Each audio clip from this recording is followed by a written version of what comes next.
Hello there, great to have you with us. We're 5,000 feet above sea level in the sun-kissed, snow-capped mountains surrounding Cran-sur-Sierre for the 88th edition of the Omega European Masters.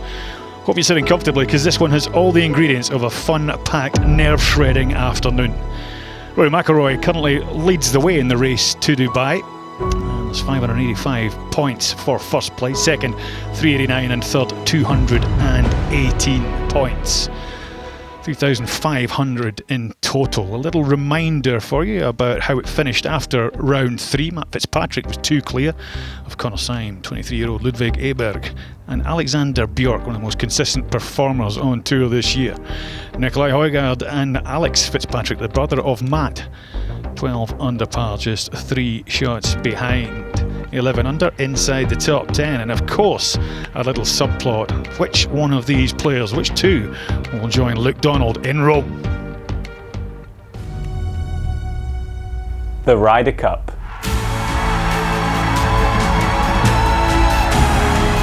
"12 men, 1 team.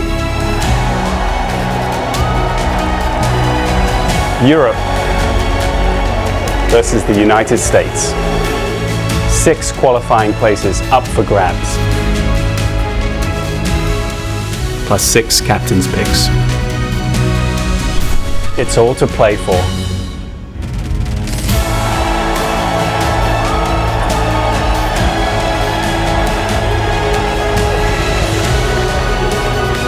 The 2023 Ryder Cup.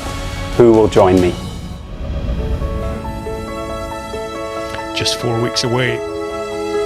It's going to be incredible. Top 3 from the European points list.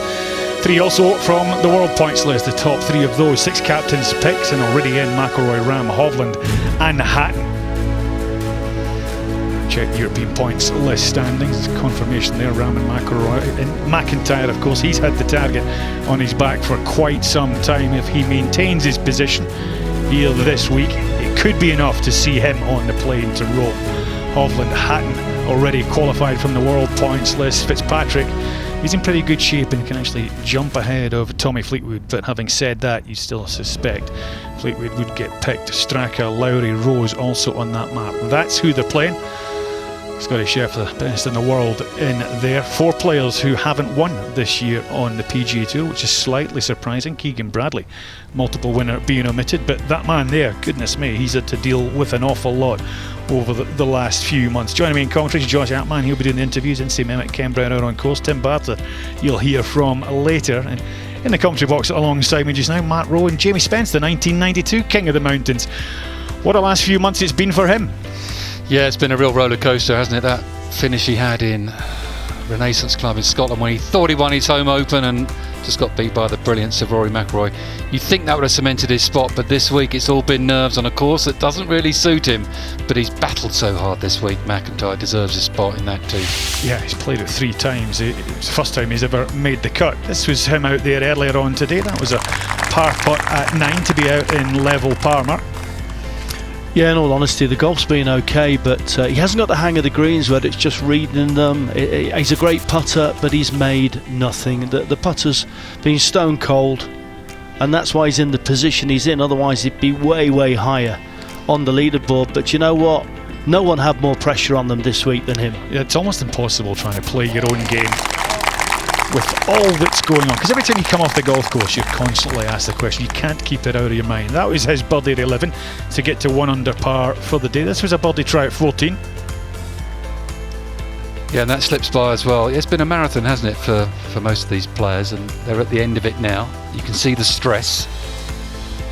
Eagle putt at 15, and it's a good one again. Look, and it just catches the edge, and you can see the body language, the slump of the shoulders, just saying, please give me something, because I've played so much better than my score suggests. Yeah, and the key is if he finishes in the top 55 in this event, Adrian Meronk's got to finish second on his own to get ahead of him. This is for par at 16, slides by, hits the hole. More evidence of a few struggles on these difficult greens to read. Yeah, really, I can see it's a wry smile. He's just like, well, when is this going to end, when I'm going to make something? And then second at 17, choosing to play it from the concrete. And this is where you see the level of talent and skill and imagination that McIntyre has. What a shot. That's an incredible shot. I don't know quite what he's doing over there. This is for the birdie. And what a three. This was just incredible stuff from McIntyre. And he just knows that he needs that. Desperate to finish inside that top 55th, and he is in that position going up 18. Well, we're hearing this is his third shot at 18. Goodness me, he's been in all kinds of trouble here. He must be just exhausted coming off this golf course. Nice shot, like Sebi. Yeah, he must be wondering what next. What are you going to throw at me next? Oh well, that's a great recovery shot into the heart of the green. So he'll have a long range par save to come, and maybe he drops a shot, but the chasing players, Andy, have still got a lot to do. Yeah, pretty much they've got to go after it now. They've got to try and finish as high as they possibly can, and anything worse than a second pretty much won't do it. Maronka's one of those. That's his birdie try. Yannick Paul, of course, another man who's in the mix, but they've got to finish right at the very pinnacle of the field. 5 straight pars for Aidy Maronka to start his round. That's pretty good if you par the first 4. It's a good start. A slow start yesterday after an incredible third round where it was 9 under par with 2 holes left to play. Here is Yannick Paul, second shot, beg your pardon, third shot at the second. Oh, quite a fast putt this. It goes about 15 feet flat and then it starts to go down the ridge at this point. Gathers speed. Greens have been amazing. Players saying they're the best they've ever seen them this year. As it stands, he needs to finish tie third with one other to qualify. Well, there you go. So what an afternoon for them. They throw caution to the wind, got to go after absolutely everything. But as Jamie Spence says, this trick to this golf course is to not burn your bridges through the first 4 holes. McIntyre for a round of 68.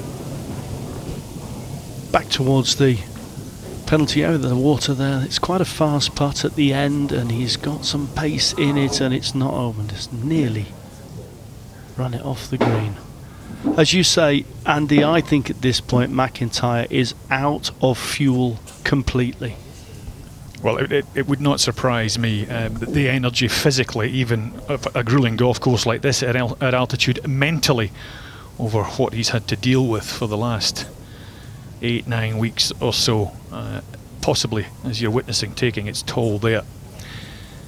Doesn't have too long to go now, maybe 24 hours before he gets the nod to join Luke Donald and his men on the way to Rome. We shall have to wait and see, but as we've said, there's several storylines here. Matt Fitzpatrick, an opportunity again to emulate the great Severiano Ballesteros with 3 wins up the mountain. 2 different sets of brothers trying to join their siblings on the trophy. New names maybe stepping into the limelight, some fighting of course for DP World Tour survival, but the opportunity to realise a dream and claim a Ryder Cup cap is on that man's shoulders. There's an air of resignation about the way he's finishing, but as we've stressed and we must keep saying, you know, for the chasers, Paul and Maronk, they need stellar days. They need to be right up there in the top 3 to topple him, and it may well be by the end of the day that sort of frustration turns to a huge smile because he doesn't need a nod or a pick because he gets that automatic spot. It will all unfold today. So hypothetically, if say Yannick Paul or Maronk jumps ahead of him, finishes second on his own, would you pick him? Absolutely, I'd pick him, yeah. Next cab on the rank, isn't he? Played some super stuff all year. I struggle to judge him on this golf course. It's a course he obviously struggled in the past. We all have courses that we like. Some we don't play well on, some we play very well on. So, yeah, for me, he'd be in the team, but I'm not picking it. I think if you want to answer the question about whether he has the capability to stand on the last green in the Ryder Cup with a putt for a half or a putt for a win to take a point, you just have to look at the way he played at Renaissance. The shot he hit into the 18th, one of the shots of the year, he thought that putt was to win his National Open, if you like, his home Open, and he knocked it straight in the middle. I thought that was one of the pressure putts of the year. He has it. Well, of course, he also won around the Marcus Simone Golf Club, and he beat Matt Fitzpatrick, who was the US Open champion that time in a playoff. So, very interesting. This man's had a terrific season. He's claimed 3 titles in the last 15 months, defends his Irish Open next week, and of course won the Italian this year. Yeah, you think that putt would turn towards the front of the green. The whole green slopes and back to front. Meronk made a boatload of birdies on the second round. The putt has gone a little bit quiet since. It was almost, Jamie, wasn't it, like when that ball stuck up the tree on the 18th when he had the lead on the second day, that it just kind of put a big break on what he was doing on the week. Since that point, he hasn't really kicked on. You could say the same for this man. Yannick Paul chipping from the side of the third. Very nice shot. Very difficult to chip to. Yeah, you see, that's why. Very narrow targets, and that's you have to drop that out the sprinkler. And well, maybe his race is run. Yannick Paul, I mean, he's been in the heat of the battle all the way through this qualifying process. So that's a reminder of how round 4 will kick off. It's only about 6 matches ready to go out on the golf course. How about that from young Tom McKibben? 20 years old, he's already a winner in the DP World Tour. 11 birdies in his final 14 holes for a 62.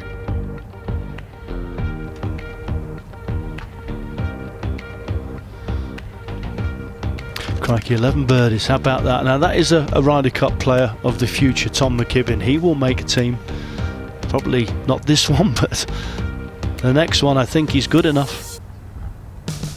James Morrison 2 under for the day. He's the course record holder around this new layout. 60 he shot for that. It was way back in 2021. Of course, we're up here in Cron, Montana. It's a favourite spot for all the players on the DP World Tour. Beautiful little picture postcard village up here on top of the mountains. There's a whole host of activities that you can enjoy doing once you have the Tour de France here. In the winter time, it turns into a bit of a ski resort, and they've got, well, tons of ski slopes up and around here, over 140 kilometres of them. It's a rich heritage of winter sport. A lot of fun out there if you can do it. Not much of a skier myself, although I certainly enjoy a lot of the après ski. A lot of mountain bike tracks also, so what a place to come. Tons of fresh air, beautiful part of the world. And not a mention, Andrew, of the shopping. How about the shopping in the high street? There's a very good reason why I don't mention the shopping, Mark, because I don't go anywhere near the shops up here. There's a hole in my pocket just getting burnt just thinking about it. I'm in heaven. Every second shop is a watch shop. Here is Yannick Paul. This is more difficult than the first one. Back foot, trying to just jab it up the bank. That's what can happen. These pins are all on the edges of the greens, that if you short-side yourself, you're in trouble here today for all the players. He mentioned yesterday in his interview afterwards that he'll be disappointed should he not go ahead and make the team. Of course, he's got to force the issue out there today. You see Robert there looking at the computer, checking the scores. I mean, he's got a very anxious day, but I think he's going to be okay. I just have a good feeling for him. Yeah, it's unlikely that he's going to be passed on that European list, to be honest with you. It's highly unlikely. Yeah, that double bogey doesn't change things too much. Not the scenario really, at the end. I think he knew that. He was just getting through the finishing line. But a very interesting afternoon ahead for him and for you if you're watching back home. So Yannick Paul for a bogey at the third. Yeah, that's well done. Closer to the screen. But he's making the job so much harder. He needs to be no worse than third to overtake McIntyre. So we just saw Rory McIlroy signing his card, and interesting to hear his thoughts. Unfortunately, we've got Josh there who's caught up with him for a chat. Bob, the end of a long week here at Crans, Montana. Tell us the emotions you're feeling right now. Yeah, I'm just happy to be going home, if I'm being honest with you.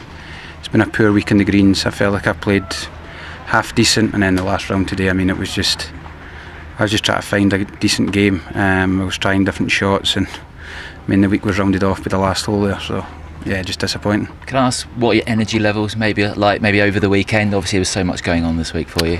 Yeah, it was fine. I mean, I've only played, this is my third week in a row, so it's not been bad. I just always struggle up here. It's not been my favourite place in the past, but I've made the cut. I've put a couple of points on the board, and I'll just go and get on the road, get back to the airport and by the time I take off, I'll know where I stand. I mean, I guess I can ask you this now because the week's finished. Has it been a stressful week for you? Yeah, the last 2 weeks have been hell. Pairings in the first 2 rounds,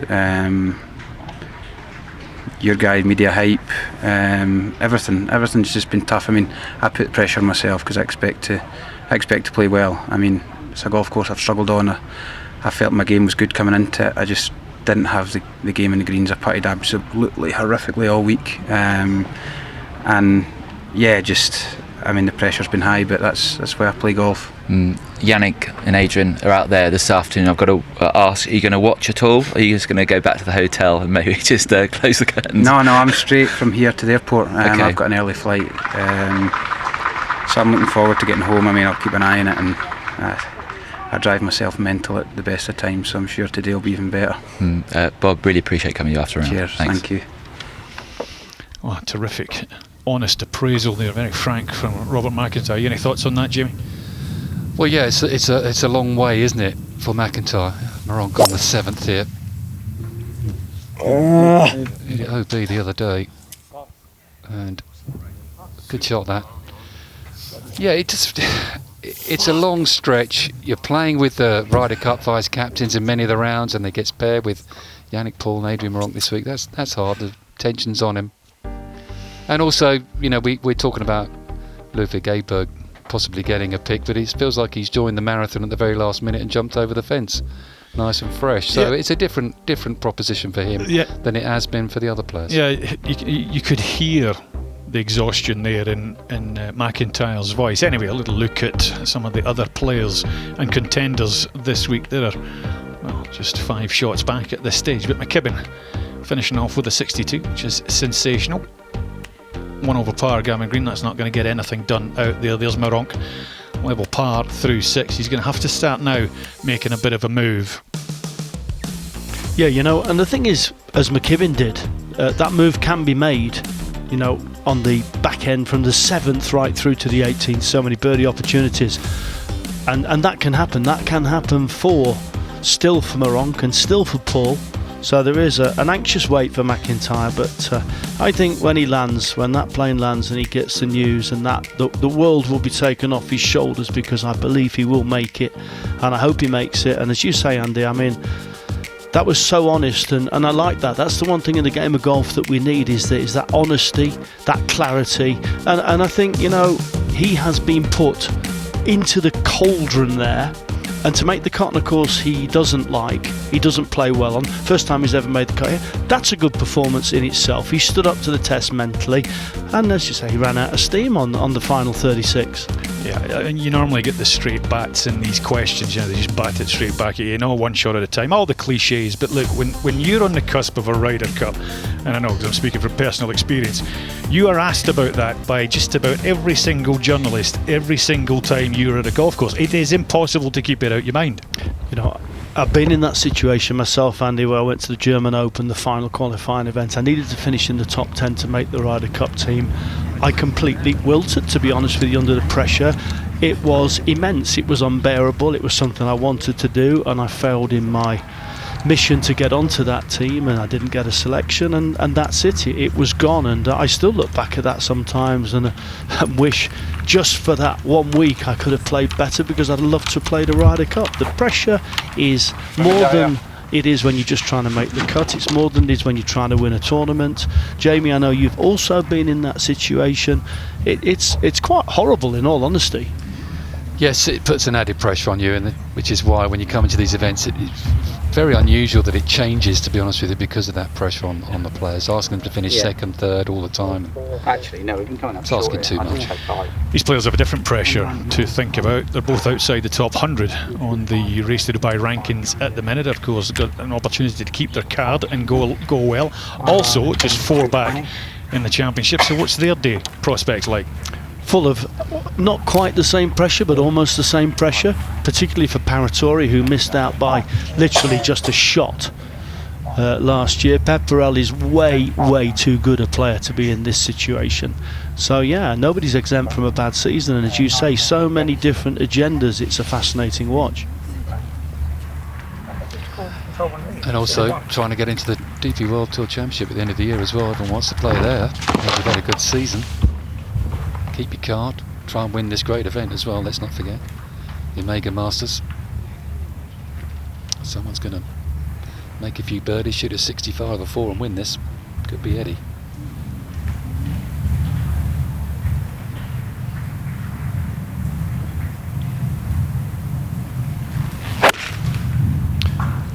Back left flag today. Down now. Very tough par 4. Stay there. It's just going to run into the fringe. It all depends on the lie you get, but that's okay where he is. It's a good shot. It's been the hardest hole on the golf course this week, Andy. Yep, yeah, it has. Course drying out a little. Paratoria, 2-time winner.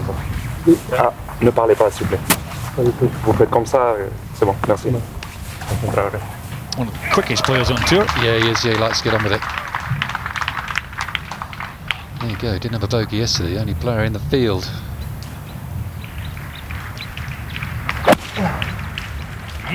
Typical Sunday pin. He's just gouged that out down the right.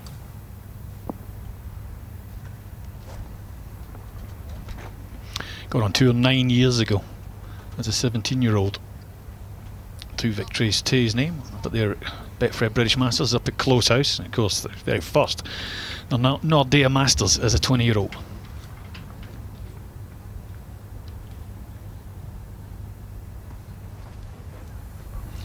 Good position off the tee this actually. Yeah, flag high, and it looks like he's got a good lie, and we've been talking about his short game, not going to put the mockers on him before he plays it, how much better it has become, and look at that, just right to the hole side, tap in birdie. That's the most improved part of his game. That was the bit he needed to address. It was distance control, it was also postural, and he's now very competent, Jamie.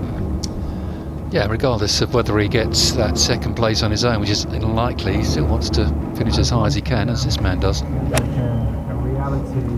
Second shot down the hill at 4 for Yannick Paul. Flag at the back. It's a hard one to get to. Is OB just behind that pin. That's a popular spot today.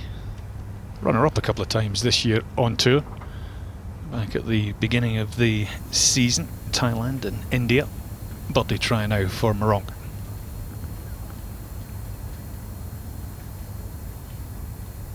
Yeah, good up and down. So he makes his first significant move of the day. Got a feeling for 19 under as a winning score. Adrien Sarrier, Frenchman, tee shot at 8. 170 yards today. Yeah, he's going along nicely, Sarrier. 3 under par. Go to 4 under par for his round, and he's having a run at this. Yeah, nice little shot in there. 1 or 2 pins tucked. They have been this week. As I say, of course, drying out. Sunday evening, then about 60 millimetres of rain. It'll look all the way down the Rhone Valley of Mont Blanc over there on the left-hand side. Back up the hills to the clubhouse, little grandstand now just built behind the tee at the first. Used to be a little longer than it is, 530 yards, so par 4. Used to be a par 5, but remember, we're at altitude, obviously. Just under 7,000 yards, par 70. Plays pretty short, but picture postcard, little town of Crom, Montana. Next up will be Ollie Becker and Kai Samuya. Becker had a good year last year as a runner-up in Catalunya Championships, ended up losing in a 6-hole playoff to Adri Arnaus.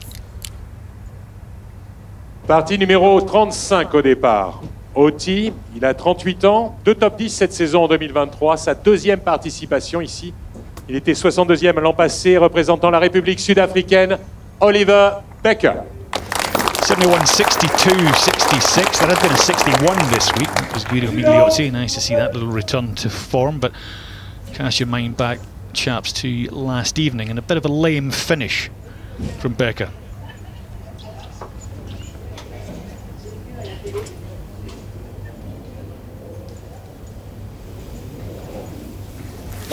Yeah, he did. He kind of fumbled his way up 18 and didn't finish particularly well. This seemed to be struck well.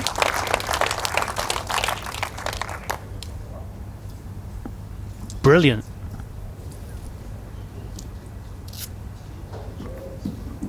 Au tee, il a 35 ans, une victoire sur le DP World Tour, 83e à la Race to Dubai, 2 top 10 cette saison, 4e participation ici, 2e en 2019, représentant la Finlande, Kalle Samuja. Yeah, Kalle Samuja lost in a 5-way playoff to Sebastian Soderberg. 2019, there it is. McIlroy was also in that group of 5 that went out there. Oh, look at that, they're all attending to the VIPs in that lovely tent. 38 years old, beg your pardon, 35-year-old now, Samuja.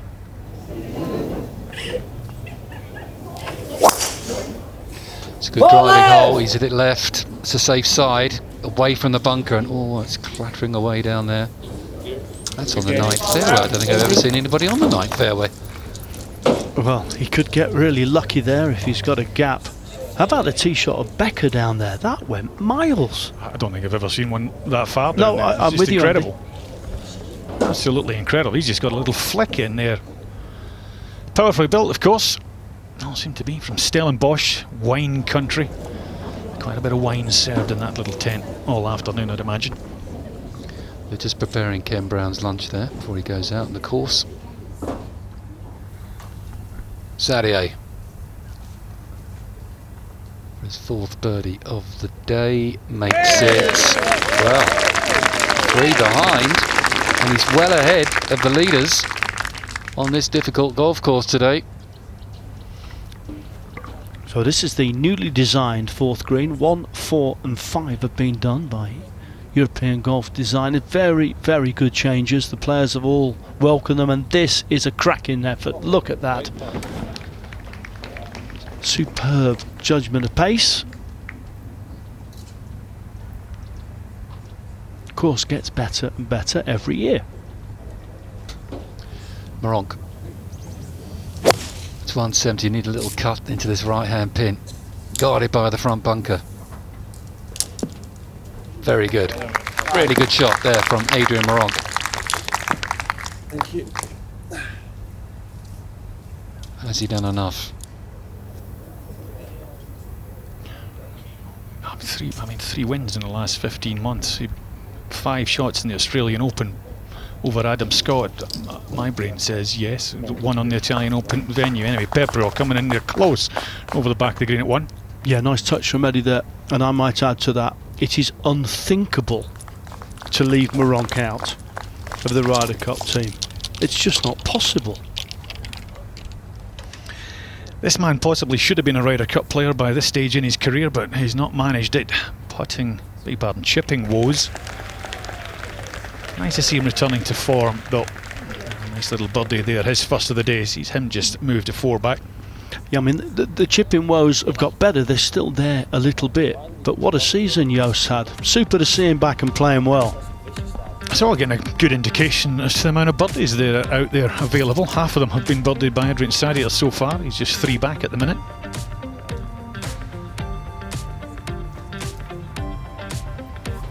Fabrizio Zanotti, Paraguayan, -11. Aaron McKibben, lowest score of the day, 62. Nice to see South Africa's Justin Walters with a 64, just inside the top 15 at the moment, alongside fellow countryman Sander Lombard. This is a third of the golf course yet to play. It's slightly less than 2/3 Meronk, who's out there, his round underway, hoping to make his 2nd birdie. Langaska's just sort of slightly faltered over the last 12 holes or so. Jason Scrivener with a nice 65 in there today. Morrison and Ollison going along nicely. Okonina, but huge hitter. +1. Massive hitter, Wilco Ninaba.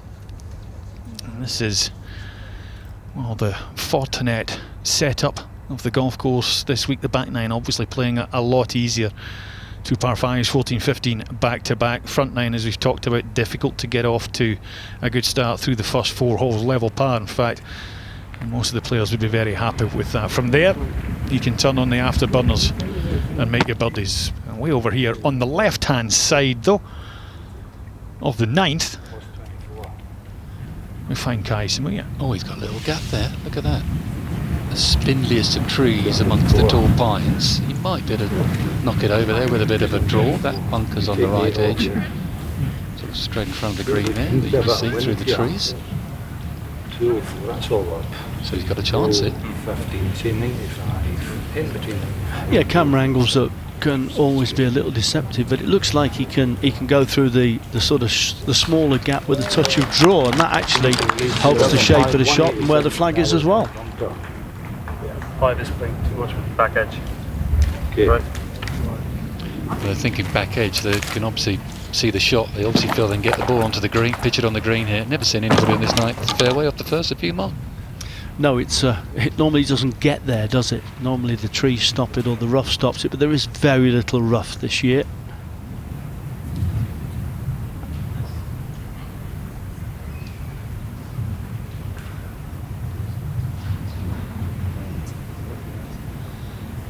Okay, so make a second shot at the first from the 9th. Big pull hook off the tee for the fin. Runner up here, 2019. Found a little swale over there to the right at 1. Yeah, newly designed, as we say, this green, and that's what they've done. They've created that runoff on the right hand side, but plenty of green to work with for the chip. And that was a good shot from there for Samoa. Now Becker, second shot to 1. Can't be more than a 9-9. Don't think he can quite reach for the wedge all the way back there, so dangerous pin this to fly it all the way with a short iron.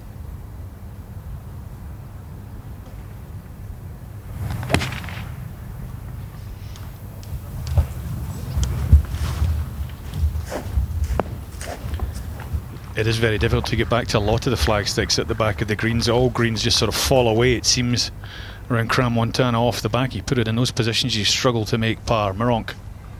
Coming off the birdie at the 7th, and slightly down the hill this. There's birdie at the par 3, keep turning. Just a fraction less pace that would have turned in.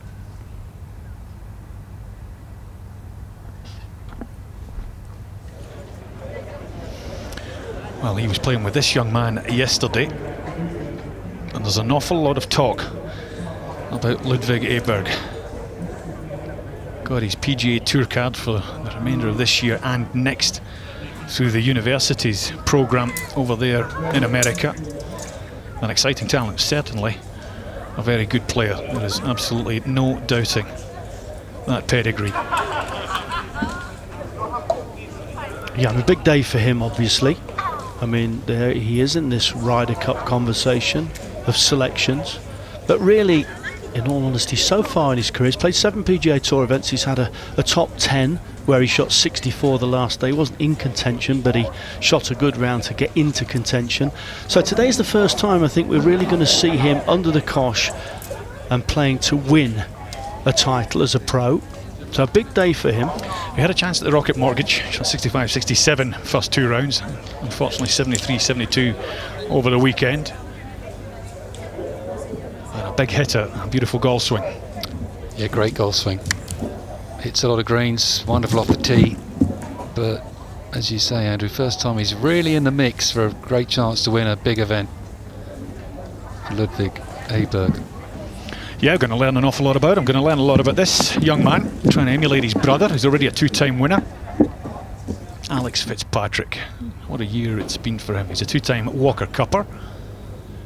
Turned pro, just won over there at St Mellion in Cornwall just a few weeks ago in the Challenge Tour.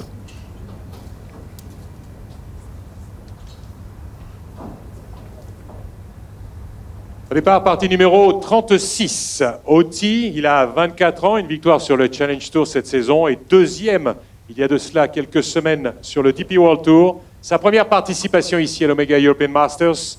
Représentant l'Angleterre, Alex Fitzpatrick. 65, 65, 68 for the 24-year-old playing in his debut here.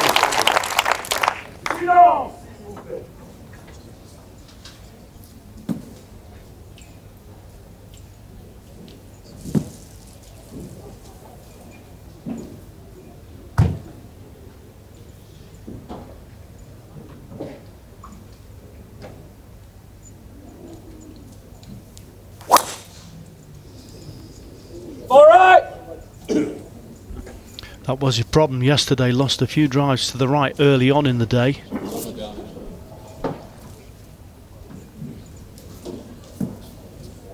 Oti, 22 ans, 2 victoires sur le DP World Tour, 21e à la Race to Dubai, 6 top 10 cette saison.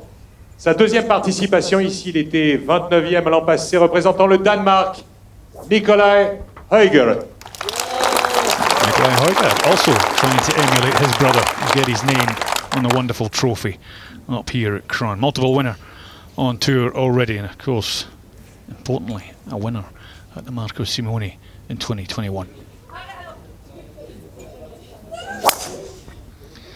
And what a day it could be for this young man. See, they're all feeling it. Well, that's some drive down the first for Nikolaj Højgaard.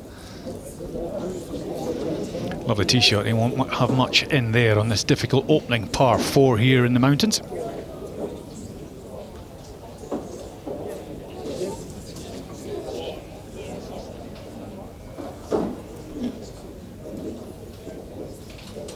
Big day, not so much, well, big day for Alex, but it's a huge day for Nikolaj.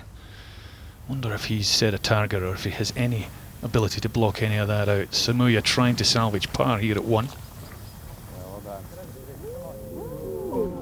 Very nearly making a birdie. Just glancing the edge there. Super chip shot. Looks like he'll make his 4. And Yannick Paul, second to the 5th, flag right at the back. Trying to get a skip and a spin. Not really spinning much this week, these greens. You can see where that pin is, it's perched on the right hand side. Long tee shot from Becker, and he's got it onto the right level to make the birdie try, and he's got it. No, he hasn't. Good try. Very nice effort. Always happy with the 4 at the first, Jamie. Oh, 100%, yeah. The greens are quicker, they look quicker today. They're 11.5 green speed today. They look like they're playing a little bit quicker than that. The sun's starting to get to them. Alex Bjork, goodness me, he's not missed a cut for, let me check this. What is it? He's not missed a cut in 21 tournaments he's played. He's got a scoring average of 69.5, which happens to lead the stats on that number. He's just playing some incredible golf. Yeah, I mean, and when asked the other day about his putting, he said, well, putting's okay. His putting's not okay. His putting's been brilliant. I think he's held more footage than anybody else in the field so far on what are tricky greens to read.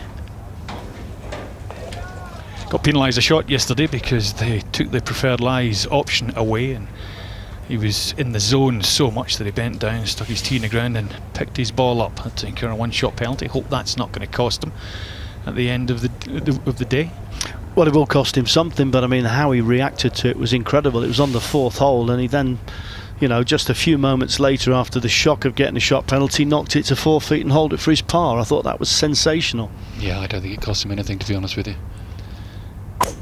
Sadier having a rip at it at 9. What a round he's putting together. Yeah, knocked that putt in for the birdie at 8. And that's a huge hit there for the young Frenchman, playing in his 154th event. He's only had 8 top 10s, no top 3s. Beg your pardon, doing him injustice, 2 top 3s at that stage. He was runner-up in Barbasol earlier on this season. Paul, birdie putt at 5.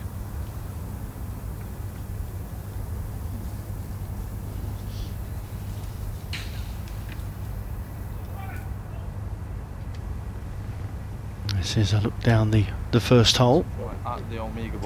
Fitzpatrick will have to get used to playing first, unfortunately. 344 already. Just a smooth one down there for Højgaard. Perfect position, but Fitzpatrick looks to be in trouble. He's got a swing here though. Yeah, first thing you look for is a swing and a lie. Just thinking that, because you're getting a ball with a cut, is it just going to go nowhere, this? A slight bit of back in. Yeah, or are we just chancing the other one going long? Well, the other one could go long, that's my worry. Just rule it out then. But it's 251. 251 back edge, 255. No, that's it. Even if it trickles through, it's fine. It's not going to chase through. I can try not afford to overcut this though, can't I? Yeah, you can. Have you got your visuals on the shot here? Yeah, it's just a low cut. Okay. try and miss it right if I can. Oh, it's just the bike. Yeah, that's fine. Anything over that front bunker really, which is about 50 yards short of the pin. Chase it down to that right hand side. That's what he's trying to do here. There you go. We heard him say he could afford to overcut it, but not quite that much. He nearly stuffed it right back in the right trees again. I think he's got a second break there. It's come down off the edge of the trees. Born in Sheffield, plays up on the hillsides there at the Hallamshire Golf Club. Well, I've just seen two monsters down here with Becker and a Hovland. Højgaard. Well, I think he's just got to take this golf course on today, really. Højgaard, he can't think about going long or left or right or whatever it is. Just providing you've got the number for the club in your hand, you have to have a little bit of prudence here. But he wants to make a statement here. There's a few people watching around the world.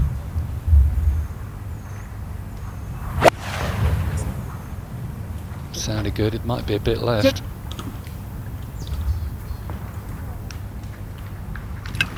Okay, from that range it's average at best. He sometimes does come over the top of those and pull them and they go long, so struggles a little with distance control with the wedges. This to shoot 29 on the front nine. Yeah, look where he's aiming. Huge swing from the right hand side. Has he judged it well? Yeah, he has. Steady, steady, steady. Pretty good putt from there for Sadier. Yeah, that would have been the first eagle of the entire week at the ninth. There hasn't been a single one of those. Sixth hole. Ball just the iron. Trying to find the middle of the fairway, overhanging branches from the larch trees around this golf course. Just create a little tunnel that has to be avoided. It might look a little tight down that left side. Part of me thinks he could have hit driver there. Just, I don't know. Is it time just to really have a go? Right, Sadier. It's going 30. Oh, what a shame. You'd think it would go left to right there with that green tilting from back to front, but not to be. But still a very good first 9 holes. It's the lowest front nine of the day so far. Well, it's difficult, isn't it? Could have been better. Nine. I think as a tour pro there's not much more annoys you than hitting 2 great shots into a par 5 and 3 putting for a par. That is a no-no. So I'd be a bit frustrated walking to the 10th. So Fitzpatrick, you see the world points list as it stands on the right hand side, and just look at the little lettering: qualified, European Tour points list, European points list, world points list. Fitzpatrick at the minute, if he holds his position on the world points list, he will jump above Tyrrell Hatton and push out Tommy Fleetwood. But Fleetwood, we suspect, will obviously go and get a pick. He finished 6th in the FedEx 9 top 10s this year. Tremendous season for Tommy Fleetwood and great to see. So Fitzpatrick and Fleetwood not really sort of under that pressure, but he's got the pressure of winning for the 3rd time and joining the great Severiano Ballesteros. What do you think of his performance so far this week? He hasn't had it all going his own way. No, I thought yesterday, it was a little bit more plain sailing in the first couple of days, but yesterday was a couple of mistakes, big mistakes there. He 3-putted the 9th from about 6 feet, and then he hit it into the water at 12 as well. So the recovery yesterday for me was exceptional, Andy. Well, let's get back to the first.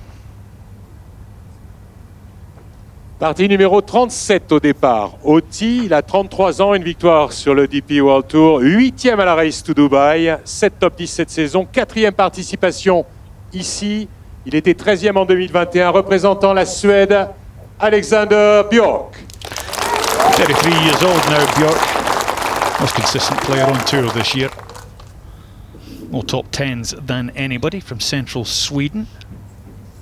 Down the south. Two different contrasting games this. Very much so. 95% fairways hit this week. He's going to hit this one as well. Part it every day, the first. 65, 64, 68 for Bjork. Who put that stat up?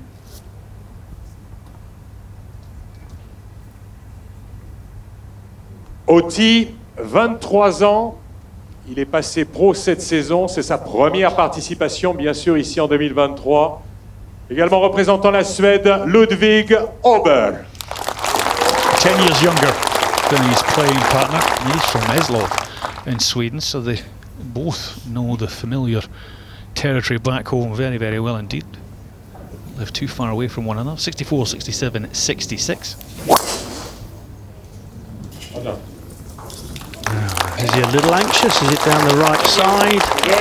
Good day. He's just past the bunker and that's okay. There's a lot of players with Ryder Cup on their mind. Two different styles. Keep an eye on that today.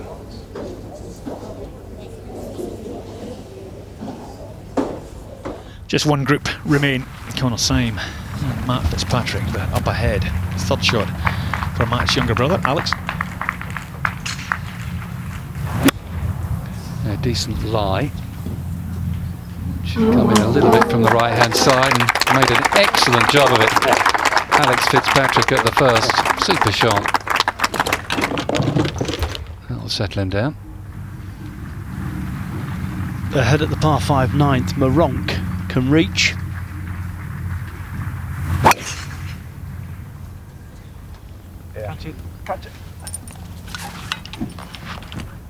Oh, what a shot. Whoa, that's just magnificent. And I said, there hasn't been an eagle on this hole all week yet. Maybe this will be the first one. Now that is two top class hits. Nikolai Højgaard for birdie at 1. Just want to get the pace of the greens early here for Nikolai. Up the hill. Yeah, that's released a lot more than it has been. Start of the weeks, they are quicker. That's a good part. Good start. Past winner, 2019, Sebastian Soderberg, tee shot at 8, 170.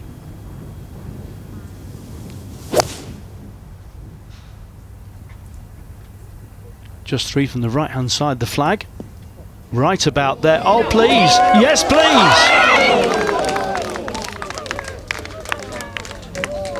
Well, we'll give you that for 2. How close is this to a magical little ace? That's got to go in now, surely. Yep, in. Oh, Couldn't miss. no.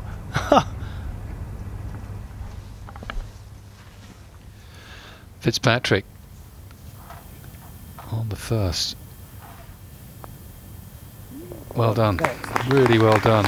It's a bit of a struggle all the way down, but who cares? Makes the par. Yeah, dropped a shot on it yesterday, so kind of getting his own back on it today. Yannick Paul couldn't take this left-hand flag on because of the left-hand position he was off the tee, but he's found the green.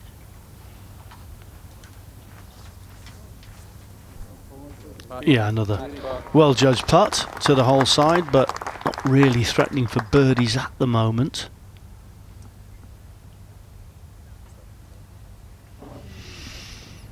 Well, that's where Alexander Bjork has finished in the bunker down the right-hand side. Now, somebody who's really going to enjoy watching this 2-ball today. It's Ken Brown out there. You're going to look forward to this, Ken. Yes, very contrasting styles. It's going to be certainly the tortoise and the hare here. Åberg, a big hitter. Bjork, a very steady straight hitter. Maybe sort of 20 or 30 yards between them most of the day. Bjork very accurate. One of the best players in form this season. Good lie in the bunker, far enough back from the lip. Ja, tycker jag. Jag blåser lite in där I vinden, så absolut. Plays most of his irons with just a little tickle of left and right. Pin right at the back of the green at the first on a little ledge. That's irrelevant to him. He's going to hit it in the centre of the green. And hit a nice solid strike and hope to 2-putt from there.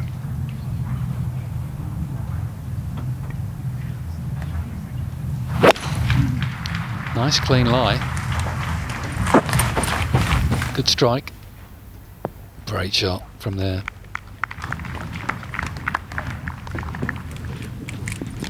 That's a nerve settler. Åberg, what a strapping lad he is, my goodness. Big long limbs. I saw him hit his tee shot the first yesterday, went off like a rocket. This one took off, but fortunately just tiptoed past the bunker. The angle, maybe a little bit from the right, like 1 o'clock. Okay?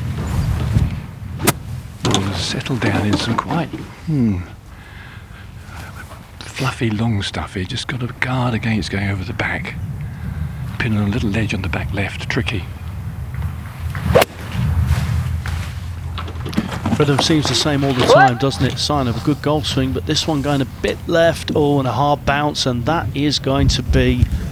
Look at the roots. That's going to be a tough up and down. Tough start for him yesterday, but goodness me, he recovered well. 4 under par, 66 in the end after the bogey start. Eagle try for Meronk to get to -12.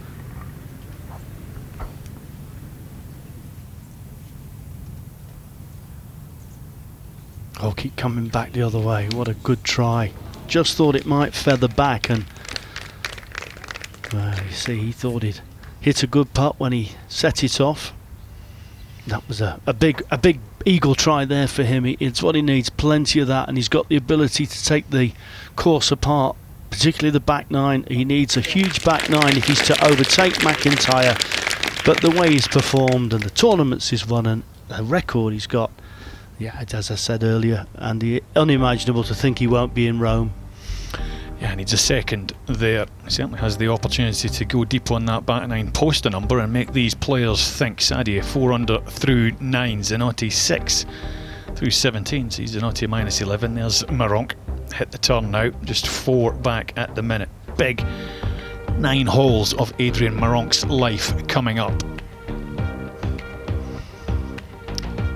Yeah, it's much easier to chase, isn't it? Especially on a course like this. It's a hard one to defend on here in Crans-Montana, especially where the course is set up. So for the leaders, it's a conundrum. What do you do? Do you take the pins on, or do you play safe? It's not easy. It's not an easy puzzle to solve. But if you're chasing, of course, you're free as a bird. Second shot at the second for Højgaard. Not a fairway found. 137 metres is the number you tend to play here as he plays a beauty. Stay there. Because you're at altitude, the players will take sort of 10% off. That one's a little bit of breeze there. Yeah, coming I up just as noticed well, that first time we've seen a breeze. Okay, because I think, you know, the ones I've seen in the range that had a bit more curve to it, I don't think they're going as far. Okay. Well, I don't want that one then, just a standard one. Just a stock one? Yeah, onto the left side of the 2. Okay. Can you replicate what he did on the range? And this is the prevailing wind. Up the second, up the ninth, which is why they're reaching the ninth today. High hands, holding it off. Should have the legs gone. Certainly has. Terrific shot. Thanks. From young Fitzpatrick. Oh, there's almost an argument he's actually started his career better than his elder brother. You could argue that. There he is. Can he concentrate on his own game or worry about what his brother's doing today? Well, he'll be looking, won't he? But I think once he gets out there, he's experienced enough to do both, I think. Someday for their parents. He's already matched a record of Ballesteros by defending this title here, the only man to do so. And it took Seve a few more years before he claimed his third. Fitzpatrick could be doing so in just 6. So the final group about to get underway. It's a Scotsman and an Englishman. 38e et dernière partie au départ. Oti, il a 28 ans, 88e à la Race to Dubai, 2 top 10 cette saison. 3e participation ici à l'Omega European Masters. Représentant l'Écosse, Connor Syme. 65, 67, 65. And 65s that he scored this week are the best rounds of his life up here. 2017 Walker Cup. That's going on, a Walker Cup over there at St Andrews at the moment. Good day yesterday for GB&I. But when he played in the Sunday singles on the last day, he played with a young guy called Scotty Scheffler, and he only lost 1 down.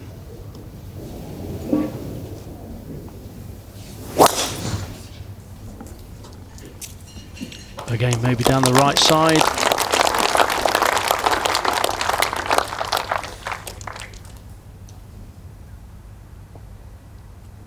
Oti, il a 29 ans, 8 victoires sur le DP World Tour, 84e à la Race to Dubai, vainqueur de l'US Open 2022, 8 victoires européennes, dont 2 sur le PGA Tour, 7e participation ici, double vainqueur en 2017 et en 2018 de l'Omega European Masters, représentant l'Angleterre, Matt Fitzpatrick. And one of those 2 wins on the PGA Tour this year was in the RBC Heritage, when he beat Jordan Spieth in a playoff, using that little 9-iron, which has become a bit of a favourite club of his. Same one it aided him to win his first major title. 63, 65, 67. 2-time champion, trying to make it 3.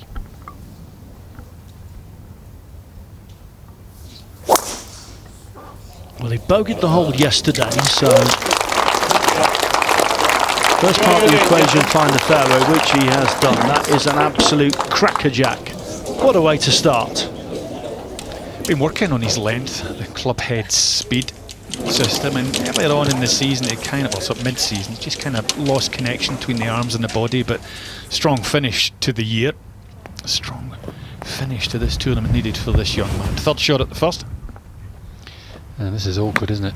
Come to nudge the lie under the roots, and understandably so. He scooted it by. It had been easy to duff, so at least he's on the green. Should be able to make his 5. You never know, a 4. But a tricky start there for Ludvig Åberg. Yeah, had to take the risk, didn't he, bumping it. Now, Højgaard sneaking it behind the left side. So par start for Nicolai. Things can change very quickly around this golf course because of the start, and over on the other 9, the 2 par 5s that are together. Bjork, birdie putt at 1. Just want to get the speed early on in your round. That was a nice putt up the hill there for Bjork. Should tap that in for his 4. That would be a nice start. Steady start.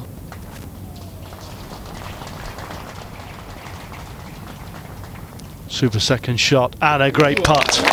Superb save at the first and a great birdie at the second, and that's a flying start for Alex. Playoff, 2 Fitzpatricks, what about that? Well, they do like a playoff up here. 7 of the last 9 have had to go extra time. Åberg's par putt at 1. You don't want to get too excited here. There's 2 putt really from that range, and he'll do that. But again, bogey on the first. A step in the wrong direction there for Ludvig Åberg. Unfortunately, he drops a shot out of that tie at 13 down into 12. Joins Højgaard and Sadje. 3 players are at 13. Fitzpatrick with a good drive down the first. That's a 2-shot lead.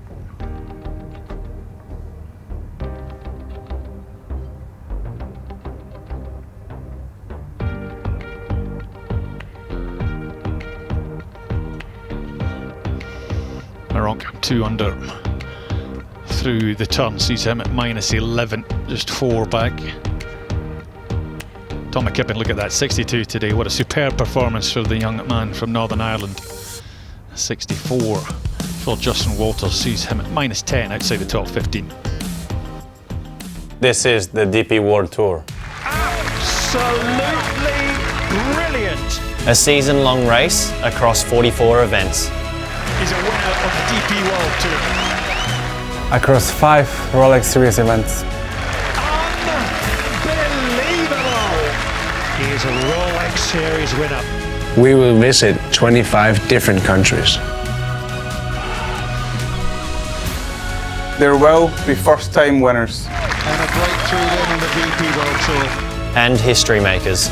And the Scottish Open has its youngest winner. And it all ends in Dubai. The DP World Tour Championship is this. There can only be one champion. Rory reigns supreme. #1 in Europe. This is the race to Dubai. Just a little reminder of the projected standings at the minute. Maronk would jump ahead of Perez. Rory, of course, out there in #1 spot, just ahead of Ram. Bjork would also jump ahead of McIntyre. Hovland slips back. Loughton makes it into the top 10 with 14 first-time winners this year. Todd Clements last week in Czech Republic joining that list. Will there be 15 at the end of play today? Syme down the right-hand side really in the bunker. Fitzpatrick in prime shape. And following this final group out there, Incy Mehmet. You're going to enjoy this one, Incy. Oh, I think we're in for a treat. It's a glorious afternoon, a fantastic atmosphere as well. Both players 216 yards to go. Yeah.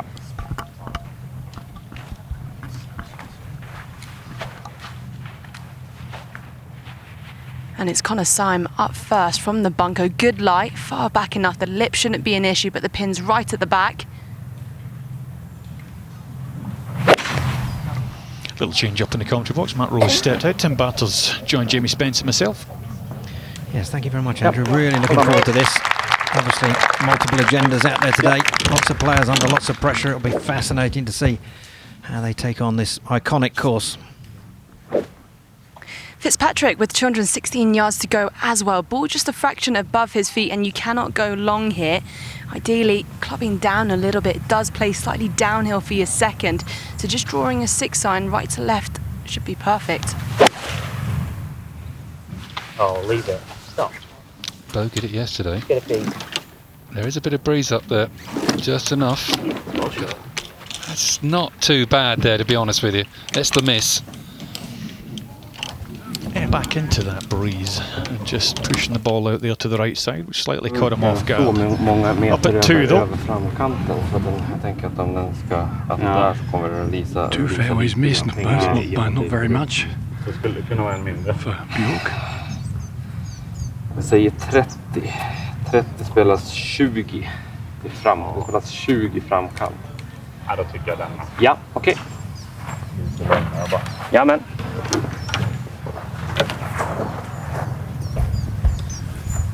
Well, pin 15 on, very tight left, coming up the rough, judging distance not completely controllable.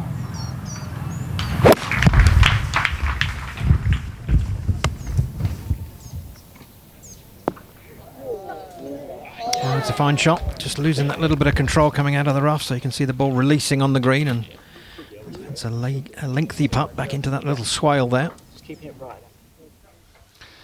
Now, Alex Fitzpatrick, he's on the third, downhill to this very narrow target, only 178 yards, on a hold it off.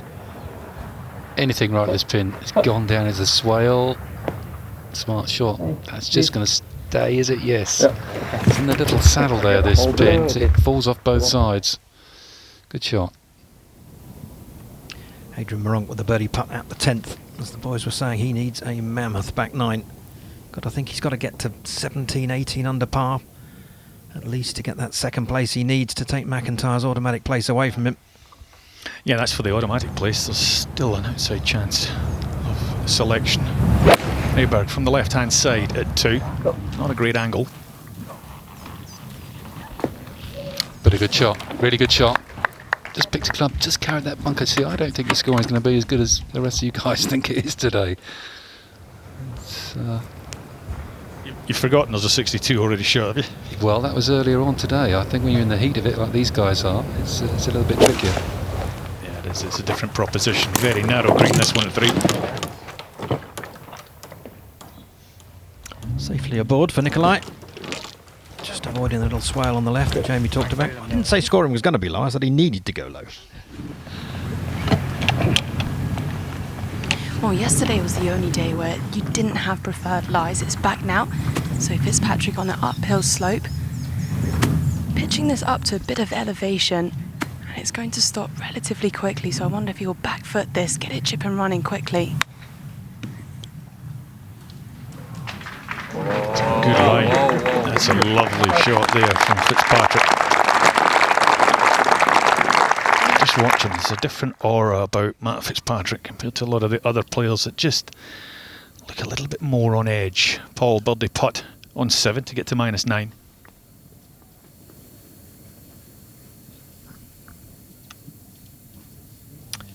He's going to need to get those to the hole if he's going to challenge for this spot.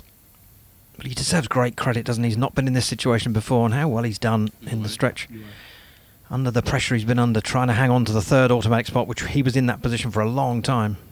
It's only his second year on tour, and he won in his first rookie season at Mallorca, 2022. Yes, you do feel like you're looking over your shoulder and everyone's catching you up, don't you? Nikolai Højgaard for his birdie on the third. Get there, get there. They're just running out that little bit more today. Good putt. There's no doubt that Connor will be nervous at the start of today, so a 2-putt here will help settle the nerves up the hill, a double breaker.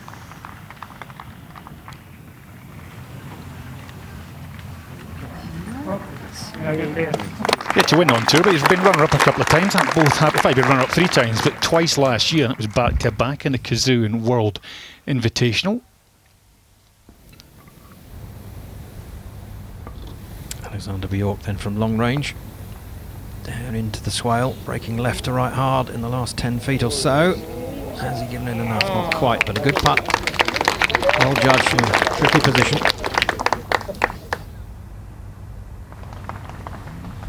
They're just jockeying for position, aren't they, these first 4 holes? I keep saying it, but if you're level after 4, and that's what they're all thinking, then just reassess. Fitzpatrick for par. Good chip to here. And a nice par for our leader. Yeah, I think it's a cracking venue. The way the golf course is set up, it just builds and builds and builds till later on in the afternoon. Alex Fitzpatrick for his birdie, breaking right to left. It's good. Just not finding the drop. Beautifully judged for pace and line, really. Yeah, 5 through 15 is your scoring zone. Åberg for the birdie down the slope. Oh, good putt. Really good putt. I gotta say, he plays at a good speed too, which is very refreshing. Doesn't take too long to think about what he needs to do. Once he gets up there, mind made, he gets on with it. Paul second at 8. Yeah, flag cut hard right, so chased it. Found the bunker, so short-sided. Maybe 9 out of 10, 8 out of 10 for that. Thumping the sand as though there wasn't quite as much in there as he expected, so it's travelled a little further.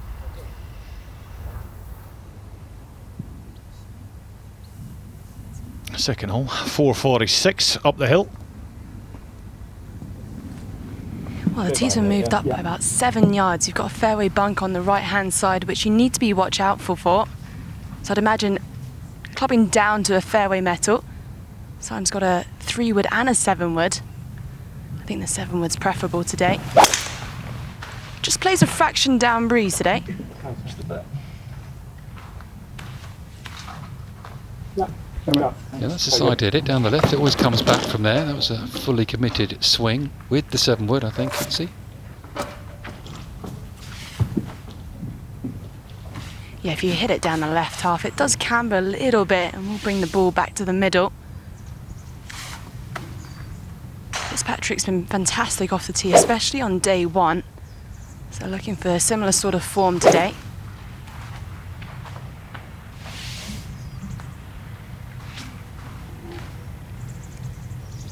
Likes to play a little draw, so they should be landing into the slope.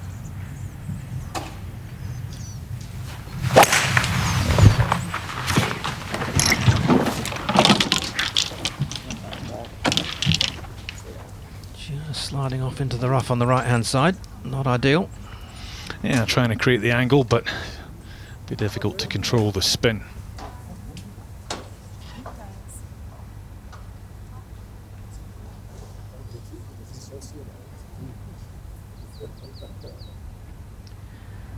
Has a swing all of his own, an incredibly strong left-hand grip where if you look down from above you'd see 4 knuckles on his left hand. If you opened the palm it would face down towards the ground, but a weakish right hand, the opposite, the right palm almost a little bit down as well, which neutralises it. Done a fantastic job with his coach Mike Walker on building a swing capable of winning multiple times, including a major.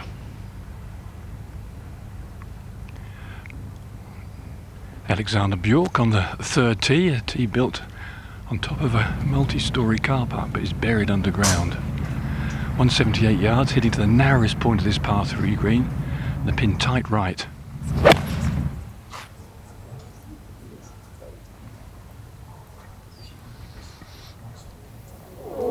And a stunner from Bjork, trying to just cut that in, and he did it beautifully, just under the hole as well.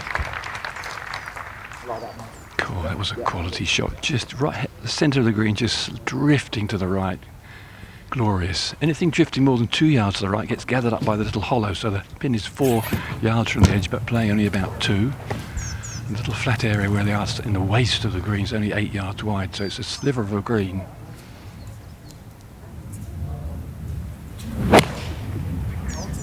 Big fan of this man's golf swing. Very orthodox, very simple, no unnecessary moving parts. Powerful, accurate. Tee to green, he's extremely impressive. Yeah, he's a Hogan, Haskins and Nicklaus winner over there in America, all awarded to the top college golfer in America. Alex Fitzpatrick, tee on 4, not an easy one this. No, driver. Has to cut this club. Bunker down the left. Looks like he's done it. Gentle little swing, that little cutter, lovely. Hit the right. Oh, well done. Oh, you just got your shoe out of that mouth of yours, didn't you?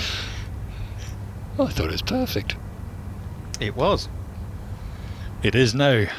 Defending champion. Not going to be a defence, but it's great to see Tristan Lawrence playing all 4 rounds up here. A couple of wins this year on tour courses, most recently BMW International.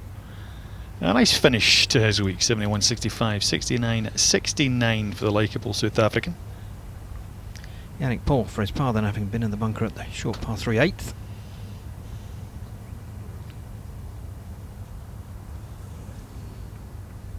Just a little bit of a deceleration. If it had a bit more acceleration through impact, would have held its line. And the wind may be going out of his sails, unfortunately. Second hole. Fitzpatrick a little bit further back than maybe he would like.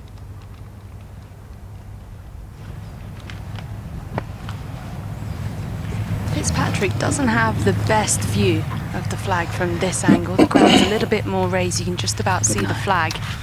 He's got 187 yards to go. Oh, and a bit of a flyer lie, so you need to be watchful that you don't catch a hot one. Yeah.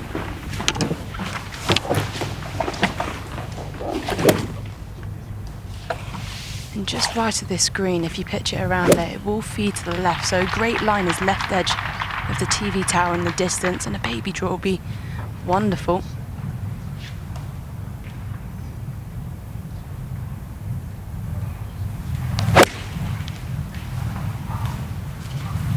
Stay there. See on that graphic, I said his birthday today. It was actually a couple of days ago. He celebrated it on Friday. A smart play into the heart of the green. Yeah, he didn't have much there, did he, from that angle out the rough. Oh, Eddie Pepperell. He's on the 5th. That's a steep bank to the right of this flag. Hence they're all a little bit to the left. Down the green. Go, Eddie, go. Nice bit of form recently.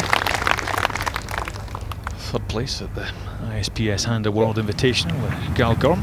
Simon up at 2. 163 yards to go for Simon. Just pin eye left of this. You've got a bunker and just short of it. It's well defended. I'd imagine an easy 9-iron just right of the pin would be perfect. Find yourself hitting a wedge that spins too much. Plenty of slope on this green. Oh, and a stunning shot from Connor Simon. That'll settle any early nerves he had. Good par at the first, a daunting par 4, and he could be off and running with a birdie there. Åberg. This just drifts a little bit left to right up here. Nice roll from Åberg. Definitely quicker. Have to calculate that. All these putts. Nikolai Højgaard already played here at the 4th, safely aboard the green. Alex Fitzpatrick after that splendid tee shot that flirted with the bunker, playing downhill. It's playing tough this hole today. Yes, there's a very good reason for that, isn't there? There's sort of a hedge and out of bounds over the back. Yeah, when the pin's up the back, it's a brute. Yeah, it's one of the most frightening second shots on the golf course. All you can see is the road and the white stakes. Bjork for birdie after a fabulous tee shot, described so beautifully by Ken Brown, and it took a little wobble, didn't it, in the middle of the running. He's looking at perhaps something just bumped it offline. He felt he'd started that absolutely on the line he wanted. Well, if it was a spike mark, he would have been able to repair it, so slightly surprising. Meronk secondary 11.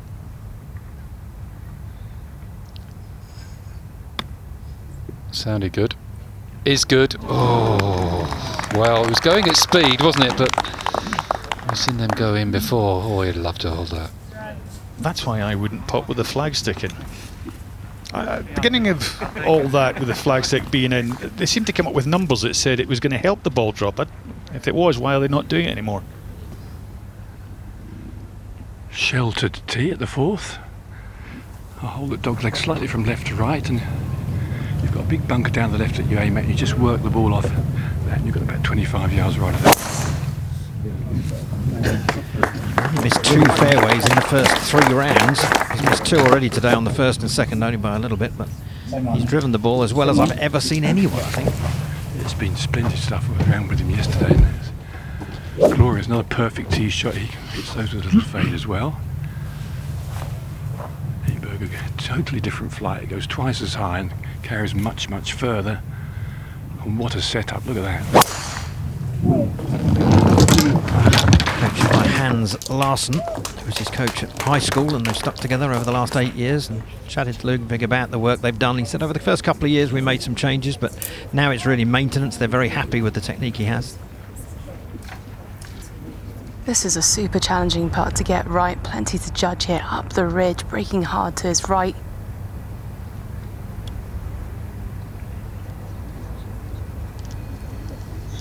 Oh, beautifully judged, wasn't it?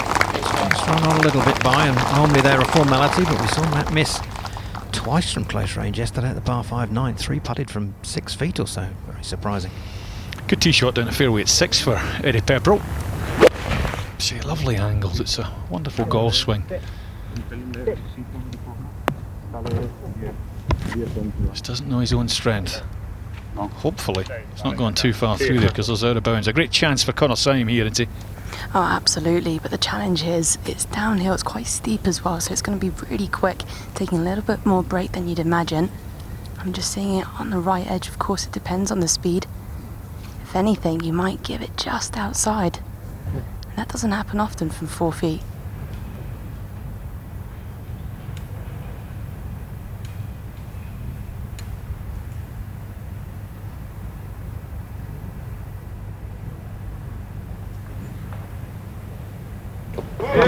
Beautifully converted. His 20th birdie of the week. That's a great start. Yeah, 1 or 2 of the Scottish boys trying to draw strength from each other's performances, as this man is from his brothers. Birdie putt for Alex Fitzpatrick to get to -14.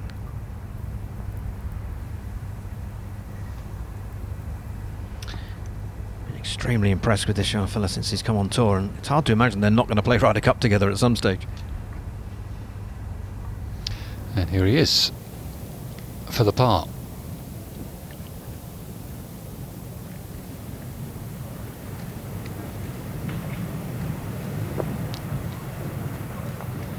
He stood over that a long time. Wow, he's had a few looks at that. That was interesting. You just wonder whether the 3 putt I mentioned a moment ago at 9 yesterday from 6 feet just put something in his mind, because that's very unusual to see him dwell over the ball as long as that. Yeah, that was twice the length, that one. Up at 4. Højgaard, another chance for a birdie. Can he find one?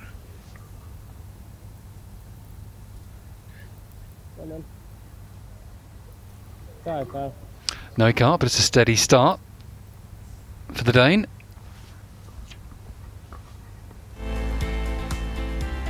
So, leaders just embarking on round 4. Look at that. Migliozzi and Harrington having a good day. They've got to -12 out on the golf course. Migliozzi 61 in round 2. Åberg with that drop shot at the first. 11 under, just outside the top 10. Zanotti with a 64 today. Tom McKibben 62.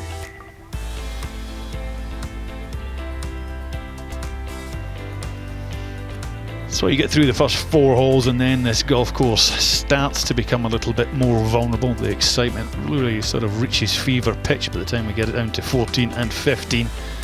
And a very tricky finish over the last 3 holes. Matt Wallace, a runner up here last year, beaten in a playoff with Tristan Lawrence in Soderberg. 1 over par through 10 holes. Back to the 4th. There was this hole yesterday when Alex Bjork picked his ball up thinking there was placing, and there wasn't. There was placing for the first 2 days. Not yesterday, so he got a 1-stroke penalty. There is placing today, so he picked his ball up with a bit of a smile on his face and perched it on a nice spot. Pin back in the screen, 27.6 from the right. It's so hard to get the ball back there.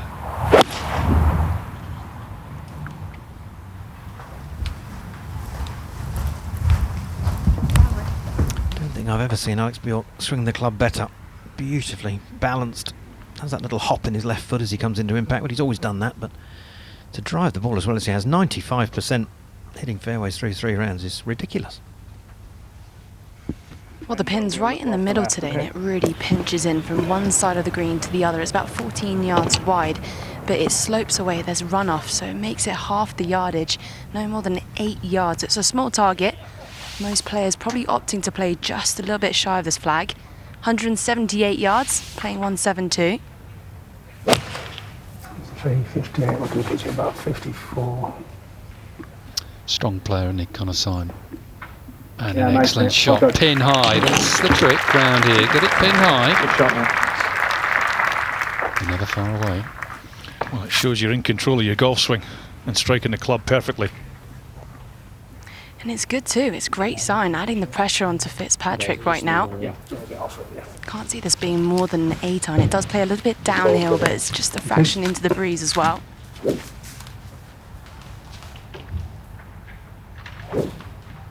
Let's see if he says, anything you can do, I can do better. Try and get inside that.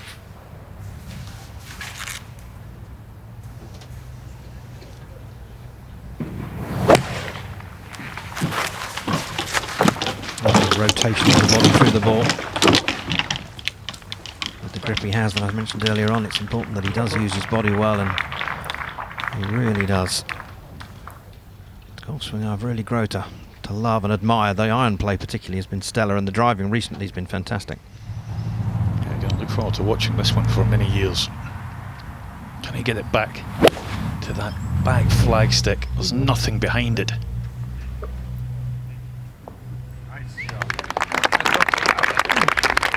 Just suffering a little bit from the spin. That flag cut just on top of a little subtle tier. But it's a green, as we say, you can't miss to the right or long, out of bounds in both spots. Gavin Green. Good pin here at 8 on the right. Close to that bunker.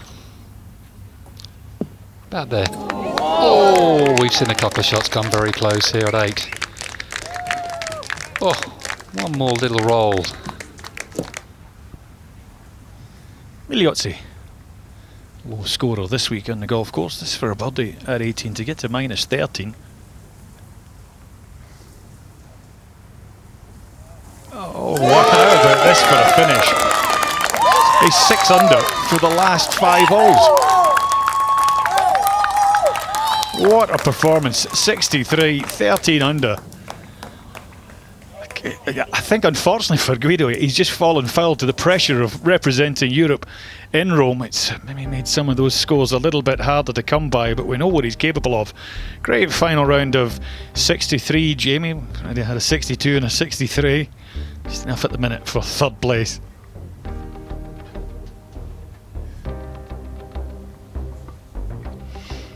He, of course, could attack the golf course because he'd nothing to worry about. I don't need to say anything, do I, to that? Good thing is he's taking a bit of pressure off himself because he's 114 in the race to Dubai coming in here, 110 guaranteed playing privileges for next year, so that's going to do Guido Migliozzi an awful lot of good. There's a 62 we mentioned from Tom McKibben. 11 birdies in his final 14 holes from the Northern Irishman. 62, just 2 better than Justin Walters. Good performance from the South African. Just needed his second to carry another couple of yards, but not a bad angle to putt from here. Bird is a scarce thing.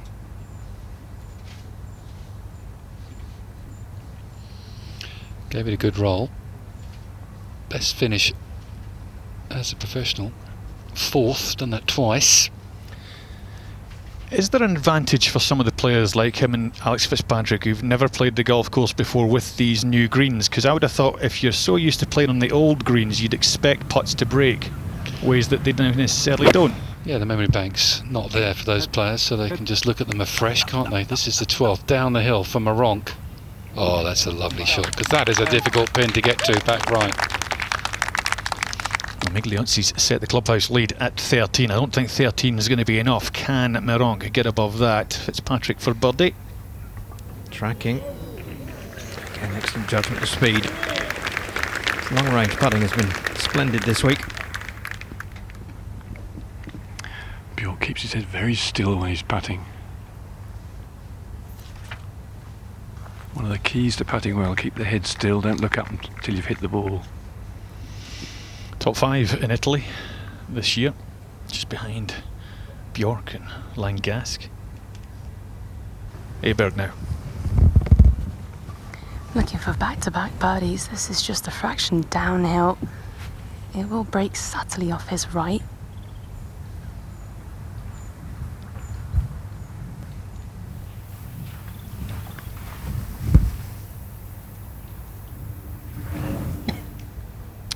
Allowed a little bit too much break.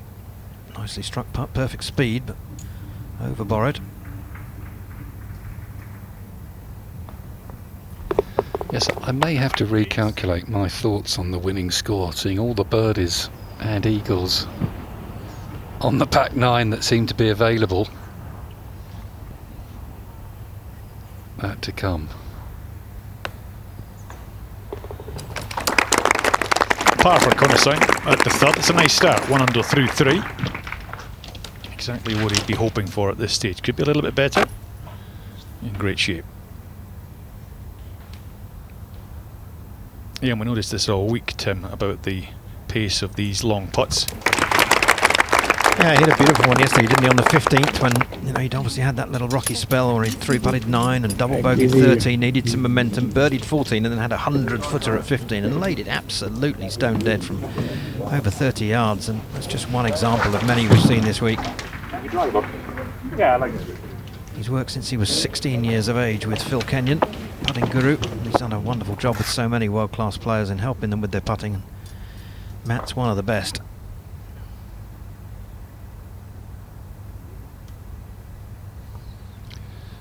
Coming to the end of his front 9, Yannick Paul.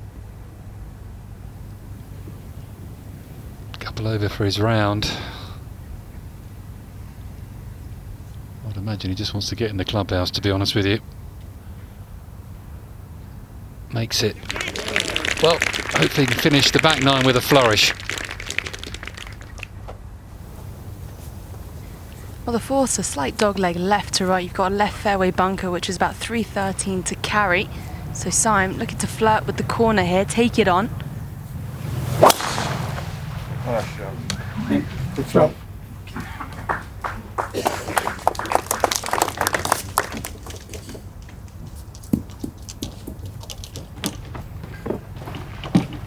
That was just wonderful, wasn't it? Fitzpatrick looking to follow. You've got a lot more room to the right-hand side than what you can visually see standing on that tee box. I've seen a couple of players hit it out of bounds on the right, but Fitzy's too good for that. A good line is a couple of yards right of that fairway bunker and just left edge of the trees in front of you. Seemed to enjoy that one, started on the bunker, faded it off it. And that is a splendid tee shot, right down the middle. Will he be brave enough to take the ball all the way back to the flag? Yeah, he doesn't really necessarily need to, does he? Everybody else chasing. Fitzpatrick 2 back. Oh, it's a tricky shot, this one. A little low cutter. Stay there, stay there. That's a super shot.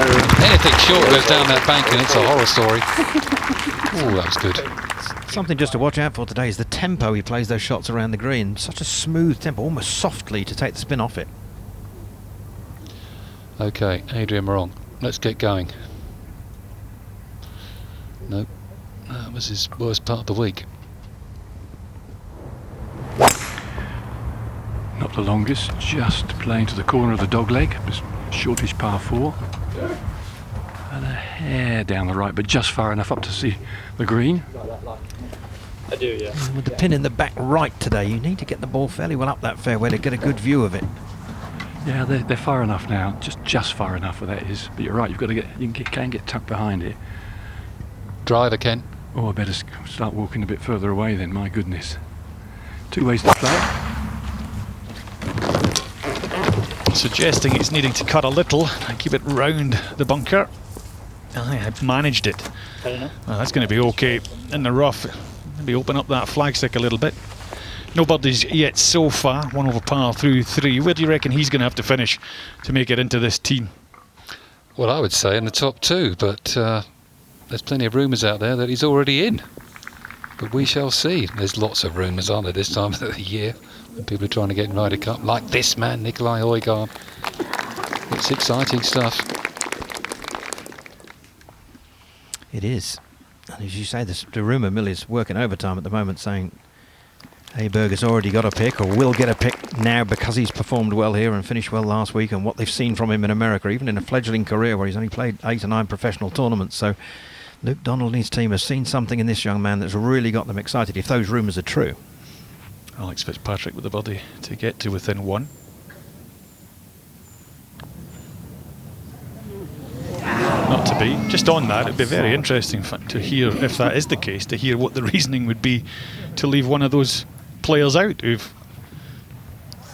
Well, we're getting ahead of ourselves. We We are getting ahead of ourselves a little bit here, but he's obviously a great talent, Ludvig Åberg, but there's so much talent around, isn't there? It's going to be a difficult choice for Luke Donald. Increasing the picks to 6 doesn't make it any easier for him. It's always about the players you leave out, unfortunately, at this stage. One thing that's interesting so far, out of these players that we're talking about that have this opportunity to make it into the team, none of them made birdie yet.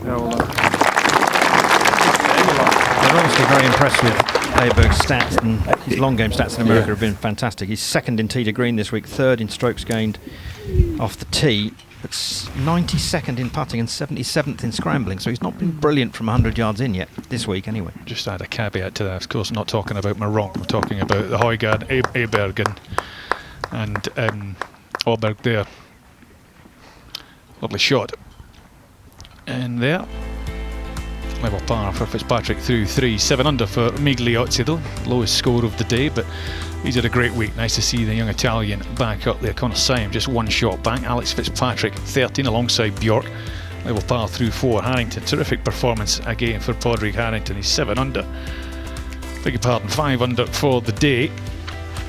12 under total. He's just walked off 14th with an eagle, and he's still got chances to get even closer to Matt Fitzpatrick at the top of the leaderboard. That's the 4th, dogleg left to right, to the top of the hill. It's so chippy, fiddly, and that way you can hit this as... Well, it was 74 in the last, and it basically pitched all of that, didn't it? So still 91's your actual number though, 81 adjusted. And it was 80, 87. Like I think a full one of these down the hill, I think you could probably get 77 if you touch it. And that's 81? Yeah, so perfect club. Yeah, just take a good solid one of those. It's 191 yards, but it does play all downhill. Like the left. And just on the edge of the club, yeah. Given I've got space, I'm not going to get all the way back there. Yeah, agreed. At least 10, if not 11 yards, but the pin's right at the back. You only have 5 yards beyond this, and you don't want to get long. If anything, a popular spot today will probably be left at this flag. There's a big bowl, and it will catch a few players out.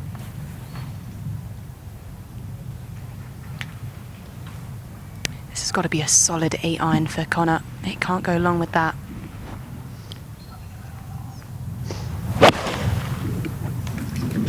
Go. Bye. Go, go, go, go. Just needed a few yards of carry, doesn't it, down into the swale. We know that those runoff areas haven't been mown quite as closely on these new greens as they have elsewhere, so it's been a little tricky from there, putting and chipping out of that slightly longer grass. And 182 yards for Fitzpatrick off a perfect lie. If anything, slightly downhill as well, so what maybe would be an easy 7-iron clubbing down to an 8. Just squeezing this one.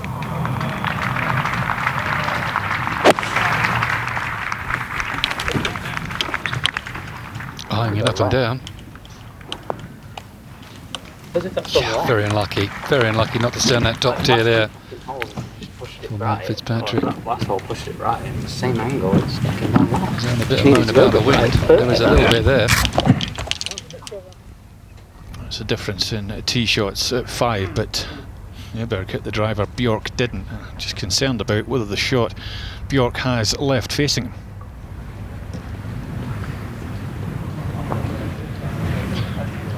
Yeah, not much is the answer. You can try and cut one round, he's trying. It's very difficult though with that much loft in your hand. Go on, get down there. Very good. Steady now, steady. That's as good as he could do from there. Yeah, that was splendid, wasn't it? Could see the left wrist working under the shaft, working overtime to try and get the face open, create the cut spin to counter the backspin. Pepperell's gone through the green. He doesn't carry a driver either. It's a 3-wood to here. Oh, deft touch from Eddie Pepperell. Beautiful shot. That'll be his second birdie of the day, just the one drop shot, and he'll go to 12 under. Åberg's second shot, yeah, you're right, not a lot, but he maybe can use the contours over on the left-hand side. This isn't easy. Look at that pin. Oh, he's gone aerial, playing left. Pretty good. That's in good shape. Josh Atman's out on the golf course, and he's caught up with Alex Fitzpatrick. Alex, very good afternoon. It's your first time here. I bet you don't want to leave. No, I don't, to be honest. You know, it's a beautiful part of the world. The golf course is amazing. You know, everything's really nice here. So, yeah, I don't see a reason why I'd like to leave. I saw you at St Million when you won there on the Challenge Tour. Connor been standing on the bag. You've not been together too long. You said how much he's helped. What's been the game plan from the start today, the mindset here? You know, it's just the same. I know it's cliche, but it's just been the same as every other round, to be honest with you. You have a game plan at the start of the week and you try and stick to it the best you can, and you know, if things change, you know, you kind of work towards them. But no, I mean, I couldn't give him enough credit, to be honest. I was very lucky. I was in search of a caddy, someone who I felt I kind of clicked with a bit more, and you know, someone slightly on the younger side. So luckily Connor was free, and he's been great with me so far, so looking forward to working with him for a long time. Now obviously you and Matt on the leaderboard. How have your mum and dad been? Have you spoken to them this morning? How are they feeling? I think they're alright, to be honest with you. I think you know, they obviously want what's best for us, and I think they'd like a 1-2, don't matter which order it goes in. But to be honest, my mum this morning was more concerned about me. I've not been feeling well the past couple of days, and just congested. So all I've been getting is texts like, "Have you taken more water? Have you had more water? Have you got more paracetamol?" and all that sort of stuff. So, you know, I think that you know, excited for the rest of the day. Yeah, mums are the best, aren't they? Yeah, she's fantastic. You know, I'm very lucky. I say to a lot of people, I'm in a very privileged situation, but I'm appreciative for, you know, my parents and what they did. All the sacrifices they've made for me and my brother growing up. So yeah, just very, very lucky. Yeah, Alex, thanks very much for the chat. Good luck today. Cheers, pal. Thank you. Yeah, very proud, I'm sure, not just of the golfing of the ability, but of two classy young men. Connor Syme then, minimum air time, maximum ground time, getting that one on the deck very quickly, but it hasn't made its way up the tier. It was a delicate one. Once he got over that rise, it would have got down towards the pin quite easily, but that did not go at all to plan. And Alexander Bjork for his birdie.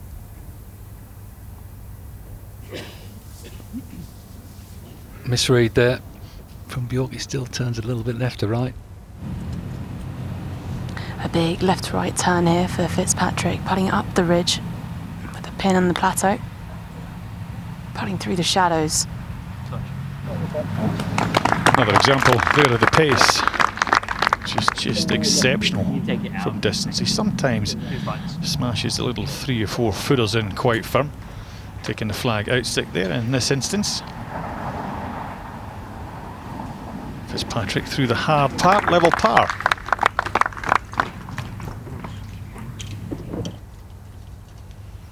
I think he'll be reasonably happy with this. Now the 23-year-old Åberg to get his first birdie of the day.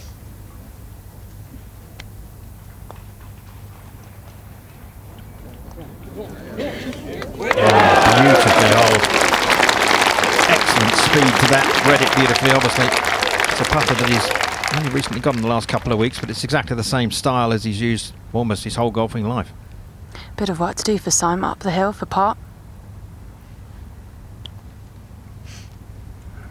Yeah, it's asking a lot, that, isn't it, to hold those for par. Should make his 5.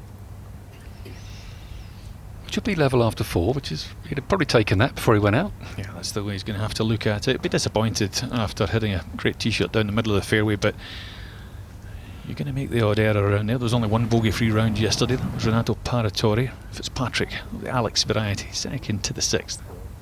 Yeah, flag hard left, right at the back of the green. Out of bounds over the green. Alex using the spin to bring that one in towards the stick. Very well done. He sees this hole a different way that his brother sees it. Matt Fitzpatrick loves to hit driver on that hole. We shall see whether he'll manage that today. He's got one hole left to play before he gets there. It is the 5. First time he drops back out of that solo second, back into a plethora of players, 2 back. Moronk. Quick putt this. Down the hill, pretty shiny as well. It's tracking. Oh yes. It's never too late. Oh, what a time to hole a putt like that. He needs to finish second to qualify. He's got 2 par 5s to come up. He's just 3 shots back. If he gets an eagle on one of them, goodness me, it's going to be a nervy few holes for Robert McIntyre. Fitzpatrick, though, too clear. Guido Migliozzi in the house. 13 under is the clubhouse lead at the moment. Becker, Fitzpatrick, Åberg, Bjork and Syme are 13 under. Then the 12s, Podring Harrington, is going really, really well out there. There's Moronk.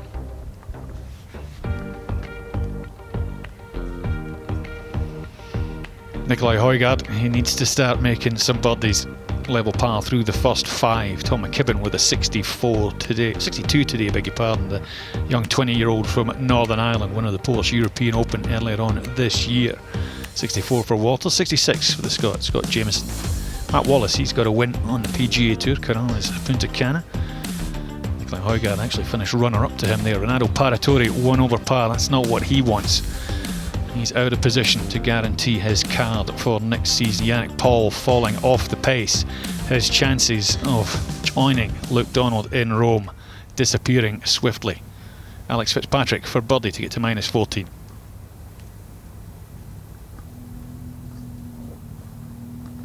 Yeah. Whoa. An all-round good putt for Alex there. Excellent birdie 3. And he moves into second place. Just 1 shot behind his big bro. Well, he heads across to the par 4 7th. He had it out bounds there yesterday and then recovered magnificently. Back at 5.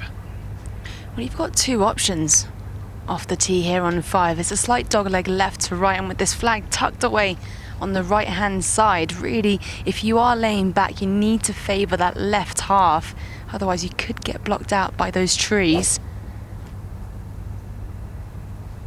You've got 2 fairway bunkers down the left. About 288 yards to reach the first one. Tee's been moved up by 10. And it's slightly down breeze too.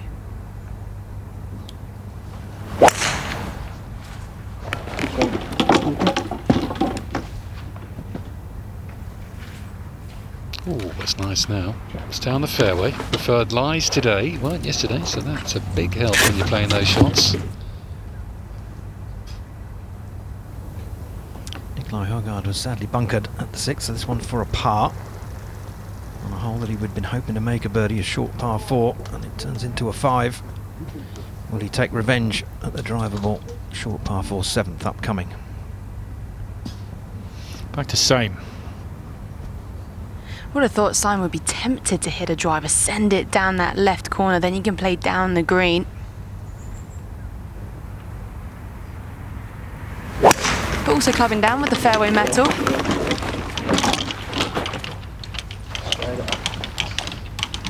Yeah, with this pin on the right-hand side, he might have a sight of the flag there. He might have to go over the edge of the trees there, but that flag cut way right. Yeah, it looks quite short off the tee, but the good thing is, of course, he's far enough back maybe to get the elevation to get over. We shall see. Good tee shot again for Bjork.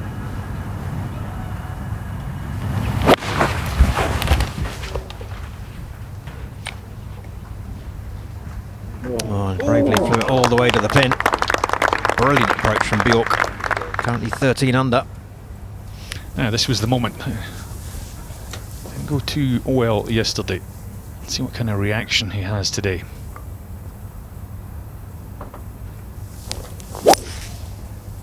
Interesting to see his last minute move there to close up the shoulders, as if he's had a bit of an issue with maybe the shoulder line getting slightly open, and just dropping the right shoulder back and dropping the right arm in at the last moment, part of his pre-shot routine. Great response, but again, you see that pin perched on a precipice at the back of that green. They're difficult to get the ball all the way back to it. Pepperell up ahead at 8.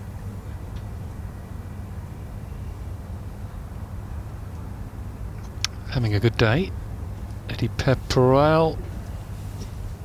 Just misread that. Thought he was going to go left to right, but it comes off the shoulder of that bunker there. Now then, big shot here for Nikolai Højgaard. All right, that looks a good line. Bit left. Go on, Alex. Well, ooh, that sat down as well. That's not going to be easy from there.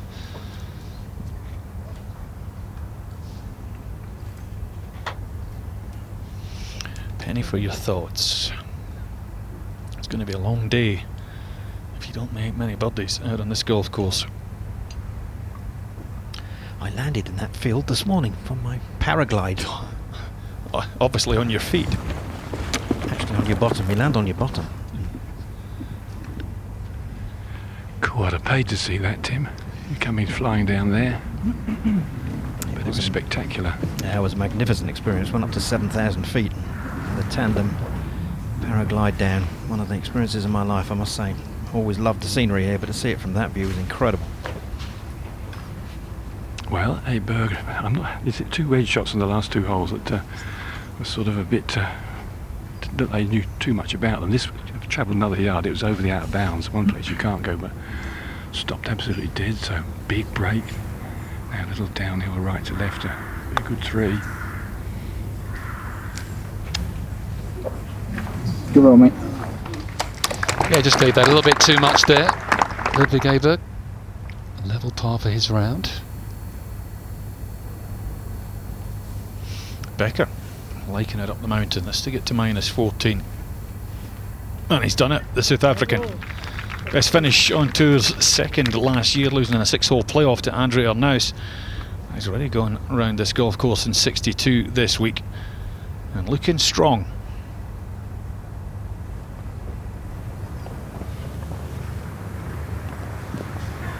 This second shot had an outside chance of going, and it was right down the flag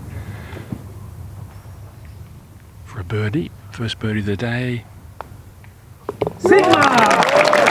Yeah, and it was simple. Great tee shot down that right side, opening up the flagstick. Played it meticulously. That's the reward. Bjork joins Fitzpatrick and Becker at 14. One back of Matt Fitzpatrick. Space behind it, anyway, about 8 or 9 past. Bit of a mistake for Simon. He's just too far back. Yeah. Completely blocked out, doesn't have a visual of the flag whatsoever, so you need to pick a point. And there's an overhanging tree about 30 yards in front of him. He's going to have to go over the left edge of that and 110 yards to go. So it should be the sound wedge for him, but just going a couple of yards left of this flag. There's a steep runoff area, big false front. So short or a lot of spin is a no-go.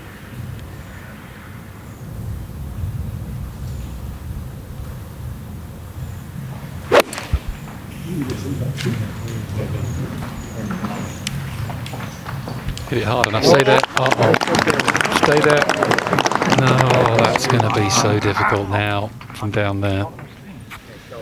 It's so steep. So a mistake off the tee. I don't think he quite got his tee shot actually. Bit heavy. Difficult trying to get the elevation as well to get up and of course compromise the distance. 89 yards to go for Fitzpatrick. He's got a much better line. You still need to be so precise with your number here.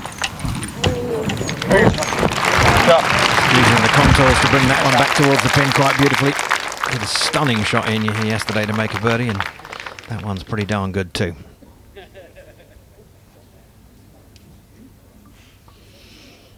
Yeah, nice and smooth there from Fitzpatrick. But there's players starting to circle.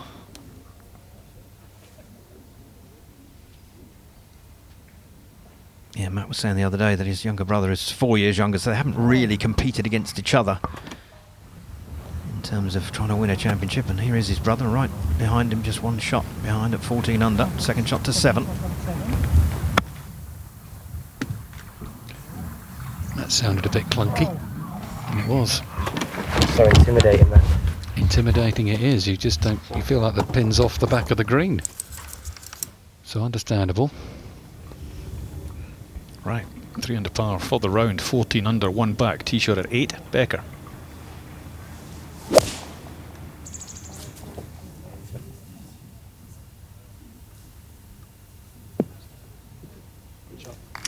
Beautifully played. You don't have anything to do with that right-hand bunker, and there's a bit of slope, as you can see, to the left of the flag that you can use, so players generally favour that side and hope the bank will bring them back towards the pin. 7 holes normally a mark and wave the group up behind, all trying to maintain a nice pace and rhythm out there in the golf course. Back up there to the hill on the tee. Yeah, hit over the valley to this small 3-level green, the pin on the back of the putting surface. I mean, that little ledge back there is about 6 yards of flat. Over the back's extremely tricky. Ball tips off on all sides of this green. Playing 297 yards to the flag. The one good thing today, you have got some landing area on the green. Normally the pin's towards the front of the putting surface.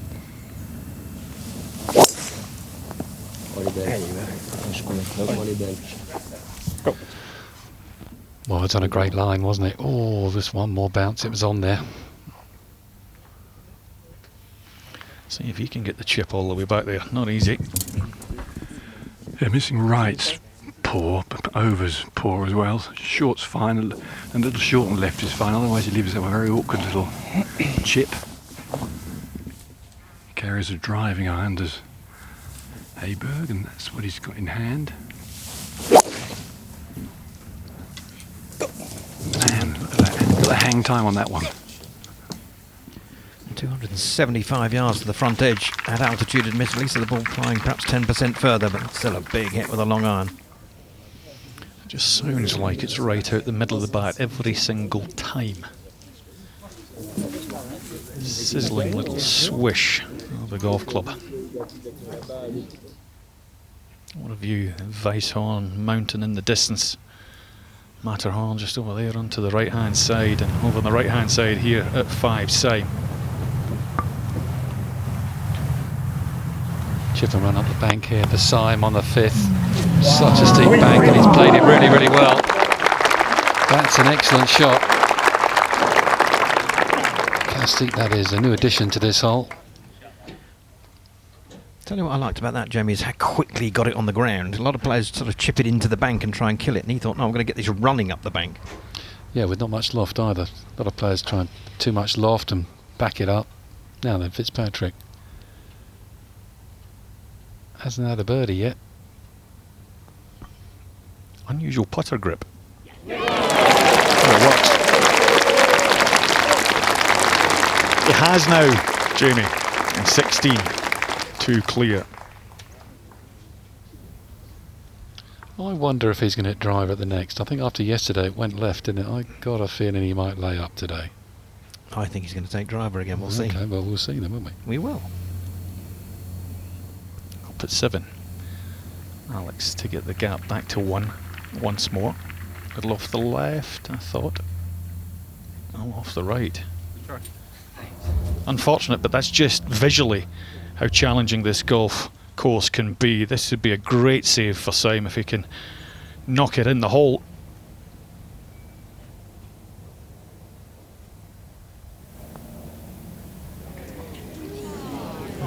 long way from his best. His long game stats this week have been fantastic, but he's 83rd in scrambling, so he hasn't been on fire around the greens. Højgaard needs this. He certainly does, and he hasn't got it. Having one of those days, unfortunately. Nikolai Højgaard, currently tied for 15th. Needs to get going. Yep. Not the day to be pushing putts past the side of the hole with quite a lot of people watching and wondering what you're going to shoot. Kawamura for eagle on 14 to get into the mix. And he has done. How about that? Alongside Meronk, Kawamura gets to 14 under. Par 5 at 15th to come. And here he is, he's got the driver.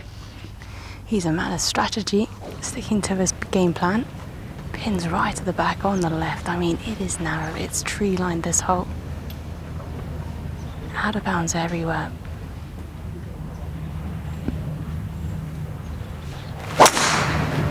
The gap between the overhanging branches on either side is only 12 yards, so it is extremely narrow. Well, he got away with that, didn't he? Clipped the trees and threw it right. Well, it's paid off, I guess.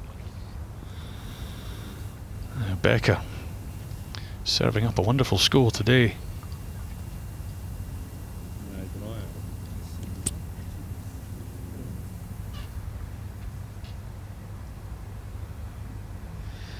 Yes, I think we'll leave that reference to Boris Becker, the tennis player. Yeah, we got it. It's settled down in a lettuce patch here, but going to be a dab down and I hope it doesn't run too much. Yeah, got frightened. It wasn't impossible from that light. You could take a dig at it, hit over the back of the green. It's just the pin position. Yeah, it's a typical Sunday pin that. You can just see it's like an infinity pin. Very difficult to gauge your distance. You think it's going to jump out of that line, gallop on, but it doesn't. Right, same with the iron at 6. Yeah, the vast majority of the players just take a medium iron here, trying to hit it maybe 200, 210 yards down there into the widest part of the fairway. And again, important to try and find a spot where you're not going to be interfered with by the overhanging branches. That's a bad play down the left side. Yeah, flag on the left, you've got to be on the right now then, Åberg. Lucky here, Jamie. He's just far enough up that he hasn't got to tinker with the tee much. He's almost just short of pin high, but big swing from left to right. Oh my. Uh-oh. Well, it was only line and pace, but that was just can't believe that, but Alex Fitzpatrick. 170 yards to go No, from the tee Alex, here at the God's 8th of the sake. pin, and he's hit it in the right-hand bunker, I think. Yes, exactly that.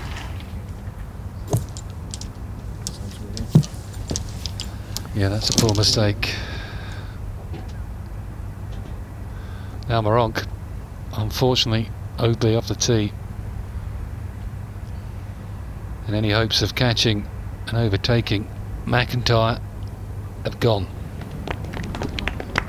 Yes, Robert McIntyre now looks almost certain, doesn't he, to retain that 3rd place automatic spot in the European points list. He's on his way to the airport, last we heard.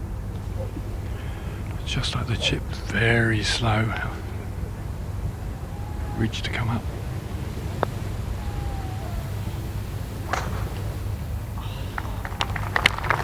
This was a real Seve special, this green.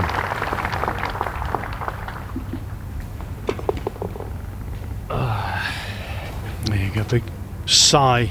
He knows you've got to make 3 there. Up ahead at the 18th, Lord of the Mountains, 33rd appearance here, Miguel Angel Jimenez, the Peter Pan of golf. Down to the hole side.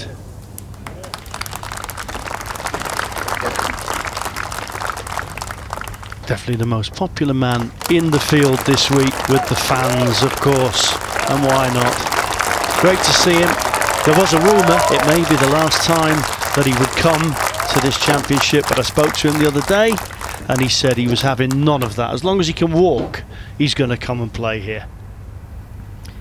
Åberg for birdie after a poor first putt, and that is a mistake. Get it up pin high. 3 putts. It's a short par 4, but definitely not a hole where you want to get complacent, especially with the tee shot. 122 yards to go, but you've got those overhanging branches, which Tim Barton mentioned. They are in the way, so I'm looking a couple of yards right of this pin. Pin's right at the back as well.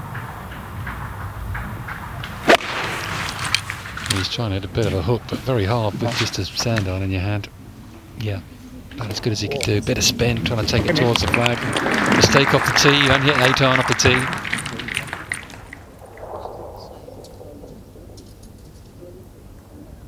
Tricky little hole. Yeah, good view of what he's trying to do. He's aiming in the middle of the green and, as Tim says, trying to wrap it over. Look at the right hand. He's trying to do everything he can to get that ball turning back towards the flag. And in the end, very good result. Only one player has gone with the driver at the 6th hole today, we're hearing. And it's the current leader, Matt Fitzpatrick. Put it up just in front of the green, courtesy of a bounce off the tree. Just 33 yards to go, and in consultation now with Billy Foster as to what the plan's going to be.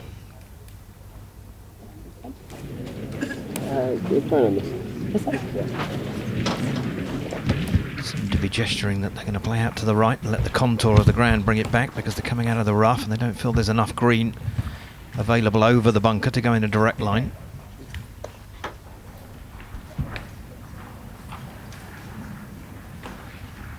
Billy's standing at the spot they've chosen so that Matt can go back and get a clear visual of where they're going to try and land this, and use the contours a little bit, Jamie. No, I feel like 56 is better because it's just going to... I don't like the fly. He doesn't like the line. One more. Not got much here, has he? Land it hair less if you're hitting 56. Precisely, yeah.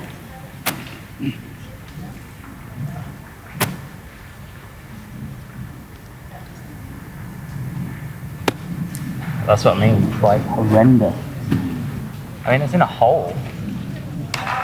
Well, it's going to be a tough 2-putt from there. Should have laid up off the tee today. I know you got a plan, but come on. He's leading though.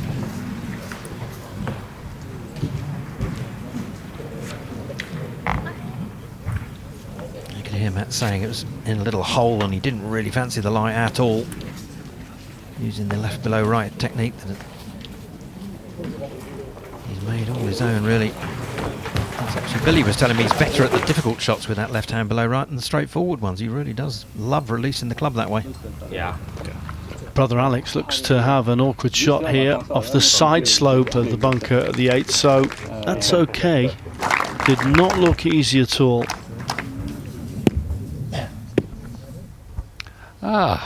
Warwick, second to 17.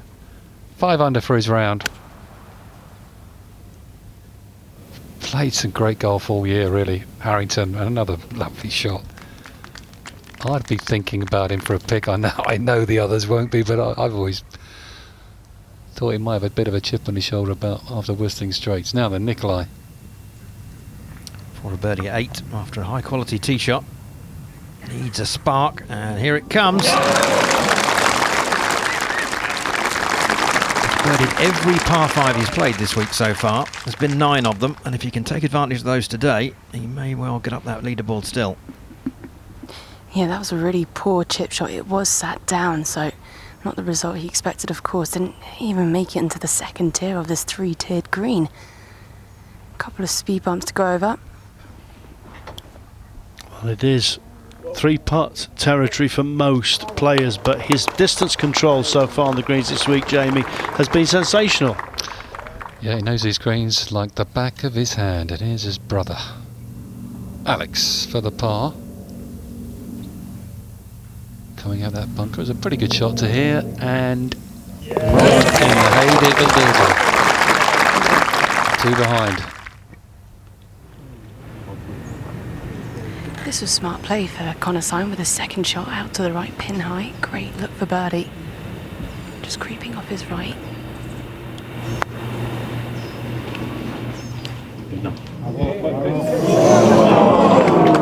So close.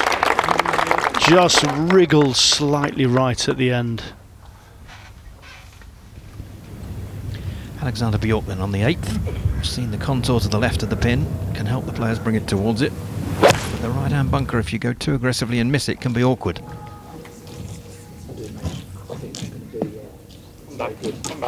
Just missed the slope by, what, 6 feet? 6 feet to the right of that ball, it would feed down towards the flag. Harrington for birdie. Fitzpatrick has tapped in on 6 for birdie. Harrington, oh, little bit of a knee bend there, wasn't there, as he putted that. You mentioned thinking about him for Ryder Cup, and he was thinking about it himself. He thought he needed to play really well at the Scottish Open and the Open to impress Luke Donald, and didn't quite do it. Did through 2 rounds at the Scottish. Just the most wonderful sound as Åberg hits it, compression on the ball. That's a great shot into the par 3/8. Yes, we're starting to see what has impressed the Ryder Cup captain and his team, isn't it? He really is, from tee to green, super impressive. Hopefully for the birdie at 9 for Eddie Pepperell. Oh, that is so disappointing.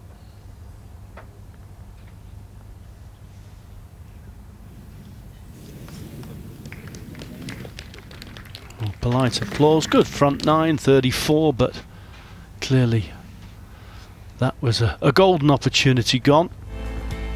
And this is how we stand. The 2-shot lead is still intact for Matt Fitzpatrick. That's how he started the day. But look at the talent behind him, the chasing pack.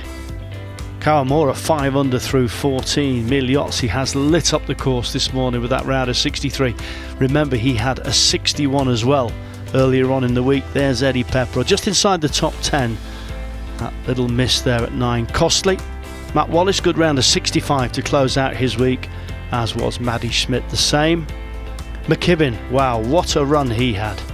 11 birdies in a round of 62. And that was super impressive.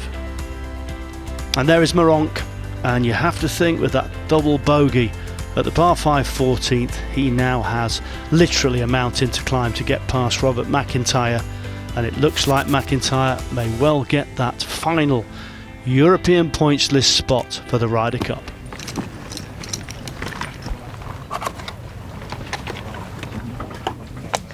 This is definitely my favourite hole out of any golf course I've ever been on. It's just spectacular. You can see all the mountains in the distance. And I know, Tim Barter, you went out paragliding this morning. It's just exceptional scenes, isn't it? Oh, it's absolutely fantastic. So I've always enjoyed that view, but to see it from 7,000 feet and come down, took us about 15 minutes to get down on the paraglider. It's just spectacular. You did it yourself yesterday, didn't you? Yeah, and I think the most amazing thing is the 6th is so tight and claustrophobic and tree line. You walk out to the 7th, everything opens up, and it's a drivable par 4, 297 yards today, 275 to carry that front edge.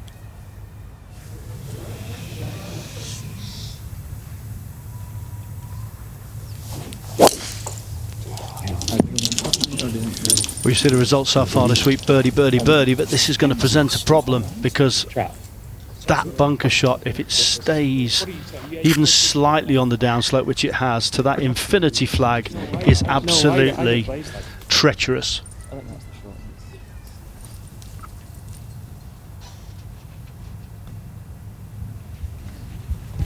Bjork then for the birdie, pulling down that little tier that we spoke about. Make his 3.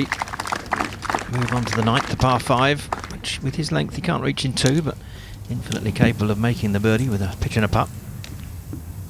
Now Syme's got a 3-wood and a 7-wood in his bag, and I think a 3-wood would be just a bit too much. He carries that about 290 yards, whereas the 7-woods go 270, and it's slightly down breeze. It does play a little bit downhill too, so that should be the number. Just carrying the front. You're better off a little bit short than pin high left, leaves with a little bit trickier up and down. I think he's going with a 3. We're trying to cut it off those bunkers. It's a frightening tee shot, this. Not playing that shape. Hold on. Well, it was okay. Looks easy on TV, doesn't it? It is not an easy tee shot, that, to get the ball on the green. Right, here's the man. Åberg. For a 2.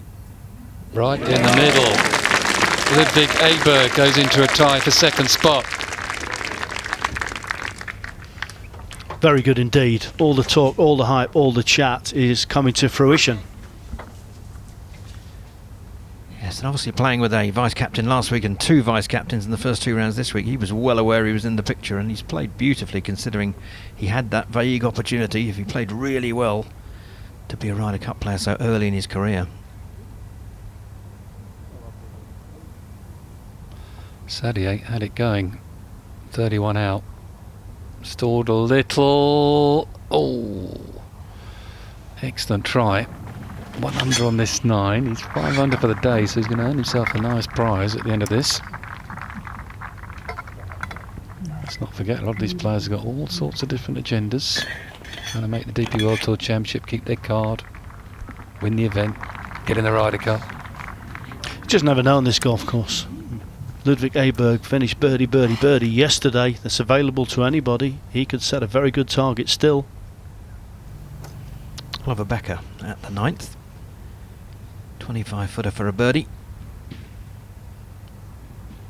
3 in a row. The 5th, 6th and 7th, par the 8th. Can he close out his front 9 in style?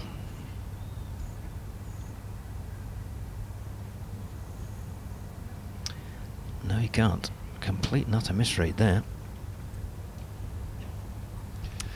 Yeah, it's a pretty straight putt. We saw, apart from Adrian Moronka earlier, and he played that putt left to right. It didn't really do much, so you'd think it's got to go down the mountain right to left, but it doesn't. Maybe not so much pressure on Becker as some of the other players are here. Still trying to win, of course. Yeah, most of them have the dual agenda, don't they? So, big fan of this man's golf swing. Very simple golf swing, very repeatable action.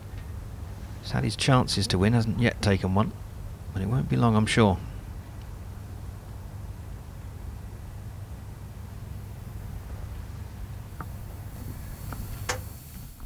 Well, it's the world points list as it stands, but you can see that McIlroy qualified through the European points list, as did Jon Rahm. Hovland through the world points list.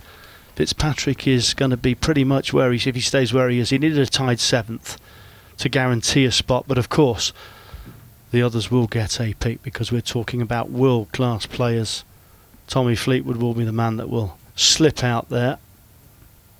It's basically in everybody's mind right now down to a couple of selections, a couple of picks that are still available. Well, that's the way we're seeing it. We think Fleetwood, Straka, Rose and Lowry have probably got 4 of the 6, but we don't know.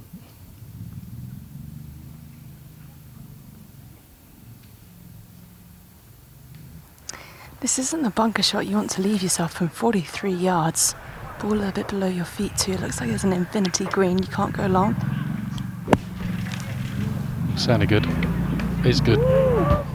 Pitch it all the way up there. That's a brave shot from Matt Fitzpatrick. He could be forgiven just dunching that out onto the green, but none of it. Shot of a champion, really. I know it's 15 feet away, but that impressed me. Was that good, wasn't it? Very few players in the game would have taken that on. Now Moronk, how can he reply to the golfing disaster at the last?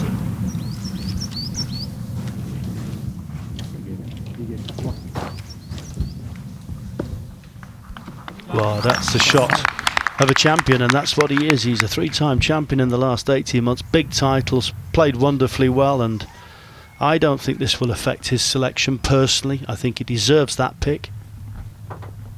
A little easier of a shot, but still, it's not a gimme by all means. On an uphill slope, plenty of grass between club face and balls. It's going to come out dead.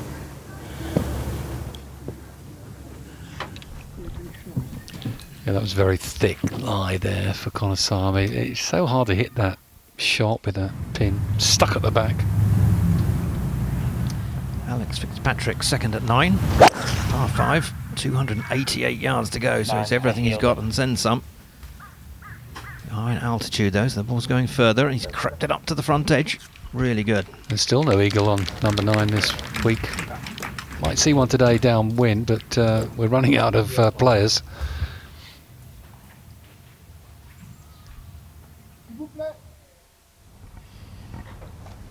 Well, everywhere you look, the scenes are just stunning. Mont Blanc in the distance, you can see the Weisshorn, the Matterhorn. Unfortunately, Simon didn't make it up that top plateau. It's a 3-tier green once again. So this will be slow up the hill, breaking off his right.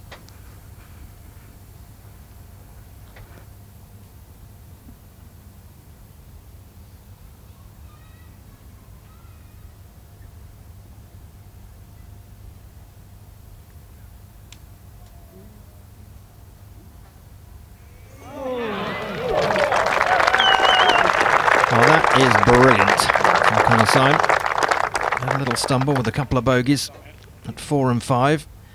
Got out of position there with a rough light. Didn't hit the greatest of chips, but made up for it with a quality putt.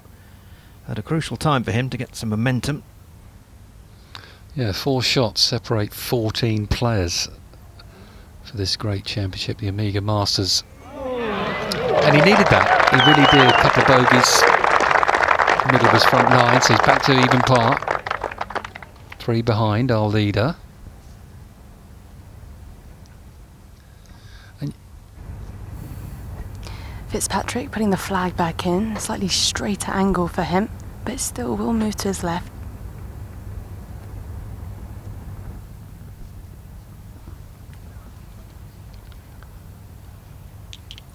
That's a shame, because the bunker shot deserved a birdie 3. It was very bold. Just a par 4. We still have the 2-shot lead.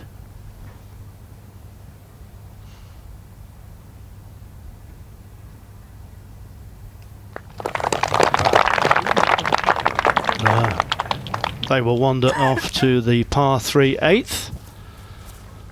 And somewhere out on the golf course is Josh Ampman alongside Ludvig Åberg.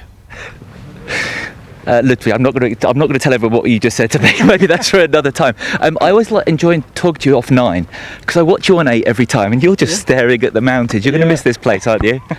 Absolutely. I mean, there's a little bit less snow on the mountains today. I actually noticed that. I was comparing some of the pictures that I took earlier this week, and yeah, it's just really cool to be here. Ooh. Camera on, everyone. Phil, are you okay? Yeah, no, fine. Carry on. Are you sure? Yeah, thank you. All right. Always a danger on this golf course. There's a few hidden curbs, and I think Phil's okay. Phil, you okay? Yeah, no, cool. You sure? Oh, yeah. Go on, I'll let you go. Go on. Okay. Yeah, you go. Go on. Well, unfortunately, these things happen, and he might have a couple of bruises, Phil, but at least Åberg gets to wander forwards unscathed. Yeah, I work with Phil a lot in that particular role.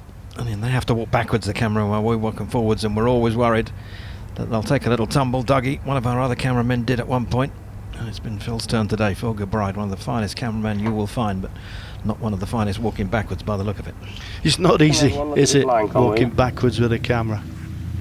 There's a curb there, there's a little cart path that comes round and has tripped over the curb, actually, so normally you can deal with undulating ground, but it's the curb that's got him. Got to break a lot. I think it's good. Okay. Yeah. Just good speed. Good speed. well, we certainly won't be forgetting that moment in the TV compound. This for eagle for Alex Fitzpatrick. First one of the week if he holds it, and put him tied with his brother if he can knock it in. I mean, just trying to two-part, isn't he? Let's be honest about it.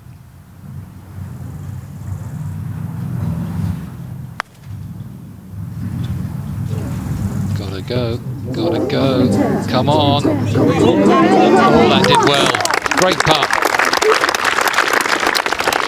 It's a lovely atmosphere out there, isn't there? Particularly at this course. It's always so well supported, this event, and you can hear the crowd there willing that one into the hole. Lovely atmosphere to play in front of. Okay, 8th tee. Coming off a birdie, Connor Syme. Cut. 155 metres, that's the number there. Got in the head. because of the altitude, so they turn yards into metres. And it's 170 yards today. This pin is cut tight from the right edge. You've got a bunker just right of it as well. So looking a couple of yards left of this pin. The breeze is coming off from that side too, which will help. Just an easy 8 iron. Good distance. Yes, just picked his spot exactly where he was aiming. Distance to perfection, and so in control of his game, his emotions. We know he's world class, and he's showing it again, Matt Fitzpatrick. Kawamora's third shot. 215, the par 5, got it up on the edge of the green in 2, but that one's got away from him a little bit. Coming out of the rough, so difficult. You need the authority of contact and the speed in the club head to make sure you get the strike, but then it can easily get away, as we saw that one.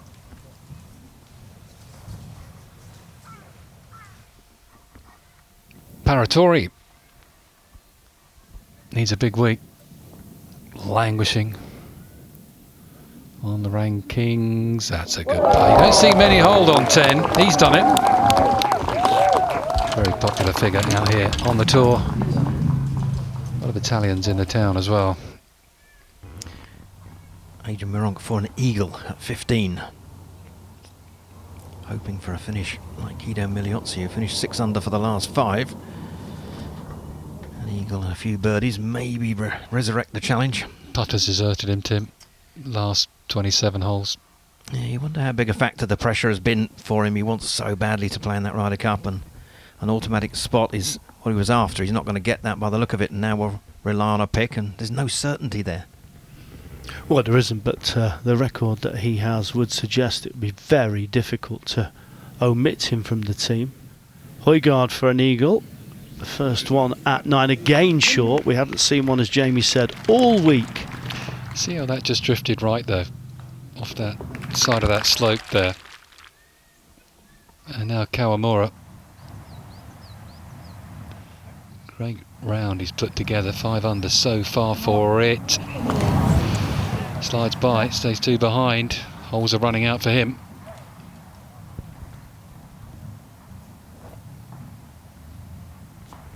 Here we have seen some remarkable bursts of scoring over these final few holes here. Always provides drama, doesn't it? Look at that. Exactly what the Fitzpatrick family wanted this morning when they both teed off. Matt and Alex right there at the top. Becker's impressive today. 3 under through 9. Åberg again steady as he goes.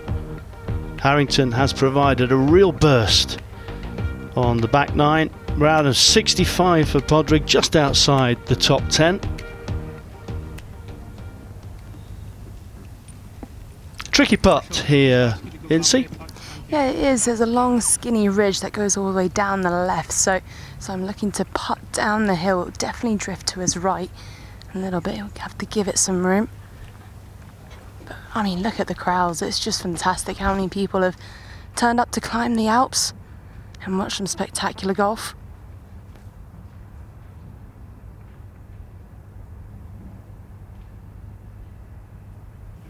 This will be a quick one for Simon.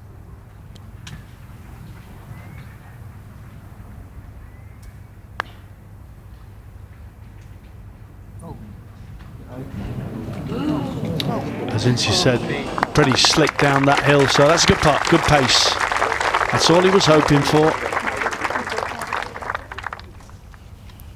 Eddie Pepperell has found the 10th green in 2 and has a chance for a birdie 3 therefore. Really coming into some form, Eddie, which is nice to see. And right in the middle. Just a strong 3-wood in play, and he says he enjoys this golf course because you can play it with a strong 3-wood. Åberg, he's got plenty of power to reach this 9, especially down the breeze a little bit. Take it over that tree. Plenty of whip in that. Oh, right at it, what a shot. On the upslope, so he could be okay there. Should be able to get that within a few feet, depending on the lie. doesn't seem to stop smiling. He has the most amazing on-course demeanour. He really does. Calm, doesn't he? A different mentality for Fitzpatrick with this putt coming up. A little bit downhill, but once again breaking to his right. Will have seen the break from his playing partner. Good try.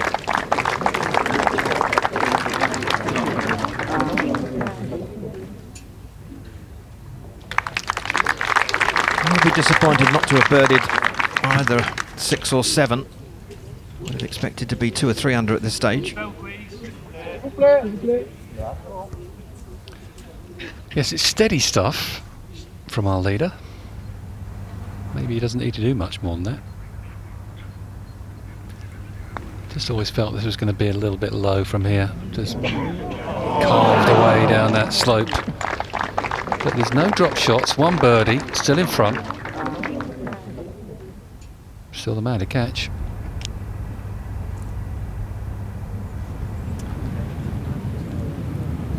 Bjork unable to reach the 9th in 2, the par 5, so laid up into the position which gives him his ideal yardage in.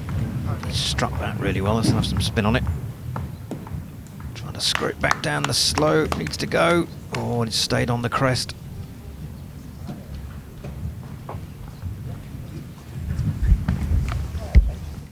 And we'll go to the par 3 11th, where that motor car, look at that lovely red shiny beast, is still available for a hole-in-one. Can it be Renato? Oh my goodness me, in the air he might well have thought it could be his, but I tell you what, given his situation, he will welcome the birdie too. Okay, here he is, Åberg. Quite a square stance, picks it up. Beautiful shot. Made that look very easy. Was off the upslope, good lie. Played it well. Well, you need to get ready for the climb. The 9th plays all uphill. It's one of the longer par 5s. Connor Syme with the driver. Thanks, man. Hit that hard and hit it very well. Right down the middle from Connor Syme. Nice to see.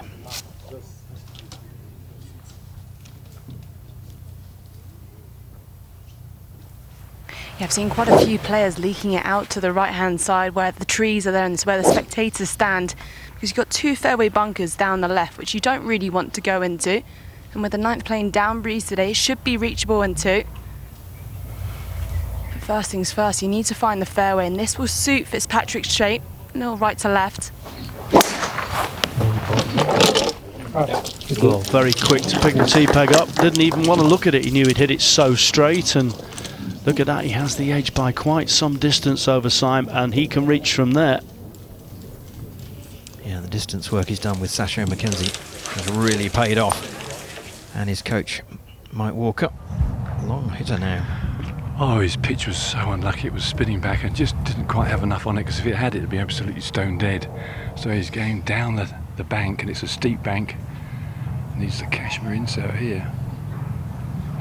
You see from the speed of this, and that's all it needed to do was tiptoe back 6 inches more with the backspin, and it would have been at the hole side. So unlucky. Look how quick that was.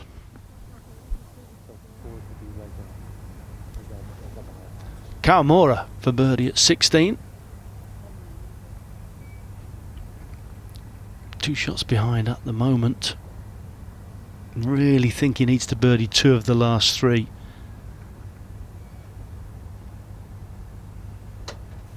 We were talking 19 under at the start of the day. Jamie, are you changing that? Well, you were. I wasn't, but you were talking 19 under. I thought a bit less than that, Mark, to be honest with you. 19 will definitely win. Becker, unfortunately, 5th shot. Such a short par 4. Yeah, I just feel it could get a little bit edgy at the end here.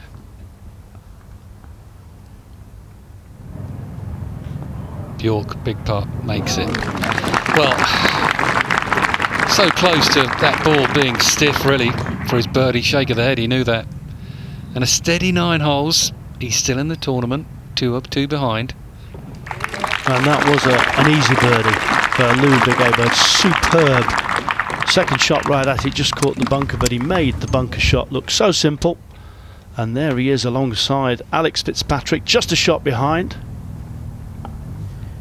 Iggy Maronk has got it on the green at the par 3 16th. This for a birdie 2. Currently 11 under. He's burned the edge on a number of occasions today. Putter's not done him any favours over the weekend. He's 9 under par through 16 holes of his second round. We were thinking 59 was on the cards, and unluckily lost a ball up the tree at the 18th and finished bogey, double bogey, so he's had an up and down week.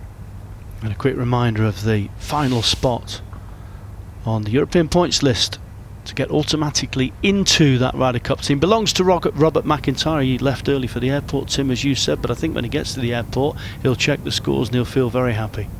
Yeah, he will be delighted, as Becker will be, holding that putt. He was telling us how much he'd felt the pressure this week. Not his favourite golf course. Hadn't really had any great fortunes on the greens. It's been a tough week for Robert McIntyre, but it's ended well. A lot of chat around the golfing world about the talent of Ludvig Åberg, and right now in the mountains he's showing that. Matt Fitzpatrick looks very calm, cool and collected with that single shot lead, and he's being chased down by Alex, who, well, there's 2 green jackets in the closet and Alex wants one as well. Did I say green jackets? You did. I did. I'm getting confused. I'm getting all excited.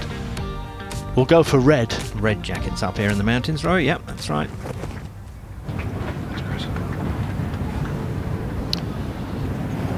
Now then, out of the bunker to this left-hand pin. Can't go long. Aiming right. Playing just right of it, maybe get a bit of spinach down to this pin. Difficult to attack that one. Just got to wait your time here on the back 9. He's only one behind. Don't want to give it away. Sadie behind the hole, down the hill, a little bit left to right. He was really charmed here. He didn't see that at all, did he? No commitment to the left to right break. Yes. There are the ball positions on the 9th. Connor Symes hit a tee shot of 308 yards, which is Okay, no good slouch. focus, mate. Up the hill, even at altitude, but he's well behind Fitzpatrick. I mean, visually for Syme, you've got 2 tall trees. They look like Christmas trees. You're really looking to go over the left one, and it's a pin in the middle of this 3-tiered green. From 308 yards, it's a 3-wood. You're looking to pitch this just right at the flag. Off an uphill slope. Get all of it. Should be okay though, it's a running flight.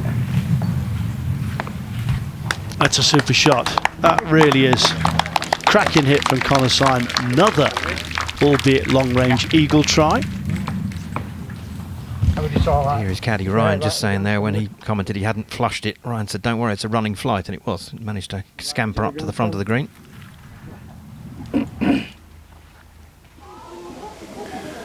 Couple of sweet birdies in a row for Ludvig Åberg, and he's on the 10th tee. Shortish par 4, plays downhill.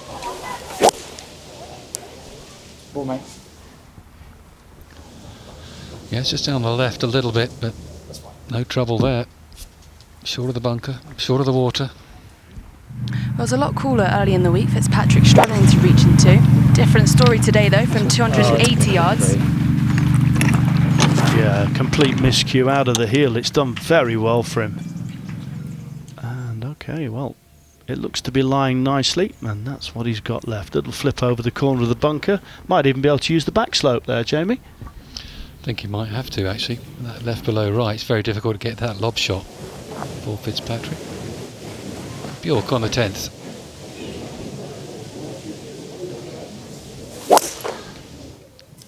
Lovely little cut he hits into the slope. He's a little anxious. I don't think he should be. Very nice.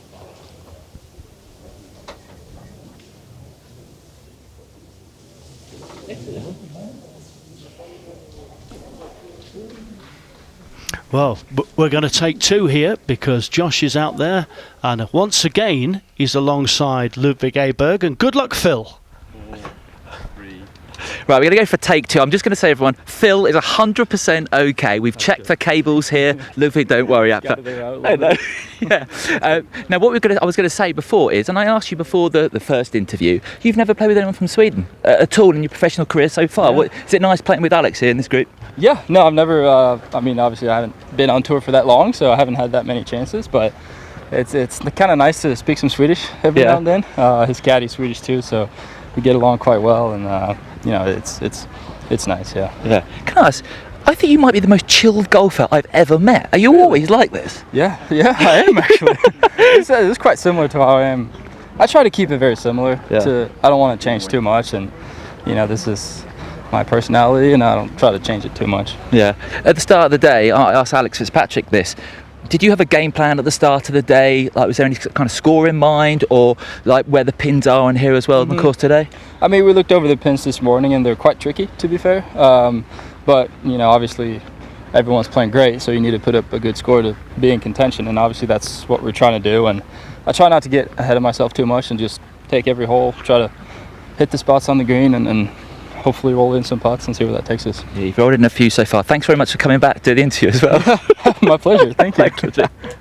Thanks. Yeah, I mean, he's almost as cool in temperament as it is up the top of the mountains there. And happy you're okay, Phil. Good job. I can't tell you how much he'll hate falling over.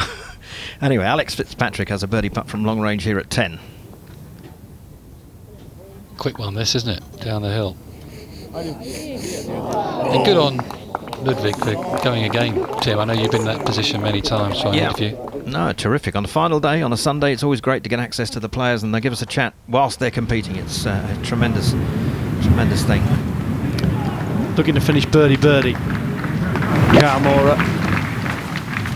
Can't watch it. Got a face full of sand, but is it good? Oh, he went right over the top. It's a sensational shot from the sand.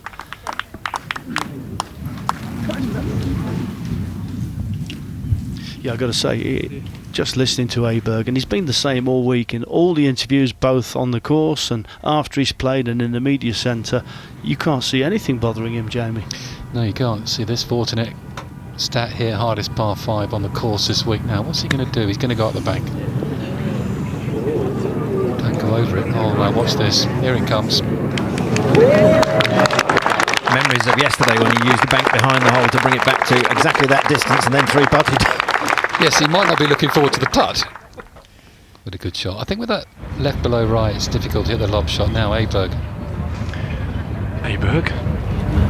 Pin left. You do not want to miss this green left. You've got to favour the right side where it gathers from a little bit.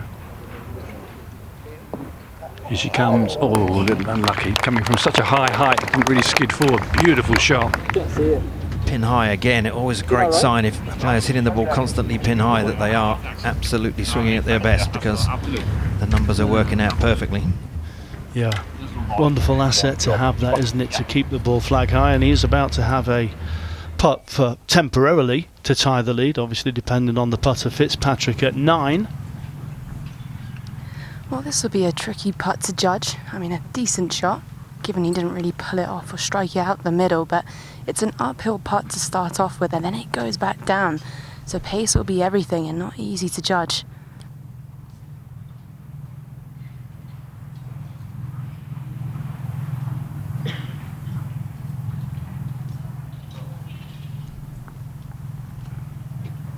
Oh, we've been waiting all week for an eagle at the 9th. Proved elusive. Up the ridge, down, yes. Oh, what a lovely touch again from Connor Syme. So it'll be a certain birdie for him. He'll be out in 34. Alexander Bjork, second to 10. Just one birdie and 8 pars so far, so looking to get going on the birdie train. A chance here with a wedge in his hand. Oh, misjudged it, sadly. That's a long way away from that distance he'd have been hoping to pepper the pin with that short iron. Now Maroc. Good spot here on 17. Keep it right at the pin, spin it down. That's a nice pitch. I like the way he takes the club left of him. That's an absolute stunner. Well done, Adrian Maroc. Well, so close to an eagle 2 at 17, certain birdie. So Morocco will go to -12. This is just a left edge putt for Fitzpatrick. Yeah, well thought out, well navigated, and as Tim said, the thought of the 3-putt from the same distance would have been in his mind for sure. That's an excellent front 9. 33 to the turn, 17 under, and still 2 clear. So he'll take a slow walk to the 10th tee.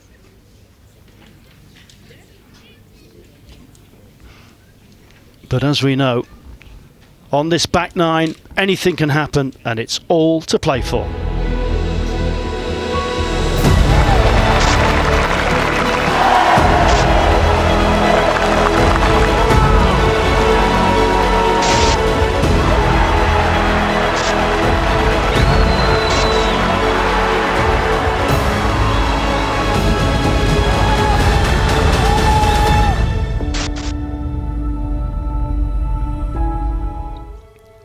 So many great memories, and of course today there is going to be another one.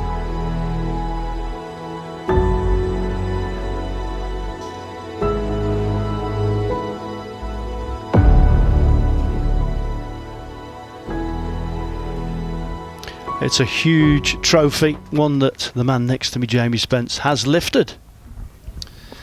Yeah, great memories. Mark, a long time ago, didn't get a red jacket. Becker for birdie. Oh, it's an amazing game, isn't it? Doubles the last, and most difficult of par 3s. Rocks it in for a 2. I think I'm going to start a campaign to get you a red jacket. No, you're okay. You're all right.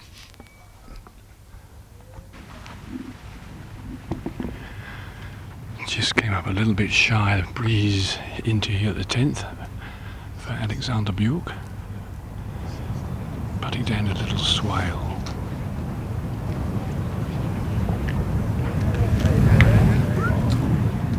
Hasn't had much luck on the greens today.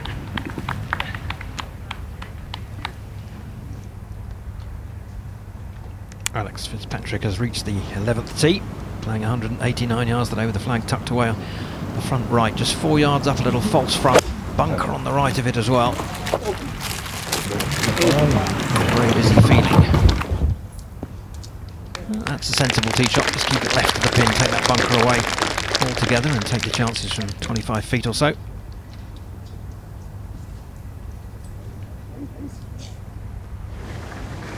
It's a great little par 4 this here on the 10th. You've got a fairway bunker running down the left-hand side, but eventually the fairway pretty much runs out. You've got the penalty area, which is about 300 yards to reach. It's all downhill. Pitches on the right half with a long iron would be ideal.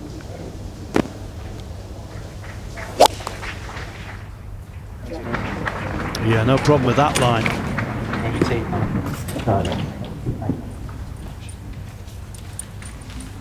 Good footballer, Connor Symes, in his young days, on the books of Queen of the South. Had to make a choice between golf and football at one stage and went for the golf. Very wise choice, I'd say, Tim. Yeah. He's a talented young fella. Hasn't yet won, but it surely can't be long. 3 seconds, 3/3. He's knocked on the door an awful lot. Well, you would have thought today's a cracking chance. And with the flag located where it is today, the whole green does slope front to back, so it's important to hit the fairway more so today.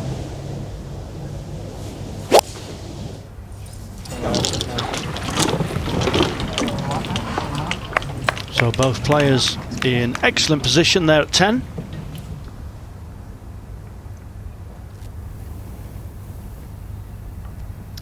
Åberg, well, quick one this down the hill. Everything, but it's a tough green to read, 10. Always has been. So disappointing for him. He'd like to have held that, but he's still tied for second, 2 behind. 3 tough par 3s on this back 9. If he pars those. Alex Fitzpatrick having hit a sensible tee shot into the heart of the 11th green. This for a birdie across the slope, breaking left to right. Well, it just swung right across the face of the hole, didn't it? Just didn't quite have the pace to carry it there. I wonder whether Fitzpatrick's parents are. Which brother are they following? Are they trying to go between each of them, and their dad with Alex and mum with Matt? You can see quite a bit of this course from various areas. Now Bjork rolls it in. Needs to step it up a bit here, Alexander Bjork. We know how consistent he is, how he putts. Need him to have a go at it. Kawamura. It was an excellent bunker shot, wasn't it? From the fairway bunker to here. Lovely to see one of the old Golden Goose style putters. You don't see very many now of that ilk. A lot of mallet-headed putters out there with all sorts of curves and shapes to them. 11th par 3, playing 189, a little bit of breeze into the player's face and tight front pin. Golf swings just don't get any simpler than that. Go shot, mate, well done. Well, it's just so repetitive, and the quality of the iron shots is really starting to impress everybody. Great temperament. I mean, he is the real deal. There is no doubt about it. We heard so much. Of course, he's only played 7 PGA Tour events and now a couple of DP World Tour events as a professional. He's had a couple of top 10 finishes, but this performance, Tim, suggests better than that to come by far. Oh, he's a superstar in the making, no doubt. Needs to get some irons a little closer so he can make a few more putts. Bjork, oh, stay there. Oh. Yeah, that's going to fall off for Bjork. He's just frustrated with himself now. Can't get the ball close to these tight pins. Can happen. 14 birdies so far on this 10th hole. There are the tee shots. Incy, Fitzpatrick first to play. Exactly, 162 yards to go off a slight downhill slope. You've got to be watchful for this pin. You cannot go long, it just dips away from you. Ideally looking to pitch just about 5 yards shy. I'd even keep it right, and the wind's a little bit out of the way. Tree to the right, I think like 67 yards. See the gaps? See the gap where there's like 3 trees to the right, 3 to right of the orange man? Yeah. I just hit it. Nah, it's good in there. Up with that? Yeah. Good solid. And although it plays a little bit downhill, it is a bit into breeze, so it will counter each other out. Should be a nice iron, 9-iron to be honest.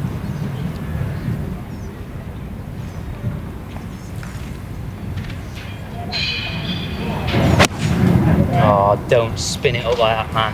Go. Oh, that could plug, you know. Oh, he hit that into the breeze. I hope not. Poor shot from our leader.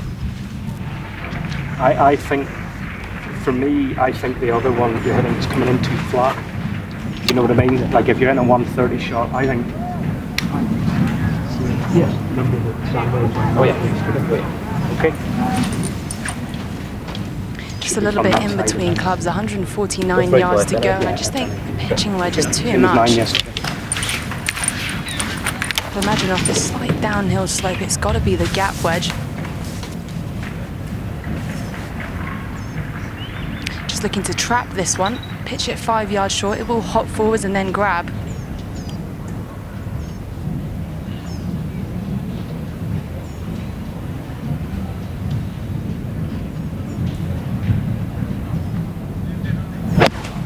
Go, go, go, go. Well, he said to strike a nose straight away. He's shouting at it. Oh, it's okay, it's done well. And with a poor shot from the leader, Fitzpatrick, possibility of a 2-shot swing here in the final group. Soren Kjeldsen for a par at the 18th. 13 under par. He's had some trouble off the tee here on this tight par 4, but he's saved his par beautifully. One of the nicest guys you'll ever meet. 65-65 at the weekend. Quality golf. Surprised he's taken a putter from the steep bank, but judged it reasonably well. Looked like a perfect one to chip when you can place the ball, get an ideal lie. Bit of work to be done for his par. Yeah, he's done that a few times this week. Ken Bjork putted from quite a long way off the green. Yes, which, I mean, the turf isn't too inviting places. After the rains we had earlier in the week, it's a little soggy in place, a bit greasy, but that was a percentage play. And what an iron shot this was. It was singing off the club face.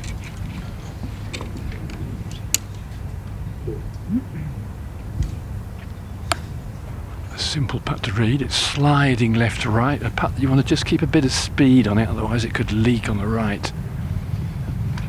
Well, with Fitzpatrick struggling on the last, this would be a moment to make a mighty good 2.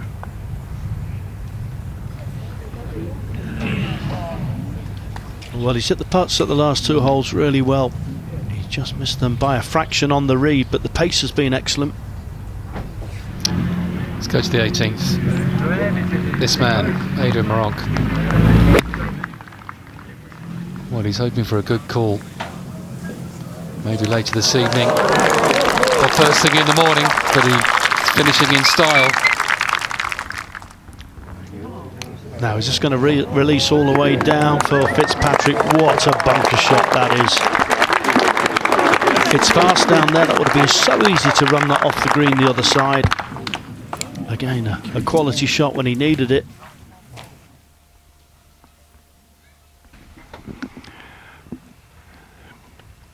Same problem, a little bit more up the hill this one, so it does make it a little fraction easier. It's not sort of sliding on the slope.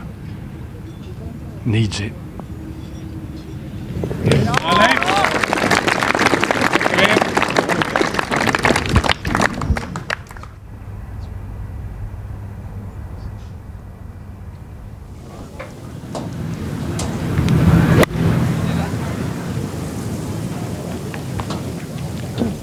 Kawamura playing alongside Adrian Meronk. Very nice 2. Currently tied 4th, Kawamura. What a day he's had. Gone through the pack. This is a tricky putt to read for Connor Syme. Back down the hill. He'll test him because it feels like he needs to make this catch up now. Similar spot to Åberg. And his drifted right. Oh, and that one hung on. That is a superb birdie for Connor Syme. That gets him to 15 under and a couple behind. Fitzpatrick has a tricky little par putt to come. Kawamura at 18, Tim. Yes, across the green from 20 feet or so. To finish at 15 under. Just got away from him. Slightly done by the speed, really. Read the line beautifully, but just a little bit too much momentum on it to allow it to take the break.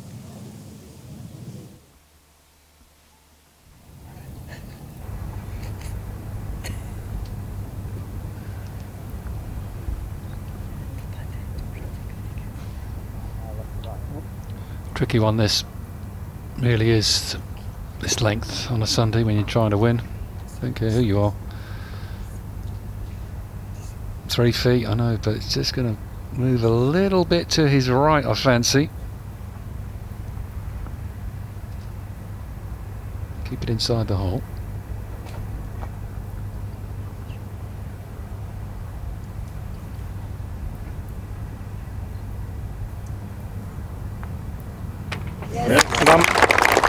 Beautifully done from Fitzpatrick. He really does rattle those into the flagstick when he leaves the flag in. Up ahead at 18, putting into his shadow, and for a birdie finish is Meronk.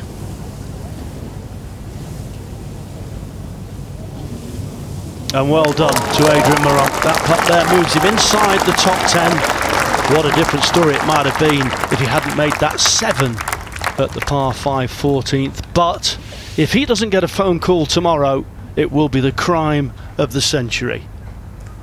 He must be heading to Marco Simone.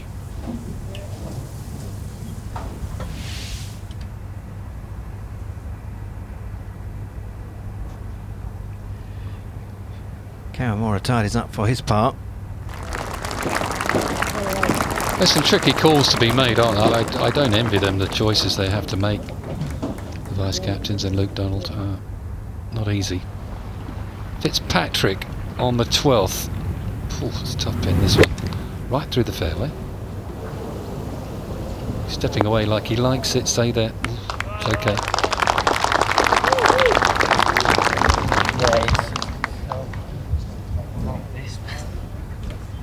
So the question is, Mark, if you're guaranteeing Moronka pick, who are you leaving out? Højgaard, Åberg.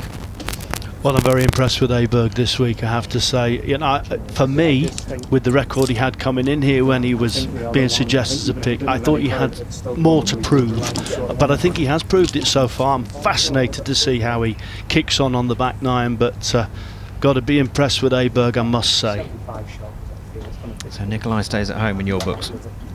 Well, you know, someone is going to get that horrible phone call. Not everybody can make it, and, you know, I'm such a fan of the Højgaards, both of them. I mean, I can't believe I'm in my mind now as I'm looking at this situation that maybe he will miss out. It's just, it's tough, very tough. Tough job for Luke as well.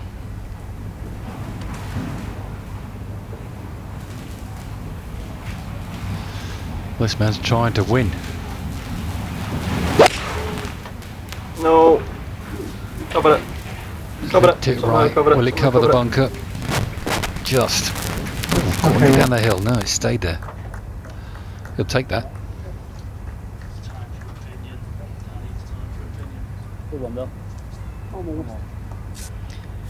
Åberg down on the 12th tee with the long iron. Sharp dogleg from left to right this one. A couple of fairway bunkers almost through the fairway on the elbow.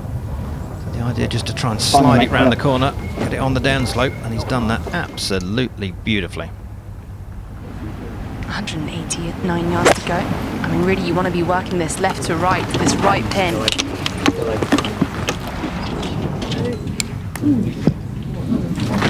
Well, 2 shots in a row, plummet into the bunker. Just going through a rocky patch here. Matt Fitzpatrick, he needs to use those short game skills again. Over to his brother at 12 for a birdie. Putting up onto the upper tier. It's only a gentle rise, 6-8 inches in height, but does make it all the more difficult.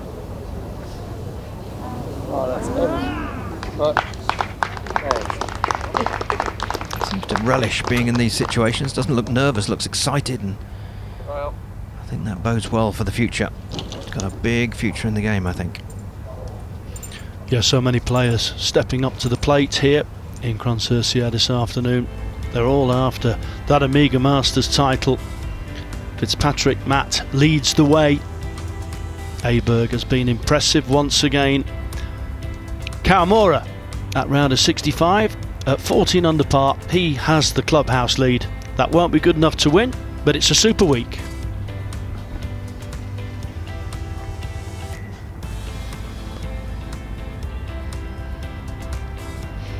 Paratori just not doing enough to keep his card yet. He still has tournaments left. Matt Wallace at 65 today. Zanotti with a 64. 11 under, just outside the top 20. 62 from McKibben. What a score that was. The Aussie Jason Scribner with a 65. Sees him at -9. Look further down that. Marcel Schneider as well. Unfortunately, his run of shooting subpar around this golf course looks like it's going to come to an end. The defending champion just skipping off the leaderboard. It was a tough week for him. Otaegi needed to win, couldn't. McIntyre, well, I wonder if the champagne corks will be popping up there in Oban, Glencruiton, beautiful part of the world. There'll be songs sung about this moment. Becker, birdie putt on 13 to get to -14. You can see the flag cut hard against the water today, so asking the players, dare you go at me? He's played beyond it to the right, which is pretty sensible. Never started that one online, sadly. We've got a tantalising 2 hours at least ahead of us. Well, looks like he's got a nice lie on the upslope. Shouldn't be a problem.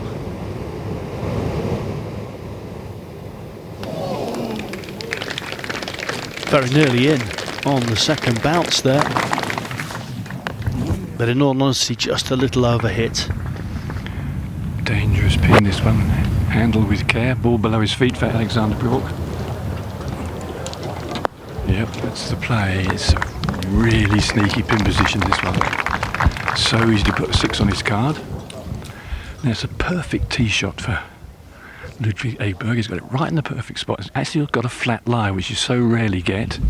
The pin is on the direct line on about 5 yards most. The difficulty here is the change in elevation, the thin air, and pulling the right club. If you attack this flag and get it a fraction wrong, I'm sure you've seen people back it up into the water. The good news is a bit of breeze behind, so it does help take a little bit of the spin off here. Big moment. I guess 15 feet left is a good shot. Right about there, use a bit of spin to stop it. Again, it's just really good thinking. Yeah, good strategy. He was expecting a bit of spin, didn't quite get it, but perfectly safe. To get to minus 16, Syme.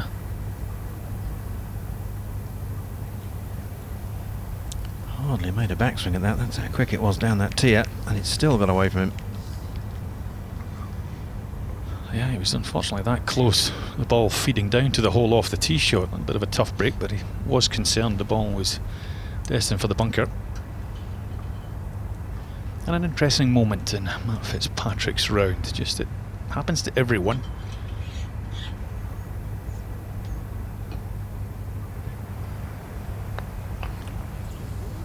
Well, that is pure quality, isn't it? Out of position off the tee. Faced with an 8-footer at a crucial time in his round to maintain a 2-shot advantage. Knocks it in with aplomb. That's why he's a major champion.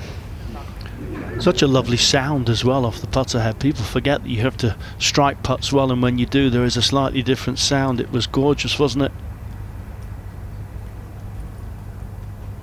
Bunker shot is relatively easy off the upslope. And it nearly, oh look at that, wasn't far off popping in on the second bounce. But he's got a good 10-11 feet by, so it was a good par save. Over at the 13, pin tight front left. Yeah, just a 4. Gotta say, I love this hole. It's such a pretty hole, but it's a dangerous hole too, Tim. Well, it really is with the flag position where it is.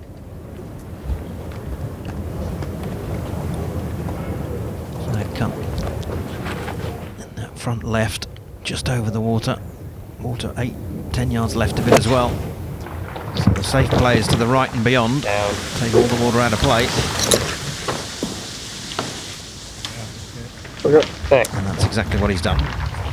Yeah, that's it. Yeah, it is, but that's okay. Fitzpatrick's sort of forcing the agenda, isn't it? Some of these players are going to have to take the flag sticks on, and that's when they'll fall foul. Yeah, I think that stage, though, 13 is such a dangerous pin, and you've got those 2 par 5s coming up where you can make birdies and eagles, so that's the wrong pin to take on, in my opinion. Back to 12. Just waiting for the players and the group in front. Nikolai Hogan, Alex Fitzpatrick to wander by. A little down the slope, sliding from left to right. Just been one of those days. He hasn't given himself any, nice 12-footers without interesting breaks. This is another one.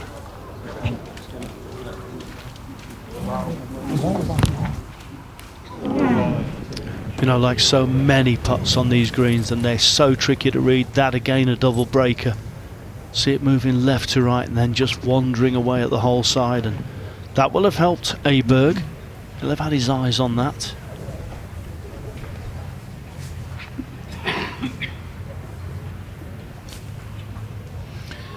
We'll jump way up ahead to the 14th. Eddie Pepperell on the bunker down the left hand side and 2 in the par 5.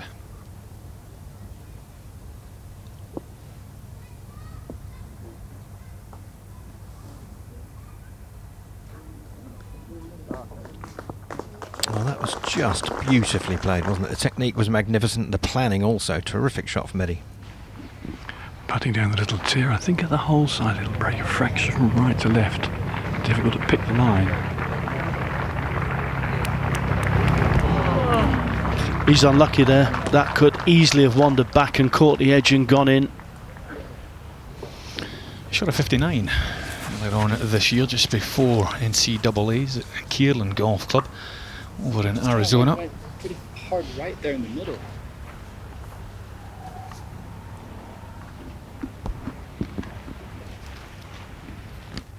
You've got 2 fairway bunkers down the left-hand side, about 260 yards to reach the first one.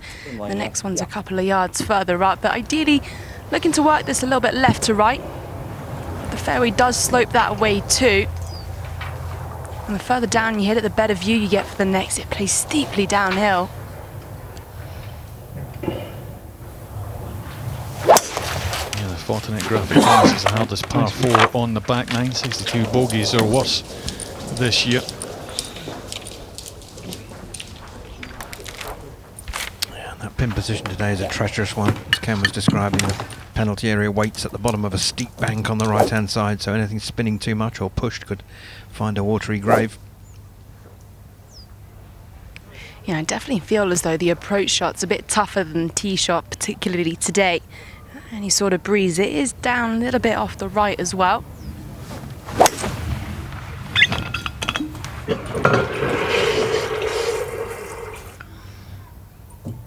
That's a nice bounce. He's on 17 under. He's on the score. He won this championship with the second time. He still has plenty of holes to play. Yeah, and he's won both of them in playoffs as well, hasn't he? From 4 behind and 4 in front. Best part of 45 feet to go for Alex.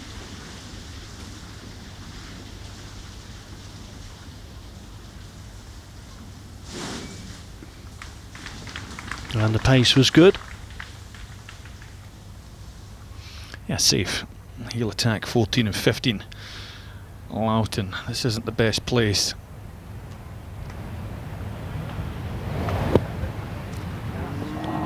He made an eagle at 14. Had a position there at 15 and almost as good as he could do from there with the green running away from him. There's already been 8 eagles at 14 today. Just think Adrian Moronky took a 7 there on that hole. Had he made 4, it would have been a difficult afternoon for Robert McIntyre, but he didn't. Pepperell to get to minus 14. Yeah, there's just a little concern in that stroke. He missed a very short one at the 9th. That was not convincing either, and it's a shame because the bunker shot was just magnificent from where he was back towards the water, and he doesn't get the reward he deserved, Eddie. Yeah, the man who was very much in the Ryder Cup equation starting out today had to finish in a tie for 3rd place in order to take Robert McIntyre's place, but it hasn't been his day at all. Yannick Paul. Hardly any room just behind the 13th green there as the spectators swell to watch the leading few groups arrive. Yeah, nice 2-putt on the par 3. Now he can think about really attacking these par 5s. This is where it will be won and lost, the 2 par 5s. Gavin Green's looking for 3 birdies in a row here at 16, birdied the 2 par 5s. And has made that one as well to move to 14 under and into the picture with a really strong finish. Just in time to see Moronk dispatch the tee shot at 13. Moronk? I said Åberg. Andy, it's okay. It's been a long week. I had a green jacket for the winner earlier on. I heard that. I don't know where the Moronk came from. Safe play. Smart play. Not being tempted into that difficult flag. Yes, it's a beautiful spot to sit and watch. The Coliseum full of spectators, and the gladiators are back on the tee. Next to play Bjork. Awkward pin, this one. Got to go a little right or a little long unless you're brave. His eyes are looking left. I don't like the look of that. Oh, and it carried. Thank goodness. Uncharacteristic for him. One of the worst swings he's made all day. All week, in fact. I've had at 15 Loughton, played a good bunker shot, had no green to work with, and this would be putt to get him to 15 under. Just a little shy of pace, unfortunately, but what a comeback season it's been for the man who really had got awful problems chipping, struggling with his game, really disappeared into the wilderness for a year or so, and then with the help of Jamie Goff is back with a vengeance, Tim. Certainly is. Going to become a father in December as well. He's very excited about that. As we see Yannick Paul tidy up at 17. Yeah, interesting. All the chat about Meronk with the 3 wins certainly in the last 15 months. Yannick Paul only's got the 1 win, but Paul just behind McIntyre in that European points list. Yeah, we were talking earlier on about the potential, you know, I asked Mark, okay, if you're picking Meronk, who are you leaving out? And I mentioned Nikolai, but there's so many others. Yannick Paul is there. I think Nikolai's maybe in the picture because of recently good form. Rasmus as well should be in the picture. So many others. Oh, because Nikolai has performed around the Marco Simone. Get back to the top of the hill here at 12. Yeah, Fitzpatrick's got a perfectly flat lie, which isn't easy to find, especially because this fairway does slope left to right. Yeah, sandwich on the green. He's got 131 yards, but it plays downhill at least by 12. So make it 119 as your playing yardage, a little bit down breeze too. And this pin is just dangerous. Anything short, anything with a lot of spin, it's finding that penalty area. It just split the difference between the flag and the TV tower. Nothing more than that. I think he's pulled it even more than that left, but yeah, he missed the 10th green to the right, didn't he? And missed the 11th green to the right, so I was a little concerned for him there. And obviously it's got into his mind a little and dragged it away to the left. Yeah, I just favour the left. Look at the downswing, such a picturesque setting. So many photographs taken from the top of that hill with the Weisshorn in the background. Beautiful follow through, but 1 or 2 just slack shots from Fitzpatrick at the moment. What about Syme? And Connor Syme's got 121 yards, but unfortunately the ball's a little bit below his feet, and the last thing you want to do is come a little bit up and out of this one, leak it to the right, come up shy. That's where the danger kicks in.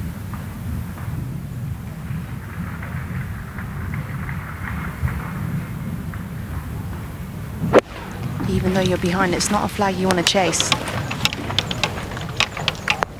Come back. yeah, very good shot from Connor Syme. Almost exactly where Åberg was. What a great viewing spot it is. I know there were 17,000 people here yesterday. Must be just about that today, all enjoying watching this next Bjork putt. Very fortunate off the tee, and good effort. Yeah, cracking atmosphere up there behind the green. So it will be a par 3. What can change over these final few holes? Rory McIlroy played the last 5 and 6 under par. There's eagle and birdie opportunities to the house. Yeah, there's always been some stories on these closing holes on this course.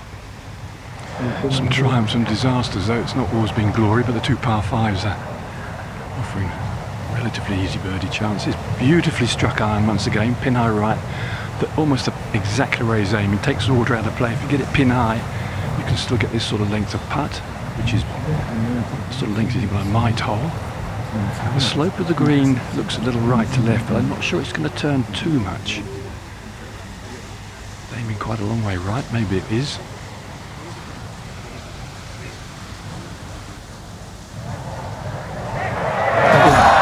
Burns the edge once again. Just chatting to Åberg's caddy Jack a couple of days ago and found out that he's the fiance of Madeline Sangstrom, a Solheim Cup player. Jack spent most of his caddying time on the LPGA Tour working for Caroline Hedbold.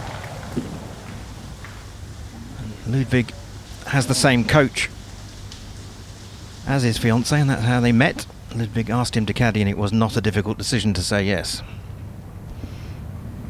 Par 3 16th and Loughton.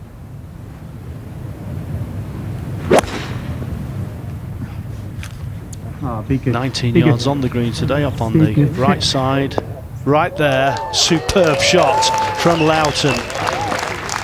He's looking for something special. This is a tricky part for Matt Fitzpatrick. Well, Alex Fitzpatrick behind me walking down 14. He's taking a good look at this too. Breaking hard to the right.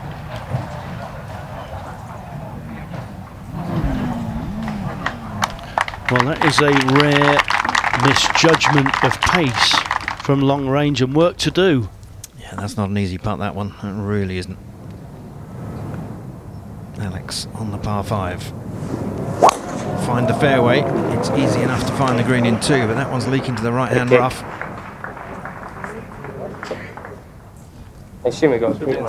Fortunate bounce. We've seen several of those this week. McIntyre had one himself come off the fence there into play. Yeah, good break. Yeah, I mean, that can stick up there as well. There are some bushes that they can nestle against up there on the bank, so good break. This is just going to be a quick putt. It'll be very easy to get tentative over this one. Just snug it nice and close. If it goes in, it's a bonus.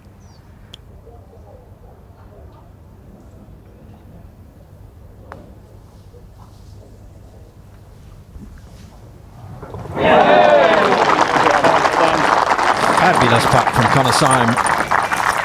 Crucial point in the round. It's his 4th birdie in the last 6 holes, so he's really making a charge after a slightly dodgy spell at 4 and 5, showing his class. Just the one back now. Strides up the hill to the tee at 13. Good move.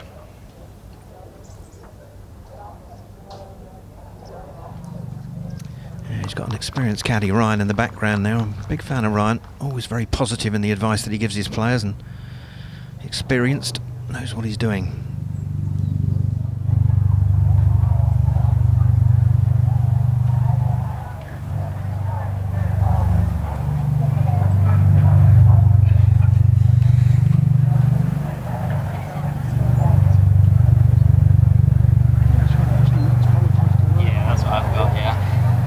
Both Fitzpatrick and Billy Foster taking a good look at this putt, rightly so. The pressure's on now.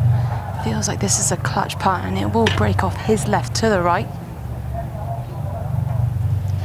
Interesting seeing Billy put the flag in and then take it away again. We asked why that was happening the other day, because he generally putts with the pin in all the time, and he said it's when the shadow of the flag is interfering with his peripheral vision, so that's why he's taking it out.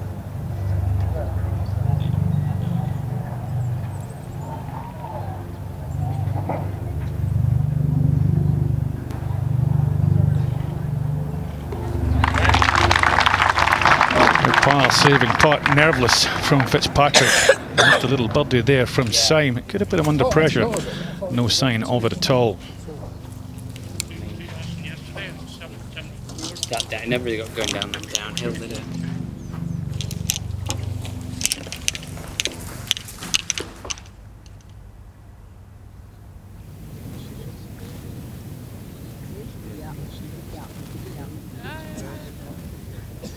Gavin Green second to 17. 131 yards to go to the flag cut on the left-hand side. Oh, that's a quality shot just to the right and beyond. Putting back up the hill. Good chance for 3. As is this, a good chance for 2. At 16 for Loughton. Never anywhere else. So Loughton's a 15 under par. And he will not be afraid to go at the flags at 17 and 18 either. That's the way he plays. 6 wins for Loughton, last one way back in 2018. An impressive turn to form. Back behind the flag, behind the green from the amphitheatre at 13. Syme assessing the situation. Yeah, I think Ken Brown described this as a Coliseum backdrop, which is so right. I mean, fantastic to see all the crowd out on this par 3, 182 yards today, and this pin is cut tight just over the water.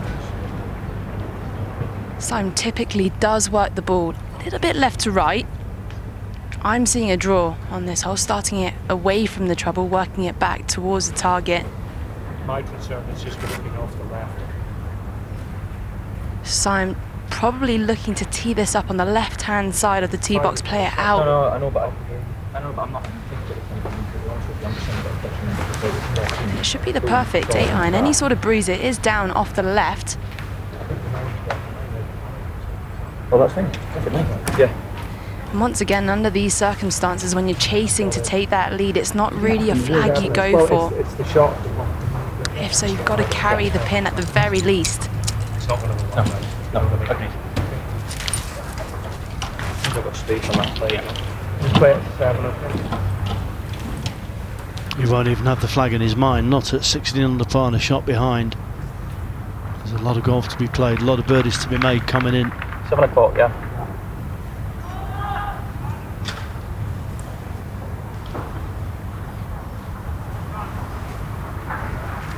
Take 20 feet right. All day long.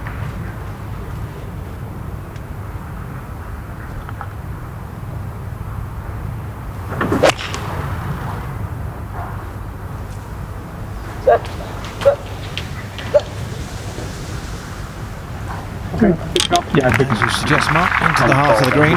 Yeah. Been impressed with the commitment of his swing. Very committed to every shot he's hit today.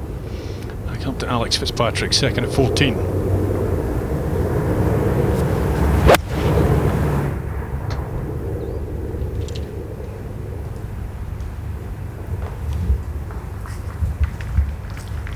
Okay, that's a decent result. Where he is, he'll have a choice of playing a pitch and run or even get the putter on that.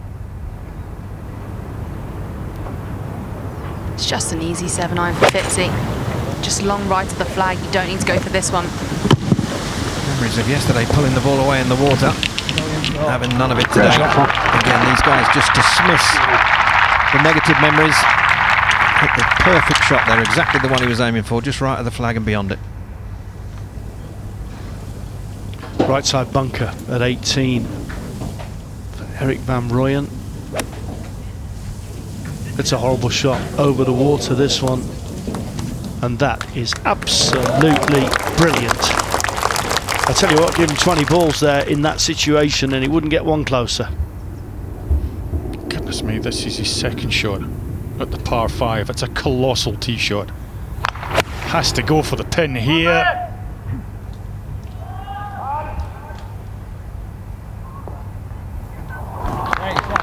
That is two fabulous golf shots. It looked like a wedge. It's a par 5, for goodness sake. It's downhill, okay, but nevertheless a huge tee shot. 18th hole, Yannick Paul.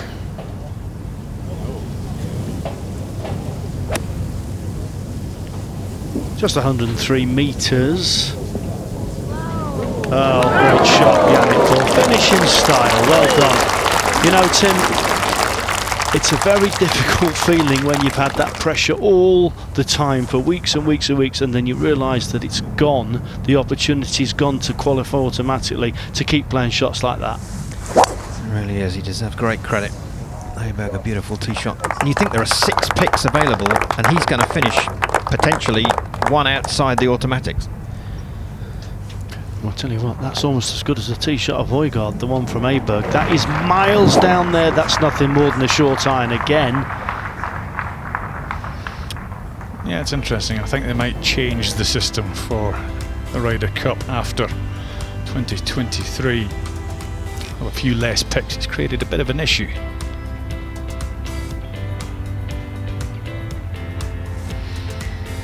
Well, Fitzpatrick's been very brave. A good push for Connor Simon. Loughton's got himself in the mix. Here's Alex Fitzpatrick. Eagle try at 14. In there. Settle down. Really start to settle down, okay. Putting down, just got away from him through the fringe.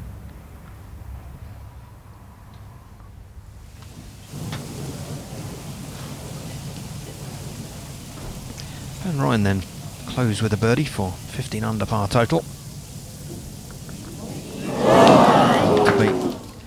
Nice to see Eric back, playing on this side of the pond. Been over playing in America. Yeah, 15 cuts he's missed, sadly, over there on the States. It's a great finish today. 34-31, he's 131st on the FedEx. Losing his card, but a nice bit of form for Eric. Loughton second at 17. Pick it clean. No. Don't think he liked the contact. Well, I'll tell you what, that's okay from where he was. 15 under par, a couple back. Matt's still got par 5s to play, so he needs a birdie finish to have any chance, you'd think.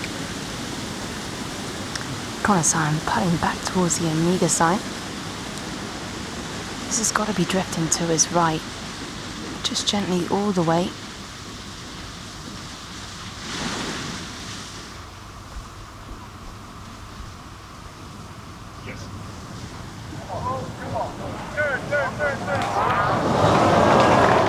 Okay, sensible tee shot, a good 2-putt down the hill. It's a tricky little par 3 out of the way. So he can now focus on trying to birdie the 2 par 5s or better. Alex Fitzpatrick trying to recover from a poor first putt with a good second one for a birdie at 14. Struck it well. Sadly didn't get the line right. Getting on the edge of the green in 2, he did the hard part. 3 putts and the birdie's not forthcoming. 2 behind already. What a setting at this 13th. Really is just fabulous. I mean, this is as good as it gets for a tee shot under the circumstances for Fitzpatrick, giving himself a brilliant chance of birdie. I doubt you see many of those today. No, and I tell you what, I think it's the closest tee shot we've seen so far today, Incy. Yeah, I can believe that. And it's a tricky putt to read. Overall, from this angle, it really looks like there's nothing in it. It's just not far off a straight putt.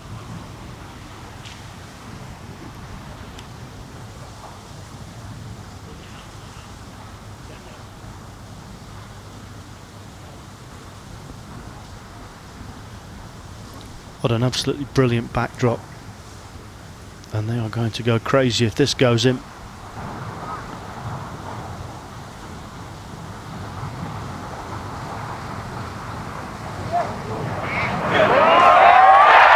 picked his moment. He took his time and he picked his moment. What a birdie at 13. 5 holes left to play, 2 clear. You'd have to say, Tim, that is the best birdie he's made this week at the right time. Absolutely, coming into the 2 par 5s and the dangerous flag, he wasn't able to shoot straight at it, had to knock it out here to the right side and beyond it to be safe away from the water, giving himself the 20-foot opportunity, and duly took it. And a hole that he took 5 on yesterday. Standing ovation in places, and why not? 3 under for the day, 18 under. Fitzpatrick in command. Yeah, he has the opportunity now with 2 par 5s to come to birdie those and put a bit of daylight in between him and the chasing pack. Now this will be a big move to 15 under for Højgaard. Oh, what an eagle. He took that par 5 apart. What an eagle, what a moment. What message does that send? Nicolai Højgaard, 15 under alongside Åberg, Alex Fitzpatrick and Loughton. Yannick Paul, birdie putt at the last. And it goes. Well, I take my hat off to Yannick Paul in 36, back in 31. Pushed really hard all the way, 12 under par, though he had to finish either a tie third with 2 others or better to have a chance, and that will confirm Robert McIntyre's qualification for Luke Donald's 2023 European Ryder Cup side. So congratulations, Robert. Enjoy this moment. Well done to Robert McIntyre, and well done to Yannick Paul for battling so hard and for another very good week. Åberg, 176 yards, second shot to the par 5, 14th. Flag on the right, hard against the water, and that's not his best. It's a flag he really can't afford to attack, but he would have been looking to hit that 15, 18 feet left of the pin and give himself an eagle chance.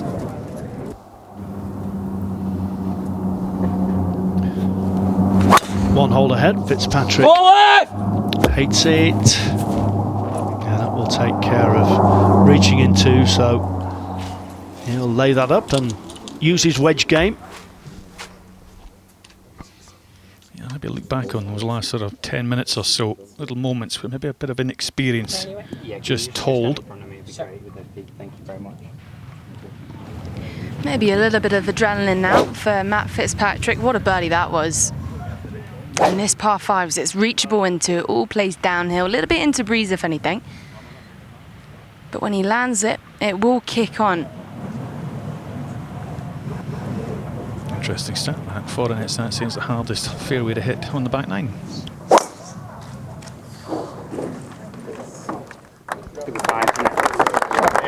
Yeah, him say it should be fine. He'll be in the right rough, but if he gets a decent lie, it's a relatively short club in.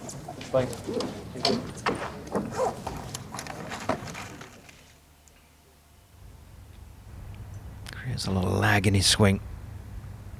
Wrists increase their wrist cock on the way down as he changes direction with the body.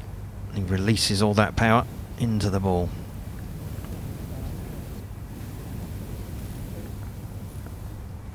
Quite quick this one, and as you can see, quite a lot of left to right in it.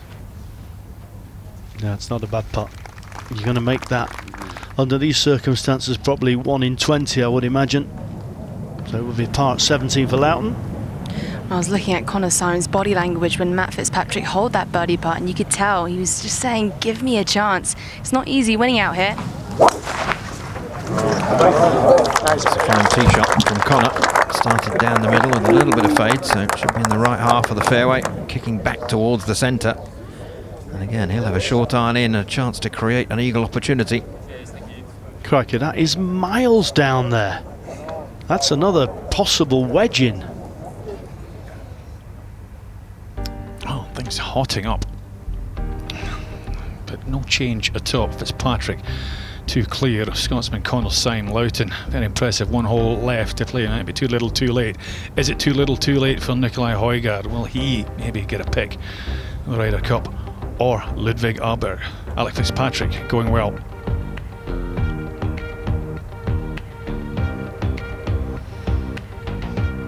Kawamura and Van Ryan having a good day, or had a good day, both in the clubhouse with 65. Gavin Green down the last. Alexander Bjork just not going for him today. This is over at 14. No important shot for Ludvig Åberg. Oh, this is very similar to the putt that Alex Fitzpatrick had, and he ran it by quite a long way because it picks up speed, and that is doing the same. Just a little more to the right of the hole. That's actually a slightly easier putt. Renato Paratore, third at the 15th. Currently 13 under. Big week for Paratore. Lost his playing rights a couple of years ago. Failed to get them back last year. Opportunity today for a big check and make a move up the rankings, and that's a quality touch. Well done, Renato. That is, he'll knock that one in. He'll move up to 133rd, though 110. Big few weeks coming.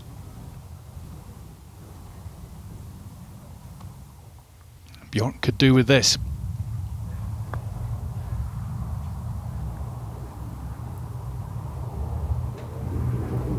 We'll judge for pace because we've seen them racing past the hole from above there at the 14th. So tap that one in, make his birdie and move to 15 under, 3 behind. It's one of the nicest people to play with out on a golf course, Fitzpatrick, and that's how it's nice and casual company there. Big moment from Åberg, and the big man is up to the task. What a terrific birdie, and he gets into the tie with Syme just behind him at 16 under, 2 back of Matt Fitzpatrick.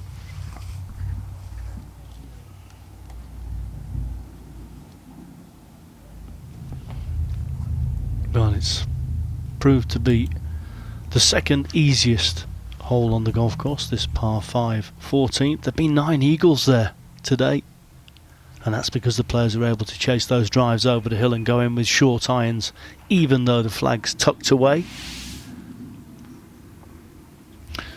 Yeah, that pretty much sums it up. Look at that, he's hardly holed a putt today, just 26 feet of putts holed to this point. This isn't going to add too much to the tally, just going to be second birdie of the day.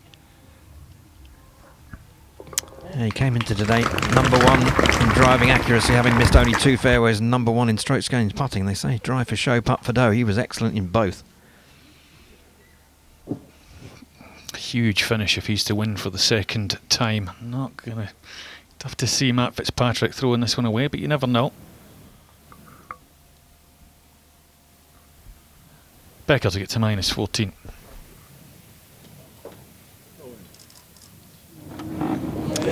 That was a beautiful stroke. Lovely long backswing allowed him to smoothly accelerate, and the ball ran into the hole at good pace. 14 under. Double bogey at 10, pretty much kicking his chances into touch. Yeah, goodness me, these drives are so far down this hole at 14. And there are lovely little yellow dots signify those eagles that Mark has been talking about. 9 of them in all. Oh, sat down a little bit for Fitzpatrick. He's got 200 yards to go.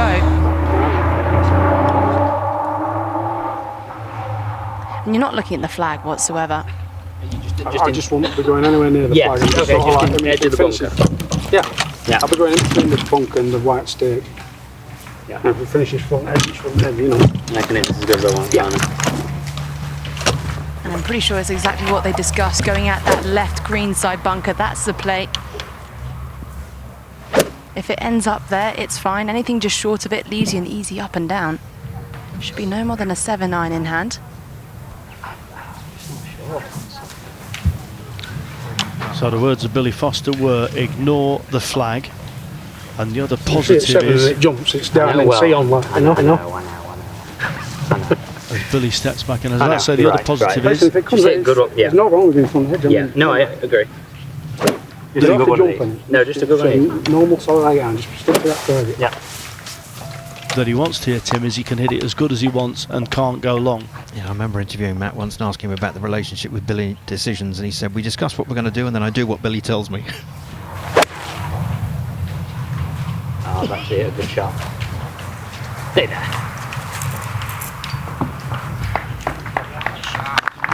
More than acceptable. Yeah, he said, I've actually had a good shot. I think he's had quite a few of those so far this week. Going green over the back of the green here at 18, third shot.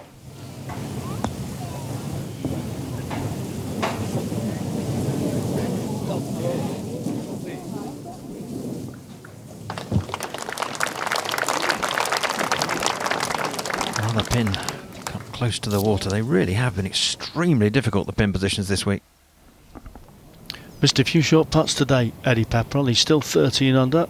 This can get him to 14. Well done. That gets him inside the top 10. Yeah, 2 twos on either side of 13 and 16, on either side of those par 5s, which unfortunately for him, he made par on. Gavin Green for par to stay at -14, probably inside the top 10.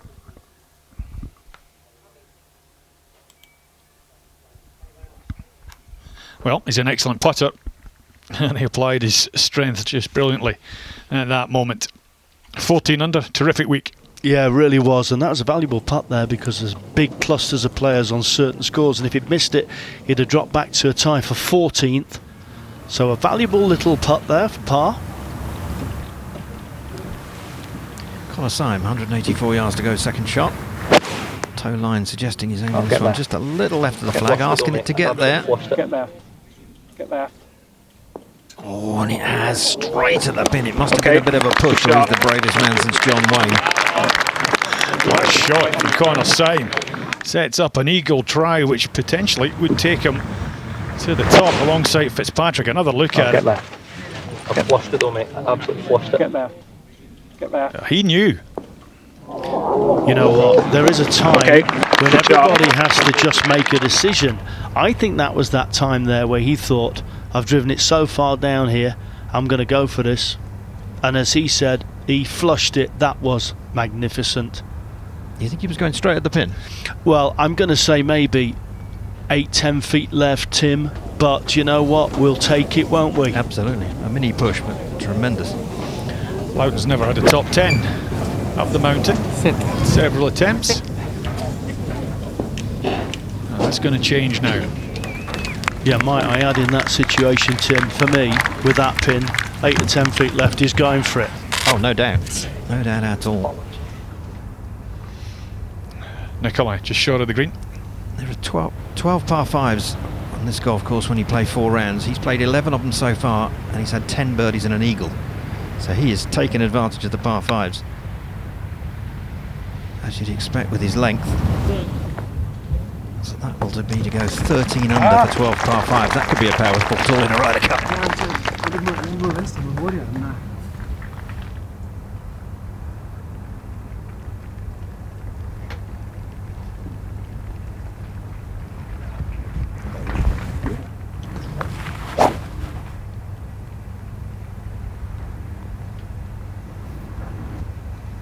Becker dispatching that right at the flag. We are seeing some fantastic ball striking.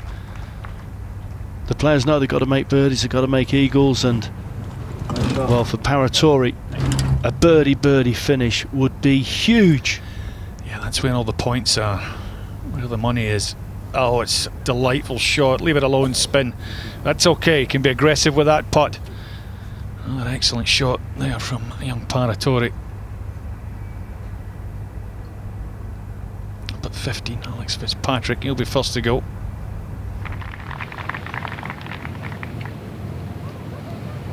Great to see these crowds, isn't it?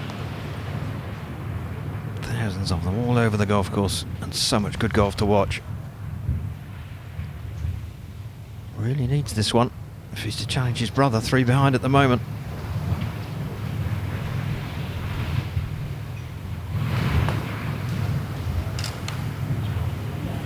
No way. Hey, great. It was tracking, wasn't it? I'm not sure with a bit more pace it wouldn't have slid by on the right side. He does not birdie 14 and he doesn't birdie 15, Alex. Long range eagle putt for Fitzpatrick. We've seen this putt speed up as it gets to the hole, but as per the whole week he's judged it absolutely beautifully. Intelligent golf. Yeah, no one has had better distance control on the greens all week than Matt. Eddie Pepperell, nice tee shot into the heart of the fairway at 17. Can he find the target with this short iron? Oh, he can indeed. Great play from the likeable Englishman. Yeah, he's playing as well now as he did when he won the British Masters. He's swinging well. As to tie the lead, it's low. That was to get to 18. It'll be 17, you would think. Well, Fitzpatrick's going to get to 19. What a second shot in there, though. He's got another par 5 coming up immediately after. Ahead, higher up on the hillside for the birdie to get to 16 under. He's got another. He has got another. Nikolai Heuger in second place alongside Åberg and Syme. I think Luke Donald might have a headache. He's got so many great players to choose from. I don't know what he's going to do. It's the birdie for Fitzpatrick. It's a brace in the last 2 holes. Momentarily, there's a 3-shot lead. Syme, of course, is going to stick a dent in that. Up to Bjork. Laid up from this distance yesterday, but having a shy at the green today. Alexander Bjork. Oh, I think he's missed the thick stuff. There's a little red stake up there. Yeah, he thought that's where that was heading. As soon as he hit it, he thought that was unplayable, and he's got a good break. Åberg just rolled into the rough. What a shame. On a nice upslope. 241 yards. It's pretty. Is it the right distance? Don't go in the bunker. Don't go in the bunker. Stop. How about that for an iron shot? Yeah, what a shot. The accuracy as well at this stage. Syme hopefully tapping in to get to minus 17. Indeed he does. So Syme and Fitzpatrick make birdies there. The gap is still 2. Oh, what a finish. We got ahead of us. There's Sloughton then at the 18th. His 72nd hole, 15 under par. Andrew telling us he's not had a top 10 up here in the mountains. Evidence of the progress he's made in his game this year, particularly the short game. It's not to be the birdie, but it will be a 4. An excellent final round. Yeah, it's good to see Shost back on form. A bit disappointed he kind of threw away the BMW International Open. Handed it to Tristan Lawrence. Probably the best of the week, 65 in the final round. And for a man who struggled to get inside the top 70 in the last few years, he's having a great season. Becker for the birdie. Gets a 15. They can't miss, can they now? Look at this. Great performance from the South African as well. Fitzpatrick swishing away with a practice swing at 15. As he does, yeah, and this par 5 is reachable once again. It's down breeze pretty much. Looking to favour the right half. The pin's tucked here on the left. If you hit it down the left, you could get blocked out, but you've got to be watchful of those 2 fairway bunkers down the right. Yeah, no shot. Yeah, 332 yards to get past the second one, so it's a big hit. but that one is just flushed right down the middle. Okay.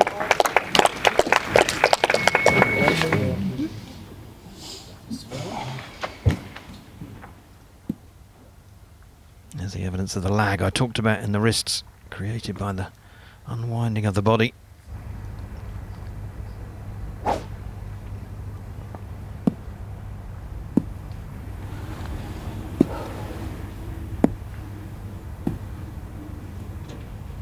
What about help out the left, mate? Yeah. Yes. Yeah. Sounds like Connor Syme eyeing the left half of the fairway because he does work the ball left to right. Just trying to drift it back that way. More often than not, the ball will finish up on an uphill slope, which will only help for the next.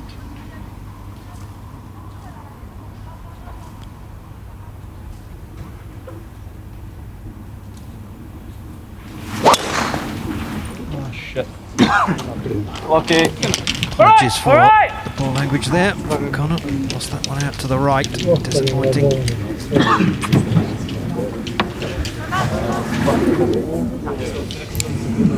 Quite sure where that one finished. There's a red stake over there indicating a lateral penalty area. Yeah, just the penalty area. Yeah, and Matt Litsky, tournament referee. Just having a little look at that. Didn't look good, unfortunately. Whew, take your breath. Matt Fitzpatrick, 2 clear. Connor Syme, Højgaard now alongside Åberg, just 3 back.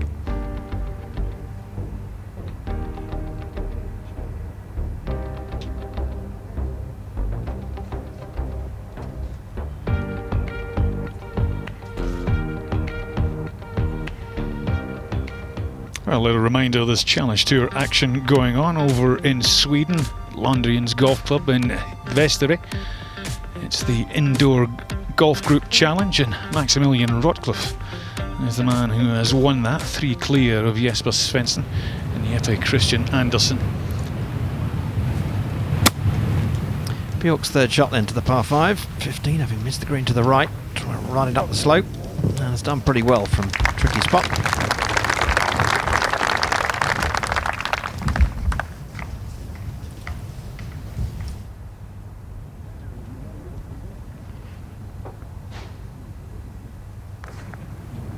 Still a chance of setting something really special. Sit down. Oh, it's just dispatched with ease. Again, just about flag high.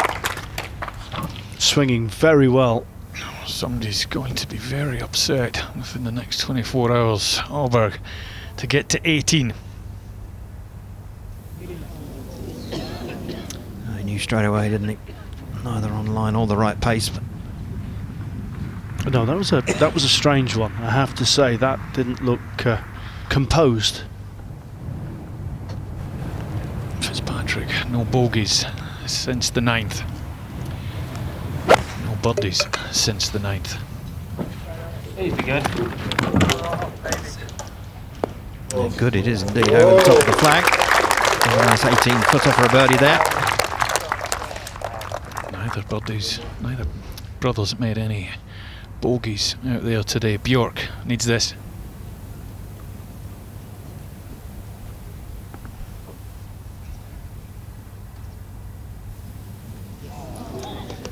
For a man who putted so beautifully over the first 3 days, holding 300 feet of putts, and it's considered 100 feet of putts a day is an extremely good result. To do it 3 days in a row is exceptional. He's had nothing on the greens today, Bjork. Well, this is Symes down the right here at 15. Yeah, I think that's the play, mate. It's really not worth it. I'm only going to be able to shaft it further up that way. Yeah. It may be playable. But it just marks It somewhere here, literally kind of bounced here. Yeah. Sounds like he's going to take a drop. 2 obviously. I'll go lead number. Up ahead on the green after 2 incredibly good shots. The eagle putt was run by, putting back into the shadow, and I really hope he doesn't miss this. Well done, good composure. What a 4. He's done exactly what you're supposed to do on this back 9, 2 birdies on the par 5s, and he's got to within 2. This was the second shot And a stunning one it was too. You have to compliment it as well. He's played virtually all his golf over in the United States in recent times, and to come over here and adapt so quickly to European golf, finish 4th last week and then put up this performance, he's clearly able to adapt his game, and that was a stunning golf shot. For the birdie, down the hill, 16. Turn. Oh, it's gone right. Oh my God. There are very subtle breaks on these greens. They could drive you crackers at times, Andy. Oh, well, they did me. That's uncertainty. Becker, second shot at 17. It's been a terrific performance, this, because he came in here 133rd in the Race to Dubai rankings. Currently 100. And if he knocks that in, it'll improve even more. How could that golf swing be outside the top 100 in the Order of Merit, or the Race to Dubai as it is? It's a lovely looking action. And there's a beautiful looking Labrador for us.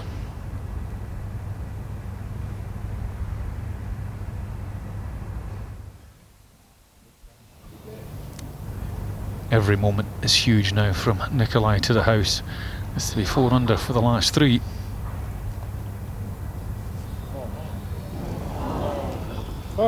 Nothing wrong with the stroke, just a misread. He did not see it breaking that quickly and sharply across the hole. Okay, just 2 holes left for him. Is there any magic left in the Højgaard tank? Serious speculation. He's going to have to come up with something. Crowd starting to fill the grandstands around the 18th. There'll be a tremendous reception for the winner when they walk onto that final green. They've been making changes to this course over the last few years, and I hear they might move the 18th green beyond where the grandstand is now and rebuild the clubhouse. So they've got plans to continue to improve the course. 8 o'clock, please. Syme in trouble, I think. Has he taken the penalty drop? Yeah, absolutely. He didn't have a backswing, so had no option. 275 yards to go.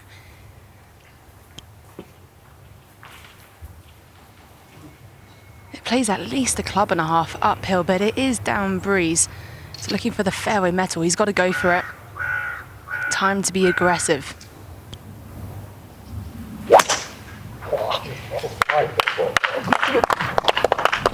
Well, he's off and running, so he likes it. And that's going to run all the way to the back of the green and maybe just off. But that is a super recovery shot from where he was. Couldn't see anything from down there on the right side. So 2 putts will get him a par 5. That's the best I think he can hope for now. 247 playing uphill once again. 4 iron. Needs all of it. Oh, that sounded sweet. Again, walking after it to try and get a view. Get over the crest of the hill. Hasn't quite found the putting surface, but lots of green to work with, so you'd expect him to make 4 from down there. Doesn't want to go long and left, did he? Put any pressure on himself. Sparkling setting. No better setting in European golf. Yeah, to win up here on this iconic course, this iconic venue, is something special, and he's won it twice already, and 3 times to match Seve would be a pretty special day. Are we going to see another Åberg special right at it? Yeah. He seems like he has that ability to hit almost a sort of Rory McIlroy high flight. Just going to say the trajectory and the strength of him. He's able to access all of these flag sticks. Højgaard on the tee at 17. Yeah, talking about trajectory and strength, here's another one. Massively long hitter, wide economical swing, but a joy to watch. And he's added consistency to his game this year. He missed 14 cuts last year. He's only missed 4 this year, and that's a real testament to the work he's done on his game, and consistency now to go with the natural talent. Bjork.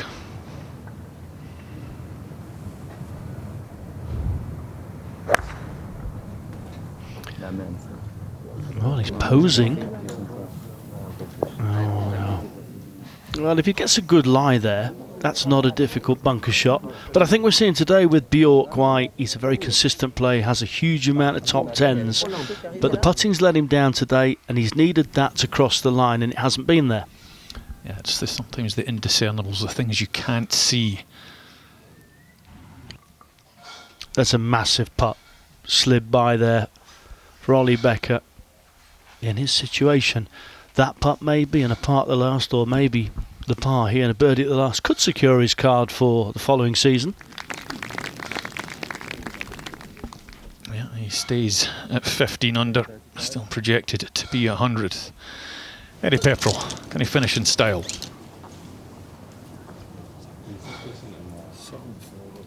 Three under for the day playing this hole, so this for a 66. Started the week with a 63. Just couldn't keep that quality of golf up, but it's another fantastic week for the Englishman. Good performance a couple of weeks back in the island of Ireland.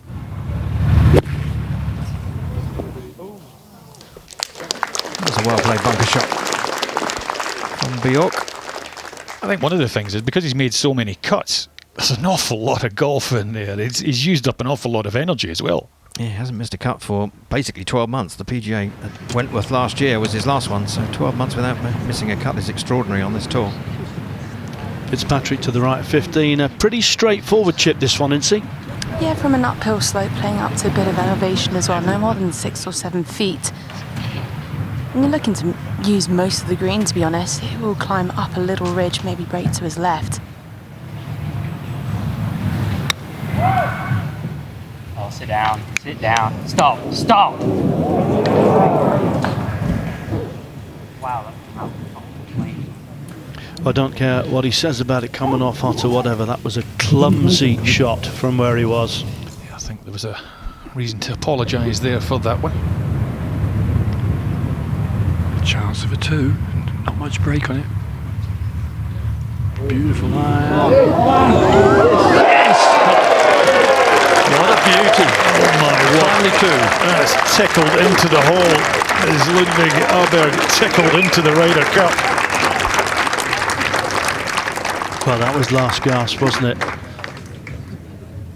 Take another look at this. I thought when he hit it, he'd overread it. Everybody seems to overread it, and it keeps turning, turning, turning. Oh. What a bonus. Well, I know there's been an awful lot of conjecture, debate. We've certainly had our chats over the course of the evenings this week, but now in there at second place. Goodness me, what a performance from Åberg. Well, this is a horrible putt to have. This is breaking hard right to left, almost flirting with the right edge of the green.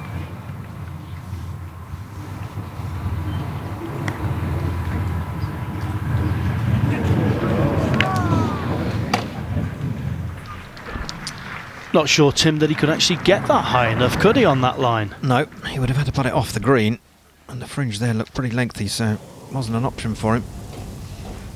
Eddie's missed one or two of these today. Come on now, Eddie.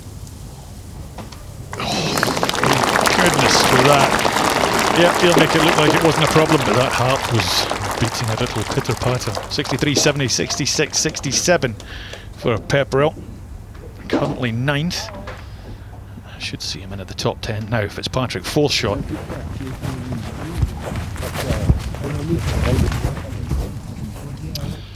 Well, it just changes so quickly up the mountains here. Who'd have thought? Fitzpatrick struggling for par. Yeah, I mean, a little unforced error. Didn't really see that from Fitzpatrick. The leave out there to the right with the second shot, giving him the space. Yeah, my little walk back to the commentary box, it's all happened. Those 3 birdies from Åberg. That's really put the cat amongst the pigeons now. Højgaard needs a birdie finish. Sit. Sit.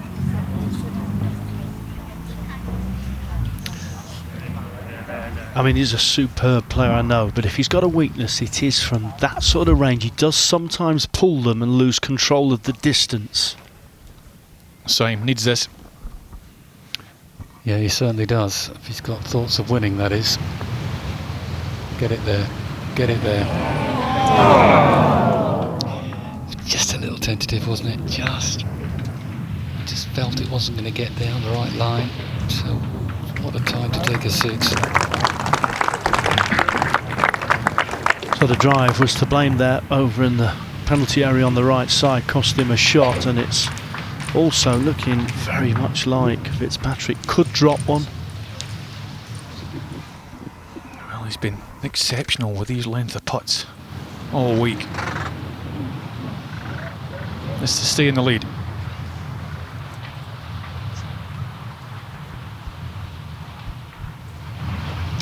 Yeah, he's sold them all, hasn't he?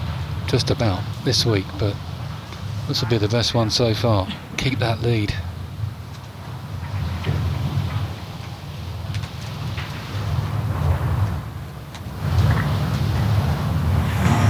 No, that was never on line, I'm afraid. And we have a tie at the top. Yeah, 2 players tied at the top, Åberg and Fitzpatrick.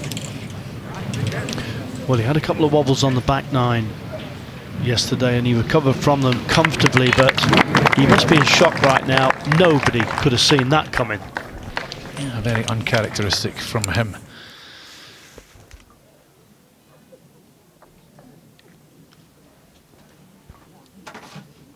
Let's see what he does from here. Let's see what this man does to the house. Now tied for the lead.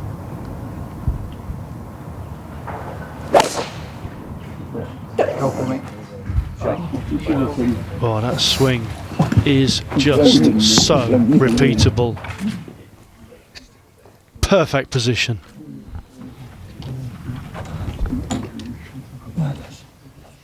Still got a very calm demeanour about him.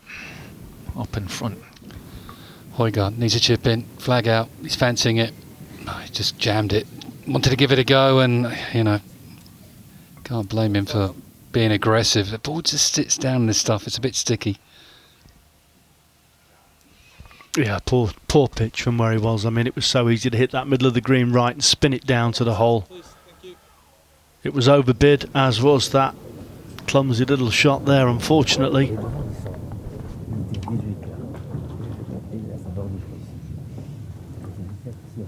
It's a tough pin today, not really that accessible.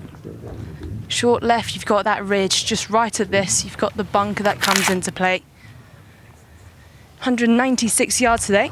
Breeze down a little bit off your left too. Right.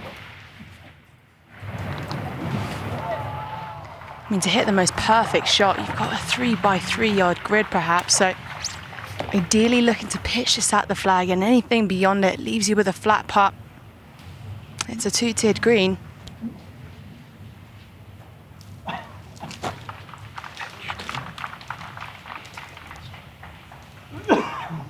Just trying to gather his thoughts.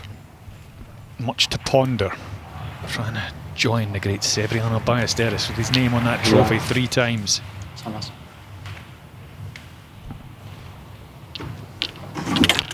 Well, playing under its par today, 16 at 2.93. He's been 16 birdies so far. No,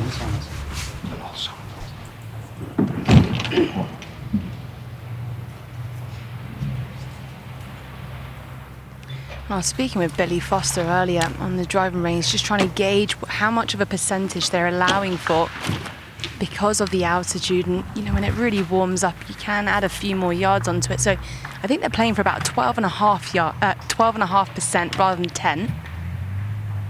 So perhaps what normally would be a 6 iron may even just club down to a 7 and just commit to it. Plus the adrenaline that's coursing through their veins at this stage of the tournament. You want to hit something hard here on 16, and they're taking their time, and they need to, off that bogey. Yeah, this is smart. This is, you know, one slack shot here could cost them.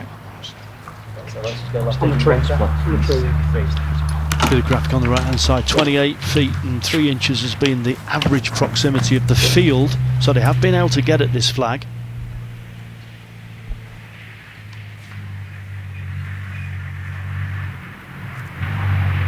Looks like a 7. I mean, really? Just never looked settled. It's clattered into the tree. I mean, that could go any. There it is. Just to your right, Incy. That's awful. Moving change Jamie, in the that's a pocket. horrible leave. Yeah, no shot at all there. Fitzpatrick. Højgaard for his part after smashing it past. And what a mess he's made of that hole. There's a new star about to be born on the DP World Tour. Ludvig Åberg safely off the tee at 17. Back at 16 now. Connor Syme just looking to baby fade a 7-iron. Work it a little bit left to right.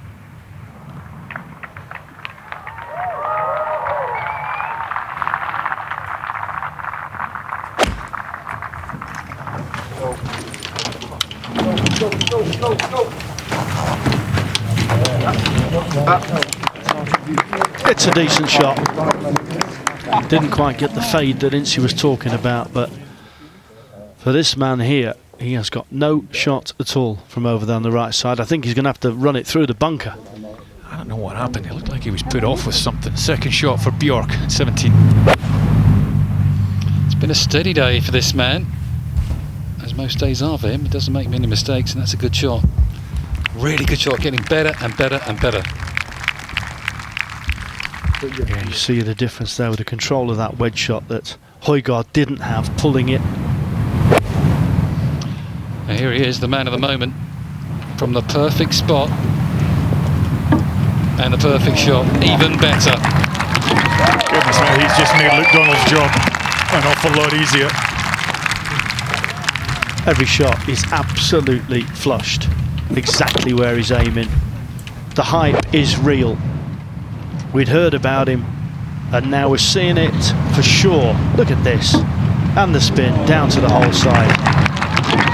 It's virtually a tap-in birdie to get to -19. Well, I was saying yesterday, I'd like to see him get in contention and maybe see what he's made of under extreme pressure. I think he's answered us. Playing in only his 6th ever DP World Tour event. And he's on the cusp of being crowned King of the Mountain. Only get European Masters champion. Maybe perhaps just 20 minutes or so away. Can Fitzpatrick pull a rabbit out the hat? What about Syme? He's not out of it just yet. Bjork, going to be too little too late, I'm afraid, for him, but this for a birdie to get to 16. Yeah, as Jamie says, there were lots of questions to be answered, and so far everyone's been answered. One short putt, one hole to go for Åberg.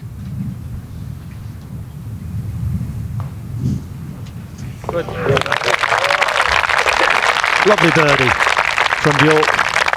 Puts him alongside Connor Syme in a tie for third at the moment, 16 under, good scorecard. Putter hasn't been as hot as previous days, and this needs a little attention, Jamie.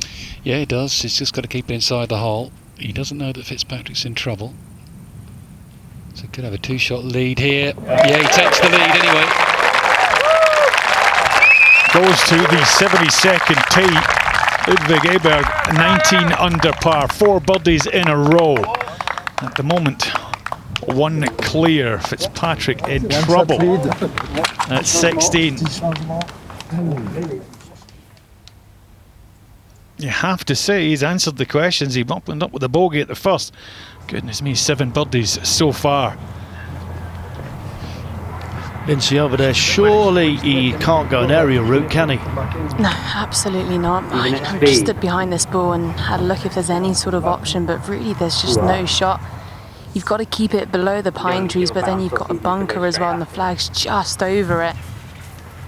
If anything, Mark, the shot is really just running it through the bunker, but it's not a shot you practice, so maybe you just play for the 4. Yeah, you like to stick straight at it. I think he's going to have a go at it through the bunker. I think they're saying 6 iron. Yeah, I think that's all he's got, as you said. Yeah, and the thing is, the lip isn't that thick, it's not that high, but still I think there's enough for the bot to pop up and stay in the bunker, but maybe it's worth a try.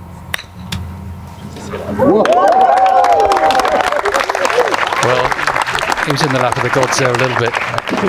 Got it through. Amazingly enough, he bounced it short of the bunker and it took a hop before, which actually spoilt the shot he was trying to play. Let's just watch this.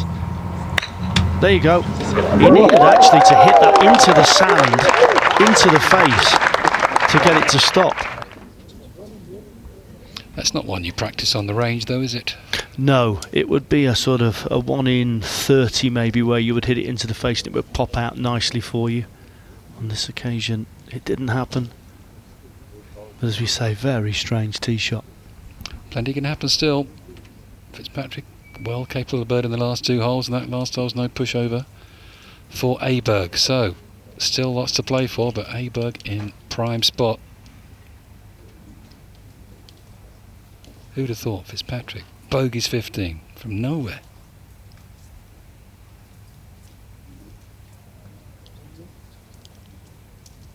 And now he's got to get up and down for another bogey.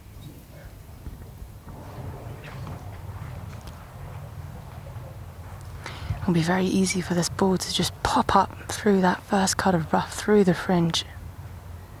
Especially with the putter in hand, you're putting down, and it's all downhill too, it'll be quick.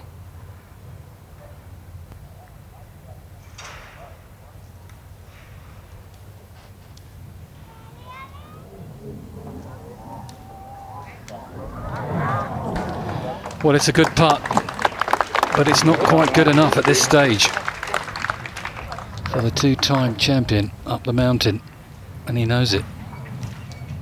There is a scoreboard right there, so he knows his situation.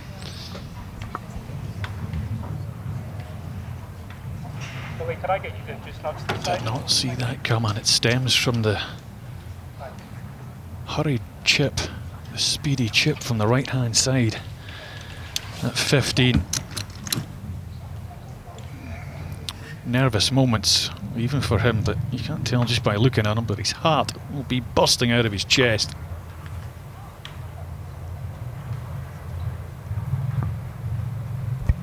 Yeah, it's not what you want, is it? A hold up in the 72nd hole. You're trying to win your first event as a professional and everything that comes with it.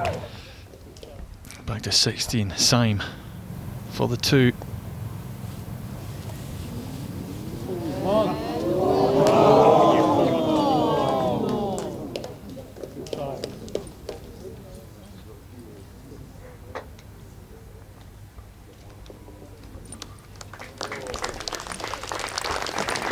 At times, it can be a game of millimetres. A lovely backdrop. Serene, but not for Åberg. But he looks relaxed, doesn't he? Chatting away. I mean, every time we've spoken to him, he's been super cool. Well, there you go, with a win, the first win of the DP World Tour, the 3rd Swedish win of this year. 7th Swede to win the Omega European Masters, and the 2nd fastest Swede to win on the DP World Tour in just the 6 appearances. I knew he was good. Former amateur, ranked #1 player in the world. And there's just that little stretch, potentially of 402 yards between him and a red jacket. Well, I remember Bernd Wiesberger being in a similar situation a few years ago, and he took 6 up here, knocked in that bunker off the tee. So, well, it's not the easiest fairway to hit. It's not. No, it's far from it. Well, he's cracking jokes and laughing away. And we saw Moronk make 6 up here, stick it up in a tree down the left side on the 2nd day. So anything can happen.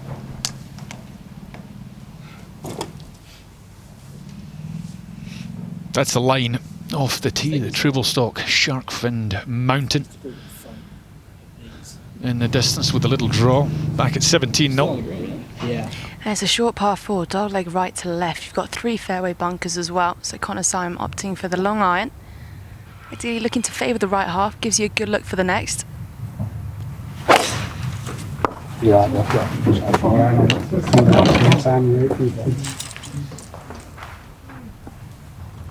Yeah, well done.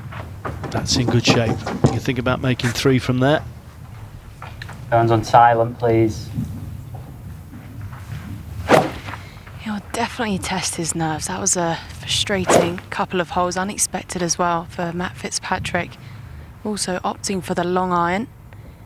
This should suit his eye. Drawing it right to left.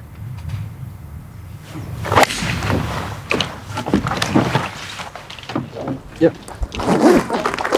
Well, he needs a 3, and he's put himself in the perfect spot here. Fitzpatrick, 2 behind. Flag tight on the left-hand side. Fitzpatrick will have to go for it. Tense moments.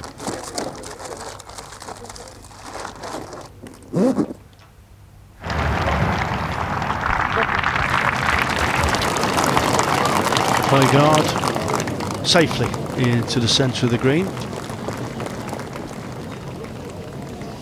Tim Harrofton, he's made a pretty good attempt here to try and force his way into major consideration. Well, yeah, his 5th spot. He's played super golf. A few putts here and there. Fitzpatrick, he's had a good week as well. Can only be one winner. Yeah, he's getting better and better, isn't he? Alex Fitzpatrick, he's learning the game, he's learning his profession. He'll win tournaments, there is no doubt.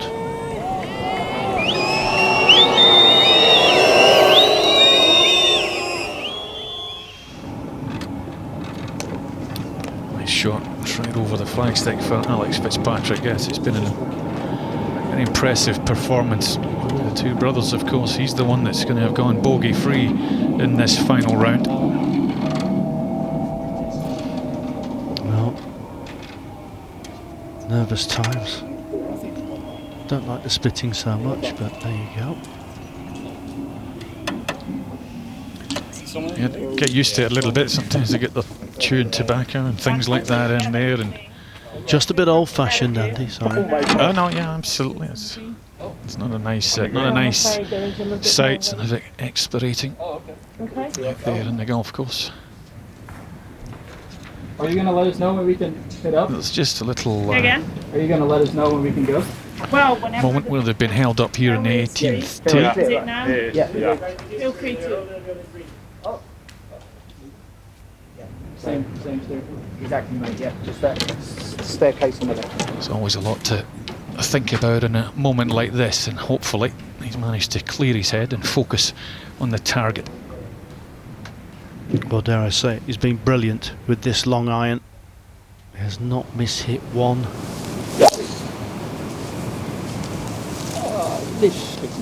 Should be fine. He still hasn't. That's a magnificent shot. Absolutely nailed up the left side. All of that waiting, all of that anticipation, and that level of calm. Yeah, he's going to need it in a few weeks' time if we suspect this is going to propel him into a 12-man team. Sensational golf swing, very relaxed, very tall, athletic, powerful. And Bjork, he knocks one up there as well. He's tied 3rd, birdie here. Give him 3rd on his own, or maybe tie for 2nd. So plenty to play for. Yeah, Bjork's been impressive all week. An incredible rich vein of consistent ball striking throughout the year. Putts just running out a little bit at the end there, unfortunately for Bjork. What about Åberg though, but we'll come back to them in a moment. You would have thought if there's any hole that suits Fitzpatrick eye, it would be this one here on 17, 147 yards. Just a gentle 9-iron. It's been hard. That's his favourite club. Is it going to come to his rescue again? Spin.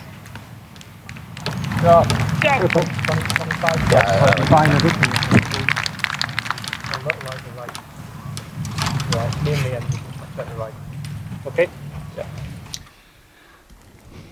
18th green, we've seen so much drama over the years. Nikolai Højgaard, terrific week under the circumstances. For the birdie, not quite. A tremendous effort to join his brother on the roster of champions here in Francis. Yeah. 1 o'clock.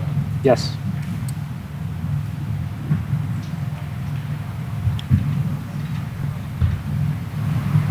I really like this number for Simon. 131 yards. It's the perfect gap wedge. Breeze a little bit into, pitch it past and spin it back.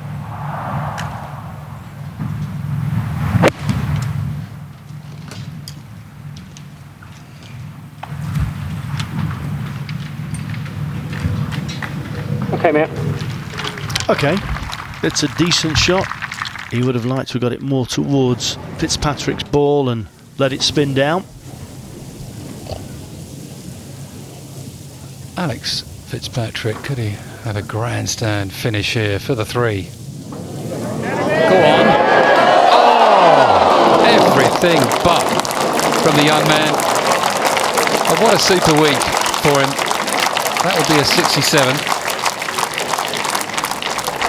Currently tied for 5th. I think he can get worse than that.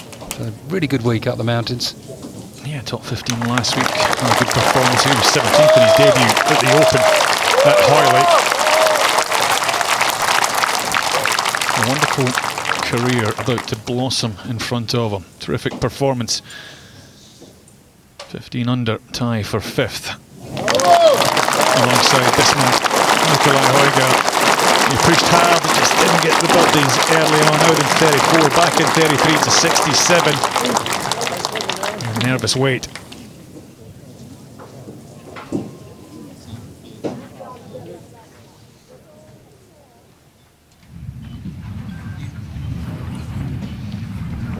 And the stage is set. 2 groups left out on the golf course. Bjork and Åberg, Fitzpatrick and Syme. Känslan är ju en 56a. Ja, man ska ju, eller vad säger du? Försöka landa den någon bakom. Jag tänker att den kommer... Jag tänker att den med vind och lite så. Ja. Borde flyga på en då. Ja. Ja. Är det bra, tror du? Ja, jag gillar det. En full sån, va? Eller full vanlig liksom. Great crowds. So 123 for Bjork.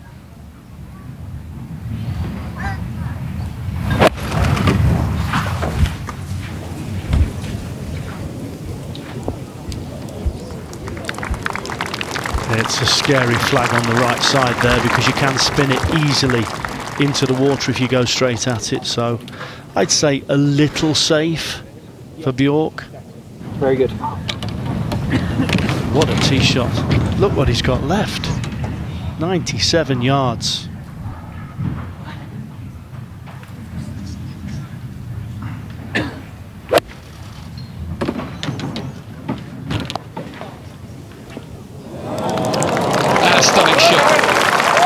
Short iron, just left of the pin.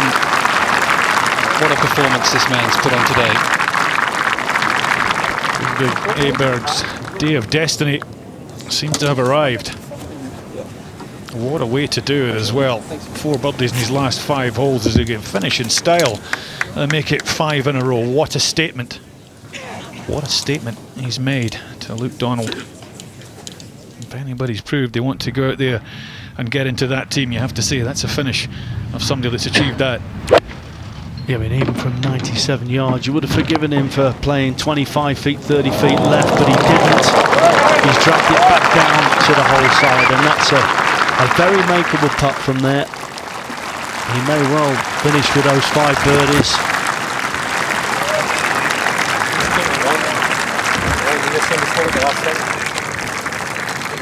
Nice reception for a new star with the DP World Tour.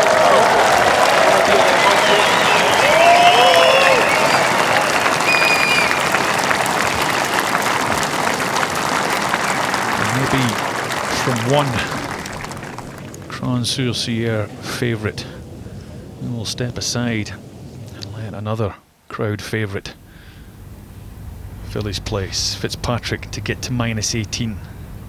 It's a must go in, just down the left for Fitz. Get in. Oh, what a good putt that was from Fitzpatrick. But he knows it now.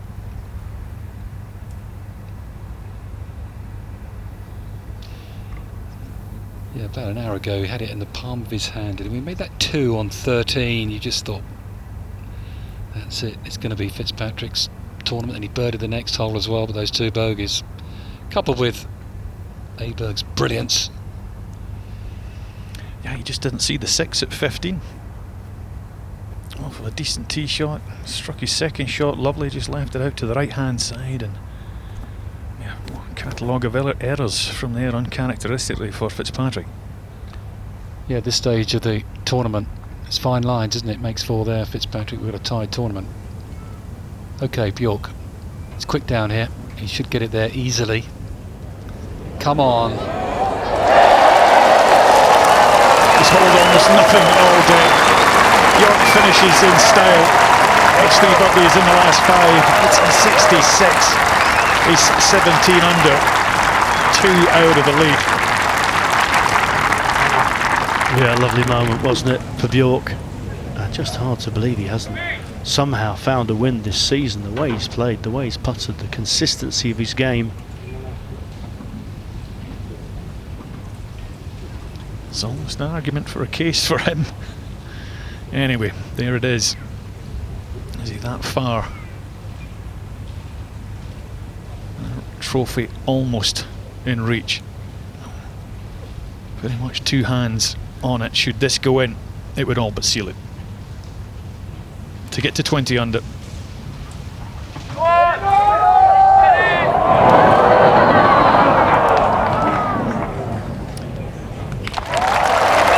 Maybe the first signs of nerves there on the final green, but you've got to hand it to him. What a finish out in 33, back in 31. It's a 64 to finish. And Ludvig Åberg has a 2-shot lead. Only one man really is capable of joining. Simon will have a birdie putt at 17 then. Him and Fitzpatrick will have to hold their approaches at the last if this is going to go into any extra time. But from Eslov, Ludvig Åberg is top of the pile here in Switzerland.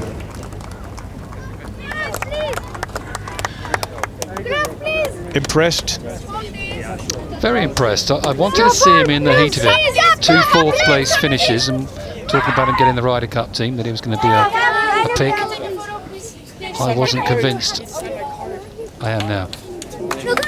Yeah, I have to echo exactly what Jamie says, and I think we were all feeling the same way, that it was a very big shout to put him in a Ryder Cup team, playing sort of 7 PGA Tour events, a couple of DP World Tour events, and only a couple of top 10s, but we knew how good he was. But what we wanted to do, as Jamie says, was see him in the heat of battle, and today he has absolutely shone.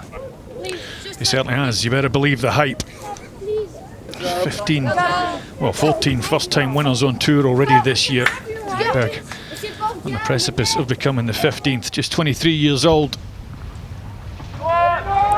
You can kind of forgive him this a little bit because he's probably looked at the leaderboard, he's probably seen the 2-shot lead, and he's probably felt in his heart, as you see the fist pump there, that knocking it down to the whole side would be good enough for his first professional win. It's a great sight around this 18th green as well. Everyone's standing on the huts there and surrounding this amphitheatre. It's the 18th green at Crown. It's so close to the town as well. So iconic on the DP World Tour. Well, you know what it feels like. He shot a 64. You came rocketing through the field with a 60. 12 under par on the final day to win. Remarkable moments. This man knows what it feels like. Tee-shot at 18. It's just unravelled a little bit for Matt Fitzpatrick, and it's come down, I hope. Top 7 for him guarantees him an automatic spot for the Ryder Cup team, which he will make. This ball going to the tree. I hope it hadn't stayed up there, Mark. Yes, so he will knock Tommy Fleetwood out of that spot, but of course Tommy Fleetwood, after finishing was it 6th in the FedEx Cup, 9 top 10s this year on the PGA Tour, runner-up in Canada. Tommy Fleetwood will definitely be in. Well, signing his card, he will join Sebastian Soderberg and Alex Noren as winners up here in Cront.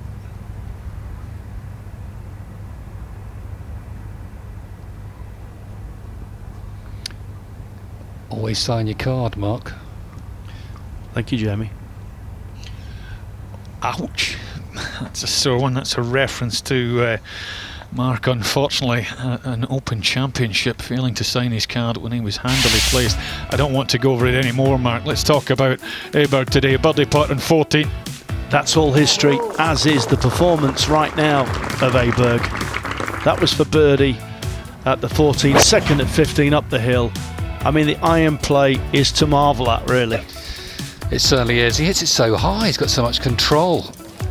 And this was when he had to. He was chasing, he still had to push the envelope. Yeah, he did. Just kept out the bunker, which helped him there. I mean, let's not forget, he finished birdie, birdie, birdie yesterday. And this finish today is incredible. How does this go in? I don't know. I think somebody blew from the right-hand side of the green. Best wedge he's hit all week as well, just when he needed it. Put a bit of icing on the cake. Bit of spin control off that bank. That's what you picture, and that's what he got. Yeah, proven world-class capabilities. We were all kind of thinking 30 feet left here is fine. But he had other ideas. He lands it about 15 feet and it spins towards the hole. Has not put a foot wrong under pressure. Understandable with everything at stake. 1,000,001 thoughts racing through your head. But they had the canvas to guarantee the 4 and put the heat squarely on the shoulders of the final group. Going that way. In fact, Connor Syme could only manage a par at 17. Oh, easy, yeah. It's only one man in the hunt. This has to go in. And on the 18th TV tower. No, I'm thinking if you're going to back foot, it's going to be easy to sling it in, isn't it? It is, I just don't want it to go straight. Well, Gatwick's just going to hit that branch, isn't it? Well, that's what I'm worried about. He can't, can he? He can't, Mark. Well, if he knocks this in, it'd be the greatest shot ever hit, wouldn't it, to get into a playoff? To last it that long. Be a miracle to hit the green from down here. If you hit Gatwick's there, it's going to hit that branch. Billy's been here before The on only shot 18. you've got is back foot and swing it in there.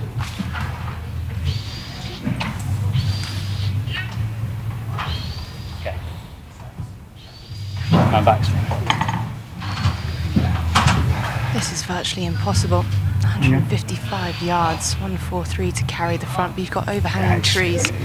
I mean, wind blows long, it's just clipping my head. To keep this low, You have to carry that ditch on shy of the green. Any other choice, really, do you? Well, the only choice is just getting a little low wedge and taking it back of the green. That's the only other shot. Just into the grandstand. What's the percentage play, really? What we're trying to do here? Can't win now, so.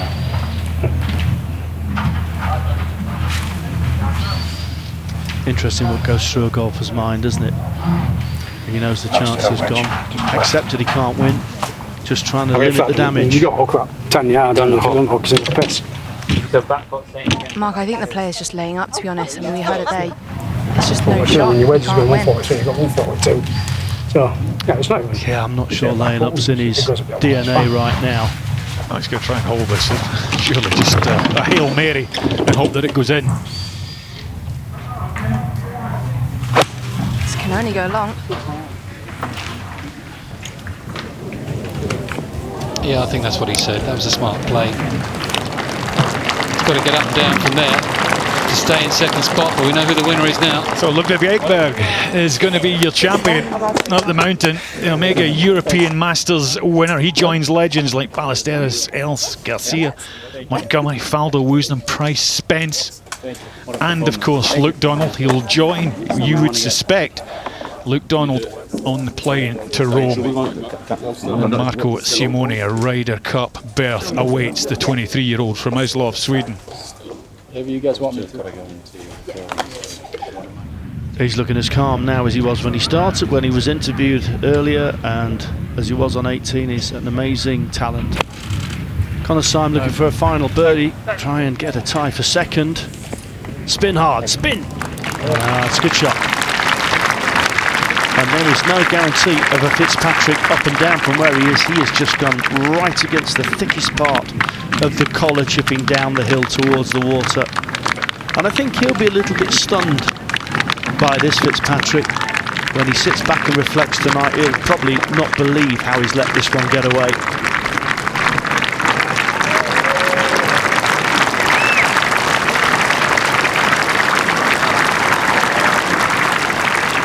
Good applause for the two-time champ. Yeah, but Åberg put the pressure on, didn't he? Just at the right time. It's that 6 at 15, that's going to hurt. Then he had to chase him there, really. The wait for Fitzpatrick to join the legend that was Severiano Ballesteros will go on for another year. Of course, he's the only player to defend alongside Seve. And also the only player ever to have emulated defeat of the great Jack Nicklaus when he won his US Open at the same venue that he won his US Amateur. 2 wins on the PGA Tour, 8 in Europe. Unfortunately, it's going to remain at 8 today. Well, the way this ball is lying, it would be very easy to chip it into the water. Have you had a good look at this one, Incy? Yeah, it's horrible. I can barely see it from just standing 5 yards away. It's really sat down. Everything works away from you as well. So it's front to back from this angle towards the water, like you said. It's going to be quick out of the thick lie. It's not pretty. Yeah,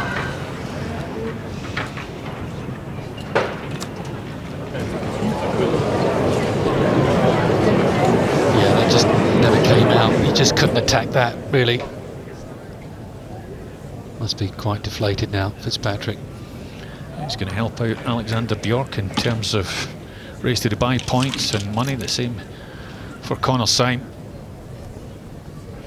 Yeah, well, Bjork at the moment, subject to the putt of Connor Syme, which is a huge putt for Syme as well, could get him a tie for second. Fitzpatrick's going to drop out of that tie for second here, unless he can do something miraculous. Yeah, Syme's had had 3 runner-up place finishes already on the DP World Tour. 2 of them last year, back to back.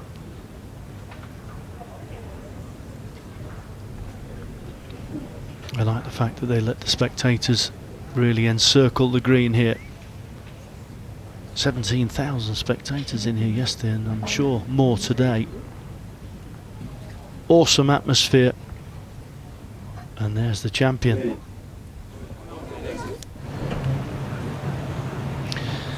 Yeah, from the soon-to-be crowned to the 2-time champion.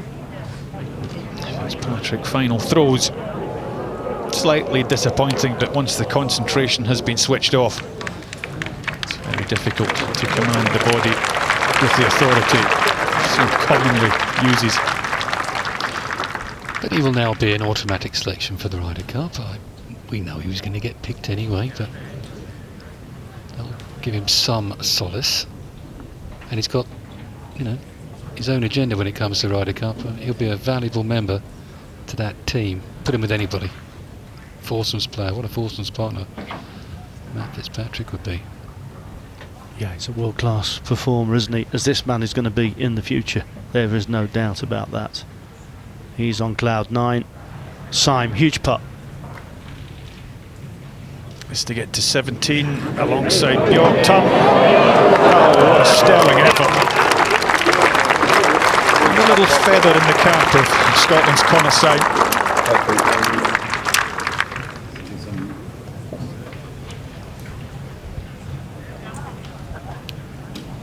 There's a few points in euros on that, but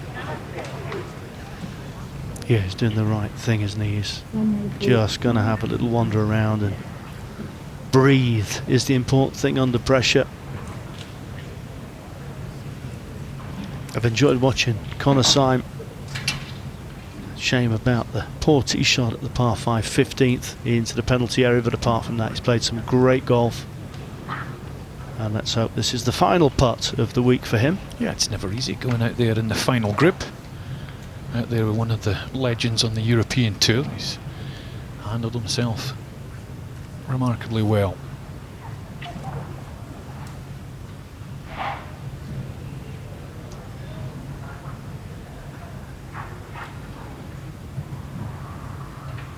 Safely in. 67 out of 34, back in 33. It's a wonderful week's work for Connor Syme. First time it made the cut up here in the mountain. In the top 5. Well, level 66s would normally do it for you every week, wouldn't it? So great performance from Simon.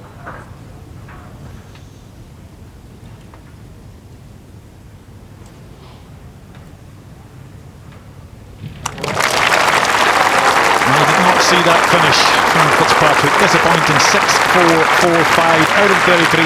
Back in 36 it was a 69, and he finishes alongside his playing partner Conor Syme, 16 under. Third place, 1 back from Alexander Bjork, 3 back of the new sensation, Ludvig Åberg.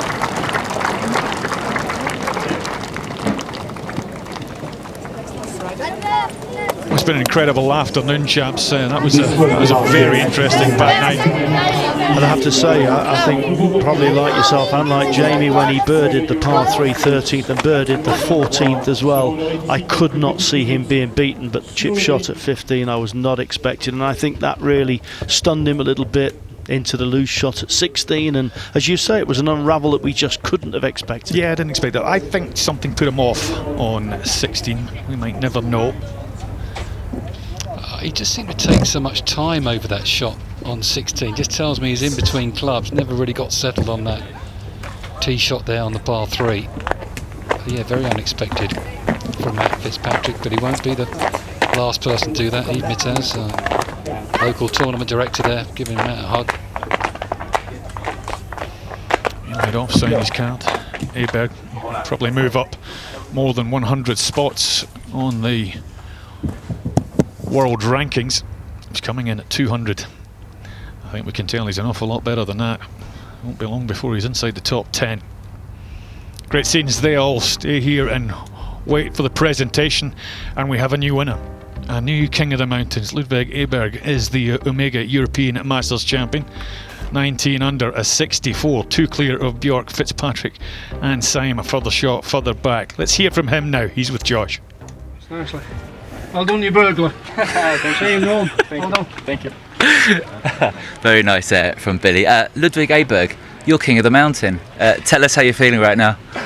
I don't even know where to start. It's a pretty surreal feeling, to be honest, but obviously super happy.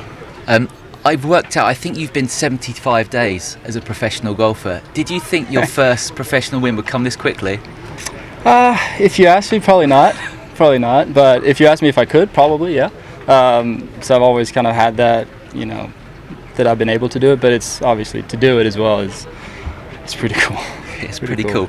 You had an incredible run there on that back 9. You were 3 back, I think, of Fitzpatrick. Yeah. I think you said to me you heard the roar from 13. Mm-hmm. What was your mindset then when you heard that roar? Yeah, I was in the fairway on 14 and I heard a big roar on 13. I figured he made a birdie. And obviously 14, 15 are par 5s. They were pretty gettable. So I made a nice, 6-7 footer on 14, and that was kind of a big moment for me, I think, because that way I knew that I needed to take care of the par 5s, and luckily I did today. And everyone played great, so I'm happy.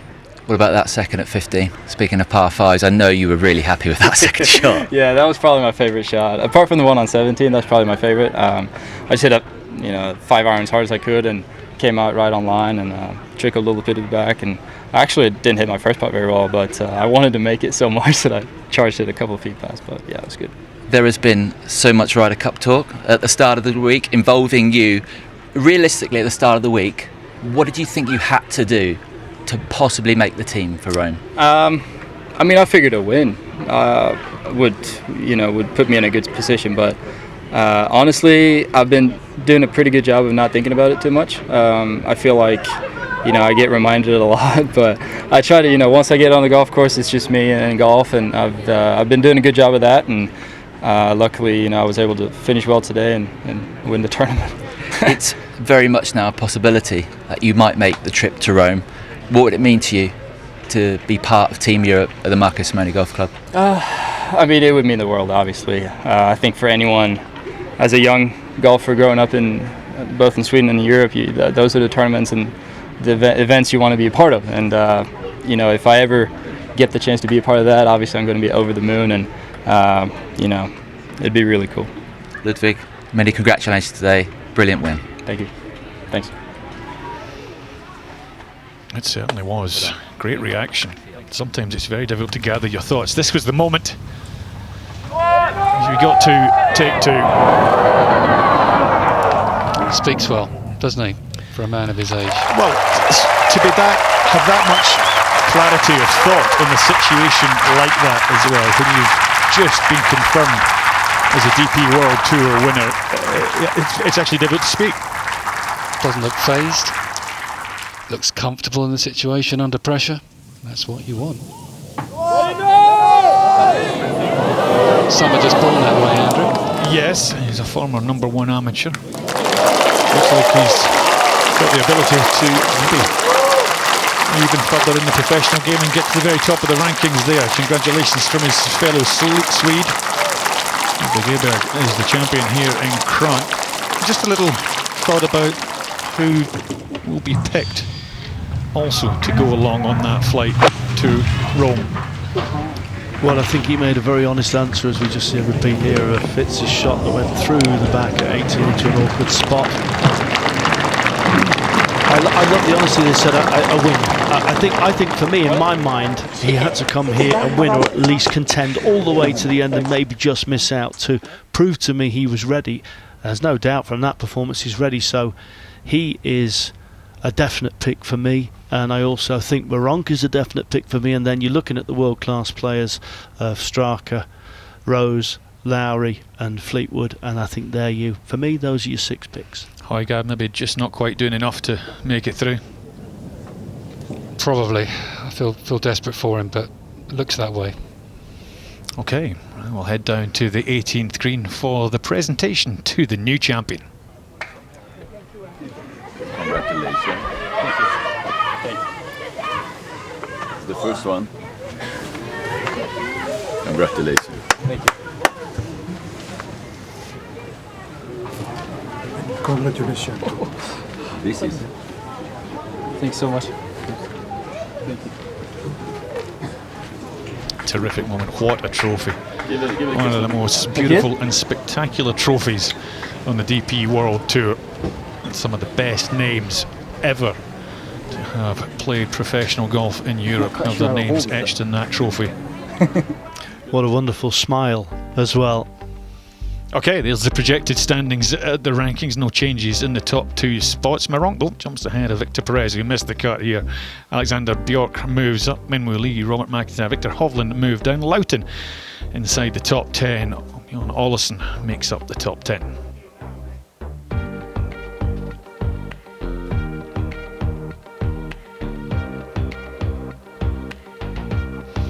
Good look further down. Yannick Paul just outside. Tom Kim, the talented Korean, what a player he is. Heber, Pablo Larrazabal, 9 wins now on the DP World Tour. Nikolai Højgaard just coming up shy, not able to emulate his brother Rasmus as the king of the mountain. Langask maintains his position, Siem drops down, Campeo stays the same. There's Rasmus, and Dan Hillier dropping down to 20th. Tommy Fleetwood in 21st. Sebastian Soderberg and Antoine Rosnell step forward. Seb Straka, runner-up at the Open Championship, drops down to 24th. Sami Välimäki, former Rookie of the Year, 25th. Defending champion Lawrence moved just above Gurry at 26th. Otiegi, he had to win this week if he had any chance. Hatton wasn't here. Oki Stridham makes up the 30. Hisatsune, Whitnell, Kimsey, Brown, Simon Foster inside the top 35, and just inside the top 40, Dontor McKibben with a terrific performance today. Grant Forrest, Jordan Smith and Julien Brun, the Frenchman, make up the 40. And there he is, look at 49th. Ludvig Åberg creeps inside the top 40, just ahead of Matthew Jordan. And well, I think it's safe to say from here the sky is the limit after what we have seen today. He felt he had to win. He went out and did exactly that. What a performance today from Åberg.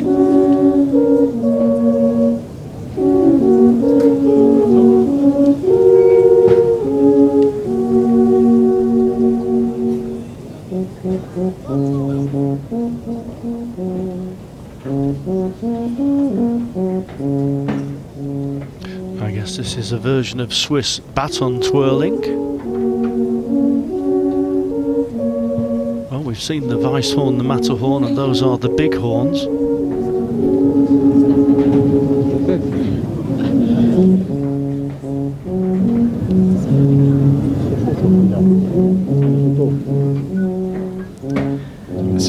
things about the DP World Tour is the marvellous cultures and traditions that we have over here, and that we can all experience it and witness. He's under pressure there to catch that. That's echoing through the valleys. It's beautiful, isn't it? Well, it was all about this man today. He got off to a slow start bogey at 1, but he turned the corner at 5 with this. Yeah, that was the start of it. Smart shot just after that pin, having nothing to do with it. First putt of the day hold. Part 6 and 7 onto the 8, 170 mark. Yeah, just looking to hit it just to the left of the flag, spin it towards it, which he does. Lovely there, 2 lovely shots up at 9, just into the front bunker. Yeah, had a crack at him too. Pitched it here, was unlucky actually, but it's off the upslope, but he just played it beautifully. Soft hands, bit of check. Stunning stuff out in 33. It certainly was. 4 pars then, this birdie try at 14. You know, all the way through this back 9 we were looking for any sign of weakness, but there wasn't any. This, he self-proclaimed, said was his favourite shot. 5 iron from the semi-rough up the hill at 15 and never left the flag. Yeah, that's the thing of beauty, isn't it? Up that hill. Can't really explain how uphill it is. And then he had another stunning iron shot, and this putt didn't come back all day long. It did for him. You almost felt that was a sign. Never looked like it was going to get there, but it did, and then, well, just the stamp of authority. Exactly where he's aiming. Now look at the quality of the strike that brings the ball down the hill with a spin, and it's into tap-in range. Not many people going for the first win will ever finish with 5 birdies in a row. He gave himself the opportunity at the last. Lovely little approach. It was a beautiful approach. It was an excellent tee shot as well. Just releasing on 18. That really sealed the deal. He didn't need to hold it. Possibly the mind just allowing the odd little stray thought to encroach. You can't blame him. At that point he didn't know, but he had a pretty good idea. And we've certainly witnessed a star in the making.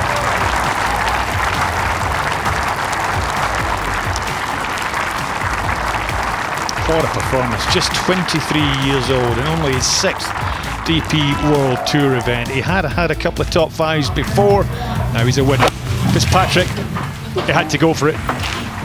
Yeah, he did.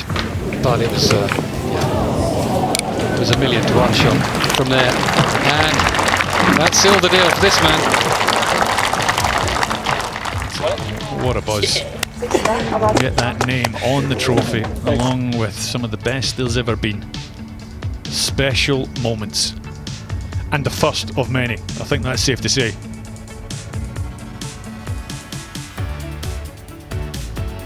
Going to see an awful lot of that smile over the next few years. I'm going to say the beaming smile of a champion. As the hug.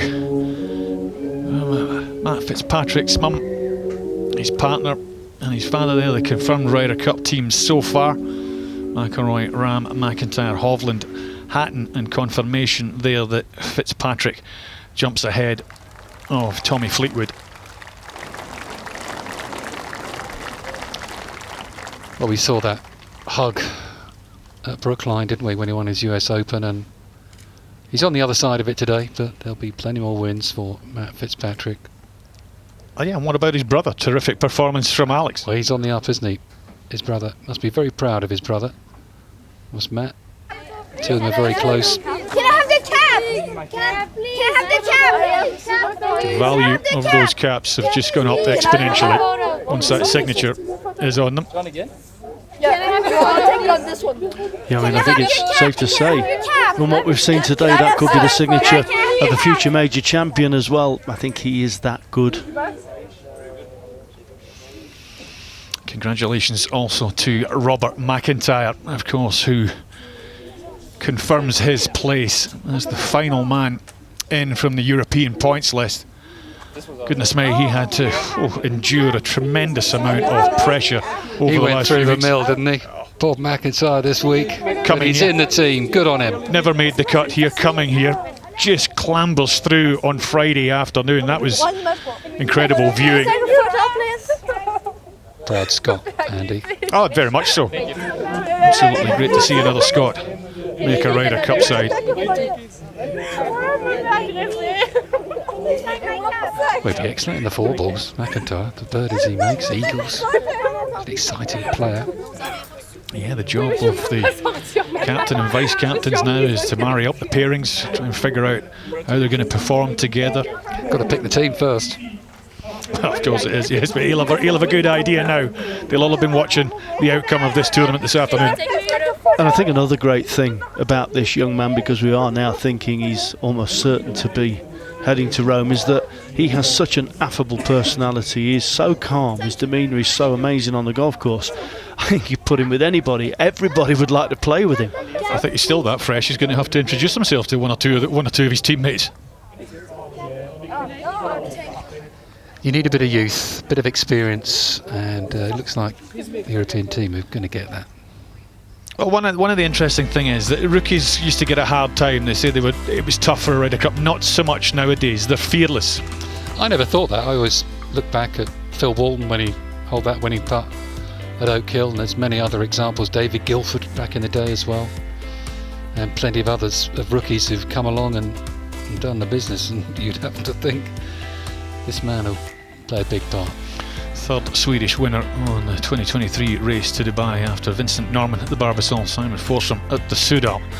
Ludvig Åberg, he had to go out there and did it. He duly did. Hats off to Alexander Björk. Terrific performance from him. Good work, Connor Syme. Matt Fitzpatrick, disappointing finish. Just Loughton also a terrific week, as was Alex Fitzpatrick. Nikolai Horgad, tremendous credit to him for pushing it right through to the wire. 14 under got you inside the top 10. 13 under just outside. Migliozzi, nice return to form for him. He's got a 61 and a 63 this week. And then the 12s just get you inside top 20. Yannick Paul, of course, was one of those. Unfortunately for him, well, I just suspect it might not be enough. He will have to wait to see if the phone rings. 62 from Tom McKibben, another star of the future, already a winner on the DP World Tour.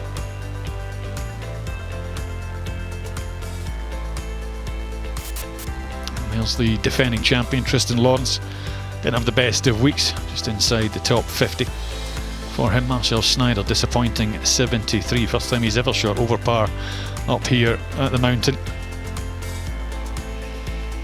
Adrian Dumont de Chaussot, I've not said that right, Mark, but he's certainly a star of the future. Adrian Otegi, he needed to win. Miguel Angel Jimenez in his 33rd trip up the mountain, the winner in 2010. Robert McIntyre, just level par. He didn't care. All he had to do was make sure nobody managed to knock him out of that final place in the European points list. Nobody did, and he will be on that flight to Rome. But today, it was all about Ludvig Åberg, a 23-year-old Swede, fresh out of Texas Tech College. What a star, what a player, what a tournament. 64 for 19 under, the winner.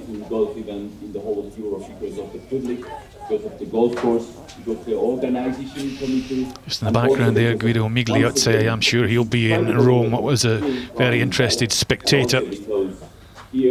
Just a terrific scene here from up in the mountain. We've had a wonderful time. We've now got a new winner. There's 15 first-time winners on the DP World Tour this year. Ludvig Åberg from Eslöv, Sweden, is the Omega European Masters champion. All credit to him. To watch another DP World Tour video, click here, and to subscribe, click here.